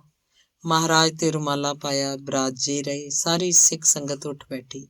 ਕੁਝ ਜਗਿਆਸੂ ਸੰਤ ਜਨ ਰਹਿ ਗਏ, ਗ੍ਰਸਤੀ ਘਰਾਂ ਨੂੰ ਗਏ ਤੇ ਸੈਨਿਕ ਸਿੰਘ ਜਥੇ ਨਾਲ ਮਿਲ ਕੇ ਧਰਮ ਯੁੱਧ ਕਰਨ ਲਈ ਉੱਧਰ ਹੋਏ। ਰਾਤ ਨੂੰ ਦੀਪਮਾਲਾ ਹੋਣੀ ਸੀ, ਪਰ ਝਗੜਾ ਦਿਨੇ ਹੀ ਹੋ ਗਿਆ। ਦੀਵਾਨ ਦੀ ਬੇਈਮਾਨੀ ਰੁਕ ਨਾ ਸਕੀ। ਗੁਰਦਾਸਪੁਰ ਦੇ ਝੱਲਾਂ ਵੱਲੋਂ ਇੱਕ ਜਥਾ ਆ ਗਿਆ। ਉਹਨੂੰ ਪਹਿਲਾ ਹੁਕਮਨਾਮਾ ਤਾਂ ਮਿਲਿਆ ਸੀ, ਪਰ ਪਿਛਲਾ ਸੰਦੇਸ਼ ਨਹੀਂ ਸੀ ਮਿਲਿਆ। ਉਹ ਐਸੇ ਰਾਹੇ ਆਏ, ਉੱਥੇ ਅੱਗੇ ਰੋਕਣ ਵਾਲੇ ਵੀ ਨਹੀਂ ਸੀ ਮਿਲੇ। ਜਥਾ ਘਿਓ ਮੰਡੀ ਦਰਵਾਜ਼ੇ ਵੱਲੋਂ ਅੰਦਰ ਆ ਗਿਆ ਤੇ ਜਿੱਥੇ ਅੱਜ ਕੱਲ੍ਹ ਕੇਸਰੀ ਬਾਗ ਜਾਂ ਕ੍ਰਿਸ਼ਨਾ ਮਾਰਕੀਟ ਹੈ, ਉੱਥੇ ਤੁਰਕਾਂ ਨਾਲ ਮੁੱਠਭੇੜ ਹੋ ਗਈ। ਚੰਗੀ ਤਲਵਾਰ ਚੱਲੀ। ਲੜਦੇ ਭਿੜਦੇ ਸਿੰਘ ਅੱਗੇ ਵਧੇ। ਹਰਿਮੰਦਰ ਸਾਹਿਬ ਦੇ ਦਰਸ਼ਨ ਕਰਨ ਲੱਗੇ। ਕਿਸੇ ਘੋੜਾ ਫੜਿਆ, ਕਿਸੇ ਬਸਤਰ ਉਤਾਰੇ, ਕਿਸੇ ਸਣੇ ਬਸਤਰਾਂ ਦੇ ਸੁਦਾਸਰ ਅੰਮ੍ਰਿਤ ਸਰੋਵਰ 'ਚ ਟੁੱਬੇ ਲਾਏ ਤੇ ਘੋੜਿਆਂ ਉੱਤੇ ਚੜ੍ਹ ਕੇ ਹਰਨ ਹੋ ਗਏ। ਇੱਕ ਦਸਤਾ ਤਰਨਾ ਦਲ ਦਾ ਸ੍ਰੀ ਹਰਿਮੰਦਰ ਸਾਹਿਬ ਗਿਆ, ਦਰਸ਼ਨ ਕੀਤੇ, ਪ੍ਰਸ਼ਾਦ ਲਿਆ, ਪਰ ਜਦੋਂ ਵਾਪਸ ਮੁੜਨ ਲੱਗਾ ਤਾਂ ਬਾਹਰ ਤੁਰਕ ਸੈਨਾ ਆ ਗਈ। ਲੜਾਈ ਹੋਈ, ਪਰ ਸਿੰਘ ਨਿਕਲ ਗਏ। ਰਾਤ ਨੂੰ ਨਾ ਦੀਪਮਾਲਾ ਹੋਈ, ਨਾ ਦੀਵਾਨ ਲੱਗੇ, ਨਾ ਸਿੰਘ ਜੁੜ ਕੇ ਬੈਠੇ ਤੇ ਨਾ ਉਹਨਾਂ ਆਪਣੇ ਸਾਂਝੇ ਪੰਥਕ ਜੀਵਨ ਬਾਰੇ ਕੋਈ ਵਿਚਾਰ ਕੀਤੀ। ਇਹ ਕੁਝ ਸਤਿਗੁਰੂ ਜੀ ਦੀ ਮਿਹਰ ਸਮਝੋ ਜਾਂ ਕਾਜ਼ੀ ਅਬਦੁਲ ਰਜ਼ਾਕ ਤੇ ਉਹਦੇ ਟੱਬਰ ਦਾ ਕੁਝ ਭੈ ਭੀਤ ਹੋਣਾ। ਉਸ ਦਿਨ ਨਾ ਤੁਰਕ ਸ੍ਰੀ ਹਰਿਮੰਦਰ ਸਾਹਿਬ ਦਾਖਲ ਹੋਏ, ਨਾ ਭਾਈ ਮਨੀ ਸਿੰਘ ਜੀ ਤੇ ਨਾ ਨਿਰਮਲੇ ਸੰਤਾਂ ਤੇ ਨਾ ਕੁਝ ਬਜ਼ੁਰਗ ਸਿੰਘਾਂ ਨੂੰ ਕੁਝ ਆਖਿਆ ਗਿਆ। ਪਰ ਸਾਰੀ ਖੇਡ ਵੇਖ ਕੇ ਤੇ ਹਕੂਮਤ ਦੀ ਬੇਈਮਾਨੀ ਤੱਕ ਕੇ ਭਾਈ ਮਨੀ ਸਿੰਘ ਦੀ ਆਤਮਾ ਬਹੁਤ ਦੁਖੀ ਹੋਈ। ਦੁੱਖ ਦੇ ਕਾਰਨ ਸ੍ਰੀ ਹਰਿਮੰਦਰ ਸਾਹਿਬ ਵਿੱਚੋਂ ਮਹਾਰਾਜ ਦੀ ਭੀੜ ਚੁਕਵਾ ਕੇ ਡੇਰੇ ਭੇਜ ਦਿੱਤੀ। ਆਪ ਆਪਣੇ ਖੂਹ ਵਾਲੇ ਡੇਰੇ ਤੇ ਜਾ ਬਰਾਜੇ। ਸ੍ਰੀ ਹਰਿਮੰਦਰ ਸਾਹਿਬ ਤੇ ਸਰੋਵਰ ਦੇ ਚੌਗਿਰਦੇ ਮੁੜ ਤੁਰਕਾਂ ਦਾ ਪਹਿਰਾ ਹੋ ਗਿਆ। ਸਿੰਘ ਦੂਰ ਰਹੇ ਸਨ, ਜਿਹੜੇ ਆਏ ਸੀ ਉਹ ਵੀ ਦੂਰ ਚਲੇ ਗਏ ਤੇ ਮੁੜ ਹਨੇਰਾ ਛਾ ਗਿਆ। ਸ਼ਰਮ ਕਰਕੇ ਤੇ ਕੁਝ ਭਾਈ ਸਾਹਿਬ ਜੀ ਦੀ ਆਤਮਕ ਸ਼ਕਤੀ ਤੋਂ ਭੈ ਖਾ ਕੇ ਕਾਜ਼ੀ ਅਬਦੁਲ ਰਜ਼ਾਕ ਭਾਈ ਜੀ ਕੋਲ ਨਹੀਂ ਆਇਆ। ਜੀਵਨ ਰਾਮ, ਭਗਤ ਸਿੰਘ, ਸਾਈਂ ਲੋਕ ਪ੍ਰਕਾਸ਼ ਚੰਦ, ਸਾਧੂ ਸੰਤ ਰਾਮ ਆਦਿ ਕੁਝ ਹਿਤੀ ਸ਼ਰਧਾਲੂ ਕੋਲ ਰਹੇ, ਜਿਹੜੇ ਬਚਨ ਬਿਲਾਸ ਕਰਦੇ ਰਹੇ। ਭਾਈ ਮਨੀ ਸਿੰਘ ਜੀ ਨੇ ਤੁਰਕ ਕੁਟਲ ਨੀਤੀ ਤੱਕ ਕੇ ਤੇ ਹਾਲਾਤ ਨੂੰ ਅਨੁਭਵ ਕਰਕੇ ਮਾਤਾ ਸੁੰਦਰੀ ਜੀ ਨੂੰ ਇੱਕ ਪੱਤਰਕਾ ਲਿਖੀ, ਜਿਹਦਾ ਐਸਾ ਭਾਵ ਸੀ, ਇੱਥੇ ਭਾਣੇ ਵਰਤਣ ਵਾਲੇ ਹਨ, ਸਰੀਰ ਦਾ ਪਤਾ ਨਹੀਂ ਕੀ ਭਾਣਾ ਵਰਤੇ। ਤੁਰਕ ਸਿੰਘਾਂ ਨੂੰ ਸੁਦਾਸਰ ਦੇ ਕੋਲ ਨਹੀਂ ਆਉਣ ਦਿੰਦੇ, ਸ਼ਹੀਦੀਆਂ ਹੋ ਰਹੀਆਂ ਹਨ। ਸਤਿਗੁਰੂ ਦੀ ਬਾਣੀ ਇਕੱਤਰ ਕੁਝ ਕੀਤੀ ਹੈ, ਕੁਝ ਹੋ ਰਹੀ ਹੈ। ਵਾਹਿਗੁਰੂ ਪਤਾ ਨਹੀਂ ਕੀ ਭਾਣੇ ਵਰਤਾਉਂਦਾ ਹੈ। ਸੁਖ ਸਾਂਦ ਦੀ ਅਰਦਾਸ ਤੁਸਾਂ ਕੋਲ ਪੁੱਜਣ ਸਮੇਂ ਤੱਕ ਪਤਾ ਨਹੀਂ ਕੀ ਹੋਵੇ। ਅੰਗ 12ਵਾਂ। ਜੈ ਜੈ ਪੇਖੋ ਤੈ ਹਜ਼ੂਰ, ਦੂਰ ਕਤੋ ਨਾ ਜਾਈ, ਰਵ ਰਿਹਾ ਸਰਬੱਤਰ ਮੈਂ, ਮਨ ਸਦਾ ਧਿਆਈ। ਦੀਵਾਲੀ ਆਈ ਤੇ ਲੰਘ ਗਈ, ਪਰ ਚਾਨਣ ਦੇਣ ਦੀ ਥਾਂ ਹਨੇਰਾ ਦੇ ਗਈ। ਉਦਾਸੀ ਤੇ ਭੈ ਅੰਮ੍ਰਿਤਸਰ ਸ਼ਹਿਰ ਤੇ ਧਰਤੀ ਆਕਾਸ਼ ਵਿਚਾਲੇ ਬਹੁਤਾ ਛਾ ਗਿਆ। ਹਿੰਦੂ ਜਨਤਾ ਸਹਿਮ ਗਈ ਤੇ ਸਾਧੂ ਸੰਤ ਰਾਮ ਸਿਮਰਨ ਵੱਲ ਧਿਆਨ ਧਰ ਬੈਠੇ। ਭਾਈ ਮਨੀ ਸਿੰਘ ਜੀ ਨੇ ਆਪਣੇ ਸੇਵਕਾਂ ਨੂੰ ਹਦਾਇਤਾਂ ਕਰ ਦਿੱਤੀਆਂ ਕਿ ਉਹਨਾਂ ਨੇ ਕੀ ਕਰਨਾ ਸੀ। ਜਿਨ੍ਹਾਂ ਗ੍ਰੰਥਾਂ ਨੂੰ ਉਹ ਲਿਖ ਰਹੇ ਸਨ, ਉਹਨਾਂ ਨੂੰ ਆਪਣੇ ਸ਼ਰਧਾਲੂਆਂ ਦੇ ਹਵਾਲੇ ਕੀਤਾ ਤੇ ਨਾਲ ਹੀ ਆਖਿਆ, ਇਹ ਗ੍ਰੰਥ, ਇਹ ਲਿਖਤਾਂ ਧਰਮ ਤੇ ਕੌਮ ਦੀ ਅਮਾਨਤ ਹਨ। ਜਾਨ ਵਾਰ ਕੇ ਵੀ ਇਹਨਾਂ ਦੀ ਰਾਖੀ ਕਰਨੀ, ਦੂਰ ਦੇਸ਼ਾਂ ਵਿੱਚ ਲੈ ਜਾਣੇ, ਤੀਰਥਾਂ ਤੇ ਜਾ ਕੇ ਬਾਣੀ ਦੀਆਂ ਲਿਖਤਾਂ ਕਰਨੀਆਂ, ਬਾਣੀ ਨੂੰ ਪ੍ਰਚਾਰਦੇ ਰਹਿਣ, ਭਾਣੇ ਵਰਤਣਗੇ। ਅਸਾਈ ਪੰਜ ਭੂਤਕ ਸਰੀਰ ਗੁਰ ਲੇਖੇ ਲਾਉਣਾ ਹੈ। ਸਤਿਗੁਰੂ ਜੀ ਮਿਹਰ ਕਰਨ ਤੇ ਪ੍ਰਵਾਨ ਕਰਨ। ਤੁਸਾਂ ਗੁਰੂ ਖਾਲਸੇ ਦੀ ਸੇਵਾ ਕਰੀ ਜਾਣਾ। ਉਹ ਦਿਨ ਨੇੜੇ ਹੀ ਹਨ ਜਦੋਂ ਖਾਲਸੇ ਦਾ ਰਾਜ ਹੋਏਗਾ। ਸਤਿਗੁਰੂ ਜੀ ਕੀ ਨਗਰੀ 'ਚ ਵਿਸਾਖੀ ਦੀਵਾਲੀ ਸਦਾ ਉਜਾਗਰ ਰਹਿਣਗੀਆਂ ਤੇ ਮੇਲੇ ਲੱਗਿਆ ਕਰਨਗੇ। ਗੁਰੂ ਖਾਲਸਾ ਸੁਨਹਿਰੀ ਮੰਦਰ ਬਣਾਏਗਾ। ਐਸੇ ਬਚਨ ਸੁਣ ਕੇ ਸ਼ਰਧਾਲੂ ਤੇ ਗੁਰੂ ਘਰ ਦੇ ਪਿਆਰੇ ਵਿਆਕੁਲ ਹੋ ਉੱਠੇ। ਉਹਨਾਂ ਨੇ ਵੱਖ-ਵੱਖ ਬੇਨਤੀਆਂ ਕੀਤੀਆਂ। ਆਪ ਨੇ ਇਹੋ ਆਖਿਆ, ਬਸ ਇਹੋ ਅਰਦਾਸ ਬੇਨਤੀ ਕਰਦੇ ਰਹਿਣਾ ਚਾਹੀਦਾ ਹੈ। ਸਾ ਮਤ ਦੇ ਦਿਆਲ ਪ੍ਰਭ ਜਿਤ ਤੁਮੇ ਅਰਾਧਾ, ਨਾਨਕ ਮੰਗੈ ਦਾਨ ਪ੍ਰਭ ਰੇਣ ਭਗ ਸਾਧਾ। ਹੇ ਵਾਹਿਗੁਰੂ ਜੀਓ, ਇਹ ਮਤ ਮਿਲੇ ਜਿਸ ਮਤ ਨਾਲ ਤੂੰ ਸਾਨੂੰ ਰਾਤ ਦਿਨ ਚੇਤੇ ਕਰਦੇ ਰਹੀਏ। ਸਤਿਗੁਰੂ ਜੀ ਬੇਨਤੀ ਕਰਦੇ ਹਨ ਕਿ ਇਹੋ ਦਾਨ ਮਿਲਣਾ ਚਾਹੀਦਾ ਹੈ, ਇਹੋ ਮੰਗਣਾ ਚਾਹੀਦਾ ਹੈ, ਜਿਸ ਨਾਲ ਭਗਤ ਜਨਾਂ ਦੇ ਚਰਨਾਂ ਦੀ ਧੂੜੀ ਬਣੀ ਰਹੀਏ। ਭਾਵ ਕਿ ਸੰਤ ਮਹਾਤਮਾ ਦੀ ਸੇਵਾ ਕਰਨ, ਨਾਮ ਸਿਮਰਨ ਵੱਲ ਧਿਆਨ ਲੱਗਾ ਰਹਿਣਾ ਚਾਹੀਦਾ ਹੈ। ਭਾਈ ਜੀ ਖੂਹ ਉੱਤੇ ਬੈਠੇ ਹੋਏ ਇਉਂ ਬਚਨ ਵਿਲਾਸ ਕਰ ਹੀ ਰਹੇ ਸੀ ਕਿ ਅਬਦੁਲ ਰਜ਼ਾਕ 4 ਹੋਰ ਬੰਦਿਆਂ ਨਾਲ ਖੂਹ ਉੱਤੇ ਪੁੱਜਾ। ਉਹਨਾਂ ਨੂੰ ਵੇਖ ਕੇ ਸਾਰੇ ਕੁਝ ਹੈਰਾਨ ਹੋਏ ਤੇ ਕੁਝ ਭੈ-ਭੀਤ, ਕਿਉਂਕਿ ਅਬਦੁਲ ਰਜ਼ਾਕ ਦੇ ਨਾਲ ਵਾਲੇ ਬੰਦੇ ਫੌਜੀ ਪਿਆਦੇ ਸਨ। ਉਹਨਾਂ ਕੋਲ ਤਲਵਾਰਾਂ ਸਨ। ਸ਼ਰਧਾਲੂ ਸਿੱਖਾਂ ਨੇ ਇੱਕਦਮ ਭਾਈ ਮਨੀ ਸਿੰਘ ਜੀ ਵੱਲ ਦੇਖਿਆ, ਜਿਹੜੇ ਦੁੱਧ ਚਿੱਟੇ ਲੰਮੇ ਦਾੜੇ ਨਾਲ ਰਿਸ਼ੀ ਬਿਆਸ ਜੀ ਵਾਂਗ ਆਸਣ ਤੇ ਬੈਠੇ ਹੋਏ ਨਜ਼ਰ ਆਏ ਤੇ ਮੁਸਕਰਾਏ। ਸ਼ਾਇਦ ਉਹ ਜਾਣ ਗਏ ਕਿ ਪ੍ਰਭੂ ਕੋਈ ਅਨੋਖਾ ਭਾਣਾ ਵਰਤਾਉਣ ਵਾਲਾ ਸੀ। ਉਹ ਸਮਝ ਗਏ। ਆਓ ਕਾਜ਼ੀ ਜੀ ਬੈਠੋ, ਭਾਈ ਮਨੀ ਸਿੰਘ ਜੀ ਨੇ ਕਾਜ਼ੀ ਨੂੰ ਸੰਬੋਧਨ ਕਰਕੇ ਆਖਿਆ। ਇੱਕ ਸੇਵਕ ਨੇ ਸੱਫ ਵਿਛਾ ਦਿੱਤੀ। ਉਸ ਸੱਫ ਉੱਤੇ ਕਾਜ਼ੀ ਤੇ ਉਹਦੇ ਸਾਥੀ ਬੈਠ ਗਏ। ਸੁਣਾਓ ਕਾਜ਼ੀ ਜੀ, ਪਰਿਵਾਰ 'ਚ ਤਾਂ ਸੁੱਖ ਹੈ? ਭਾਈ ਜੀ ਨੇ ਪੁੱਛਿਆ। ਖੁਦਾ ਦਾ ਫਜ਼ਲ ਹੈ, ਕਾਜ਼ੀ ਅਬਦੁਲ ਰਜ਼ਾਕ ਦਾ ਉੱਤਰ ਸੀ। ਆਓ, ਕੀ ਹੁਕਮ ਹੈ? ਭਾਈ ਜੀ ਦਾ ਦੂਸਰਾ ਸਵਾਲ ਸੀ। ਇਹ ਲਾਹੌਰੋਂ ਆਏ ਹਨ। 5000 ਰੁਪਇਆ ਜੋ ਮੇਲੇ ਦਾ ਵਸੂਲ ਕੀਤਾ ਸੀ, ਸੋ ਵਸੂਲ ਕਰਨ ਆਏ ਹਨ। ਸੂਬੇਦਾਰ ਖਾਨ ਬਹਾਦਰ ਦਾ ਹੁਕਮ ਹੈ। ਕਾਜ਼ੀ ਨੇ ਆਪਣੇ ਆਉਣ ਦਾ ਮਨੋਰਥ ਦੱਸਿਆ। ਹੁਕਮ ਸੁਣ ਕੇ ਸ਼ਰਧਾਲੂ ਸਹਿਮ ਗਏ ਤੇ ਭਾਈ ਮਨੀ ਸਿੰਘ ਜੀ ਮੁਸਕਰਾਏ। ਮੁਸਕਰਾਹਟ ਨਾਲ ਕਾਜ਼ੀ ਅਬਦੁਲ ਰਜ਼ਾਕ ਨੂੰ ਸੰਬੋਧਨ ਕਰਕੇ ਬਚਨ ਕੀਤਾ। ਕਾਜ਼ੀ ਜੀ, ਆਪ ਤਾਂ ਜਾਣਦੇ ਹੋ ਕਿ ਅਸੀਂ ਸੰਤ ਹਾਂ। ਅਸਾਂ ਕੋਲ ਜੋ ਕੁਝ ਆਉਂਦਾ ਹੈ ਉਹ ਗੁਰੂ ਕੇ ਲੰਗਰ 'ਚ ਚਲਿਆ ਜਾਂਦਾ ਹੈ। ਪਿਛਲਾ ਜਮ੍ਹਾਂ ਕੀਤਾ ਹੋਇਆ ਅਸਾਂ ਕੋਲ ਕੁਝ ਨਹੀਂ ਹੈ। ਹੁਣ ਰਹੀ ਮੇਲੇ ਦੀ ਗੱਲ। ਹਾਂ, ਅਸੀਂ ਵੀ ਤਾਂ ਮੇਲੇ ਬਾਬਤ ਆਏ ਹਾਂ। ਕਾਜ਼ੀ ਦੇ ਨਾਲ ਬੈਠਾ ਤੇ ਲਾਹੌਰੋਂ ਆਇਆ ਬੰਦਾ ਬੋਲਿਆ। ਮੇਲੇ ਬਾਬਤ ਇਹ ਸਮਝੌਤਾ ਹੋਇਆ ਸੀ ਕਿ 5 ਦਿਨ ਮੇਲਾ ਲੱਗਣ ਦਿੱਤਾ ਜਾਏ। ਸੁਤੰਤਰਤਾ ਨਾਲ ਸਿੱਖ ਹੋਣ ਤੇ ਦਰਸ਼ਨ ਕਰਕੇ ਇਸ਼ਨਾਨ ਕਰਨ, ਇੱਕ ਦੂਸਰੇ ਦੇ ਦਰਸ਼ਨ ਕਰਨ। ਆਮਦਨੀ ਅਥਵਾ ਚੜਾਵੇ 'ਚੋਂ 5000 ਵਸੂਲ ਦੇਣਾ ਸੀ। ਇਹੋ ਸੀ ਨਾ ਸਮਝੌਤਾ? ਭਾਈ ਜੀ ਨੇ ਕਾਜ਼ੀ ਨੂੰ ਸ਼ਾਂਤੀਪੂਰਵਕ ਕਿਹਾ। ਹਾਂ, ਇਹੋ ਸਮਝੌਤਾ ਹੋਇਆ ਸੀ, ਕਾਜ਼ੀ ਨੇ ਉੱਤਰ ਦਿੱਤਾ। ਪਰ ਕੁਝ ਸ਼ਰਮਸਾਰੀ ਦੇ ਲਹਿਜੇ 'ਚ ਜਿਵੇਂ ਸੱਚ ਉਹਦੇ ਹਿਰਦੇ ਤੇ ਭਾਰ ਪਾ ਰਿਹਾ ਸੀ। ਫਿਰ ਮੇਲਾ ਲੱਗਣ ਨਾ ਦਿੱਤਾ। ਲਾਹੌਰੋਂ ਲਸ਼ਕਰ ਆਏ। ਸਿੰਘਾਂ ਨੂੰ ਕਤਲ ਕਰਨ ਦੀ ਸਾਜ਼ਿਸ਼ ਕੀਤੀ ਗਈ। ਸ਼ਹਿਰ ਨੂੰ ਘੇਰ ਲਿਆ ਗਿਆ। ਇਹਨਾਂ ਹਾਲਤਾਂ 'ਚ ਸਿੰਘ ਨਹੀਂ ਆਏ, ਚੜਾਵਾ ਨਹੀਂ ਚੜਿਆ। 5000 ਦੀ ਰਕਮ ਕਿੱਥੋਂ ਦਿੱਤੀ ਜਾਏ? ਇਹ ਚੱਟੀ ਅਯੋਗ ਹੈ, ਇਹ ਨਹੀਂ ਭਰੀ ਜਾ ਸਕਦੀ। ਇਹ ਸੁਣ ਕੇ ਕਾਜ਼ੀ ਤਾਂ ਕੁਝ ਸ਼ਰਮਾ ਗਿਆ। ਉਹ ਝੂਠਾ ਸੀ।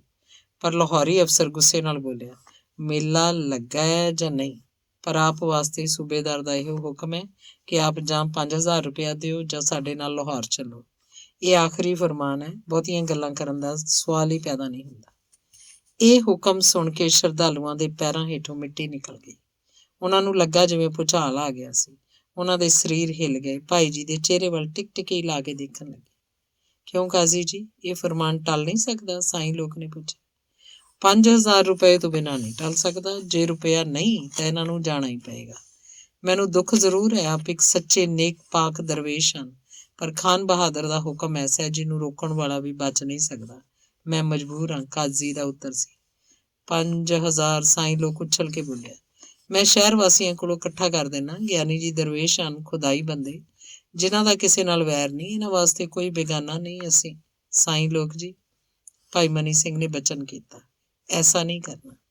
ਅਸੀਂ ਆਪਣੇ ਤਨ ਦੀ ਰੱਖਿਆ ਬਦਲੇ ਕਿਸੇ ਨੂੰ ਕਸ਼ਟ ਨਹੀਂ ਦੇਣਾ। ਜ਼ੁਲਮ ਅੱਗੇ ਝੁਕਣਾ ਨਹੀਂ। ਖਾਨ ਬਹਾਦਰ ਨਾਲ ਆਪ ਗੱਲ ਕਰਾਂਗੇ। ਉਹਨੇ ਧੋਖਾ ਕੀਤਾ, ਪਹਿਲਾਂ ਆਗਿਆ ਦਿੱਤੀ, ਮੁੜ ਬੇਈਮਾਨੀ ਮਨ ਧਾਰ ਲਈ। ਜੇ ਵੇਲੇ ਸਿਰ ਪਤਾ ਨਾ ਲੱਗਦਾ ਤਾਂ ਕੀ ਪਤਾ ਕਿੰਨਾ ਸ਼ਹੀਦੀ ਲਹੂ ਡੁੱਲਦਾ। ਕਿਸੇ ਕੋਲੋਂ ਇੱਕ ਪੈਸਾ ਨਹੀਂ ਮੰਗਣਾ, ਕਿਸੇ ਨੂੰ ਕਸ਼ਟ ਨਹੀਂ ਦੇਣਾ, ਤੇ ਨਾ ਆਪ ਝੂਠੀ ਧੋਖੇ ਦੀ ਚੱਟੀ ਭਰਨੀ ਹੈ। ਜੋ ਭਾਣਾ ਵਰਤੇਗਾ ਸੋ ਵਰਤੇਗਾ। ਮਹਾਰਾਜ, ਜੀਵਨ ਰਾਮ ਉਛਲਿਆ। ਆਪ ਲਾਹੌਰ ਜਾਓਗੇ? ਇਹ ਨਹੀਂ ਹੋ ਸਕਦਾ।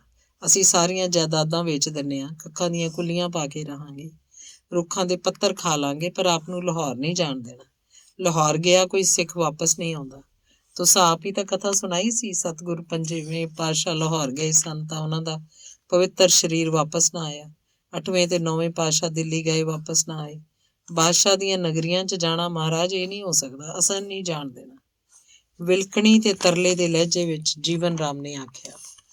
ਤੇ ਭਾਈ ਮਨੀ ਸਿੰਘ ਜੀ ਦੇ ਚਰਨ ਫੜ ਲਏ। ਉਹ ਮਾਸੂਮ ਬੱਚਾ ਰੋਣ ਲੱਗ ਪਿਆ। ਉਹ ਤਾਂ ਭਾਈ ਮਨੀ ਸਿੰਘ ਜੀ ਨੂੰ ਸਭ ਕੁਝ ਸਮਝਦਾ ਸੀ।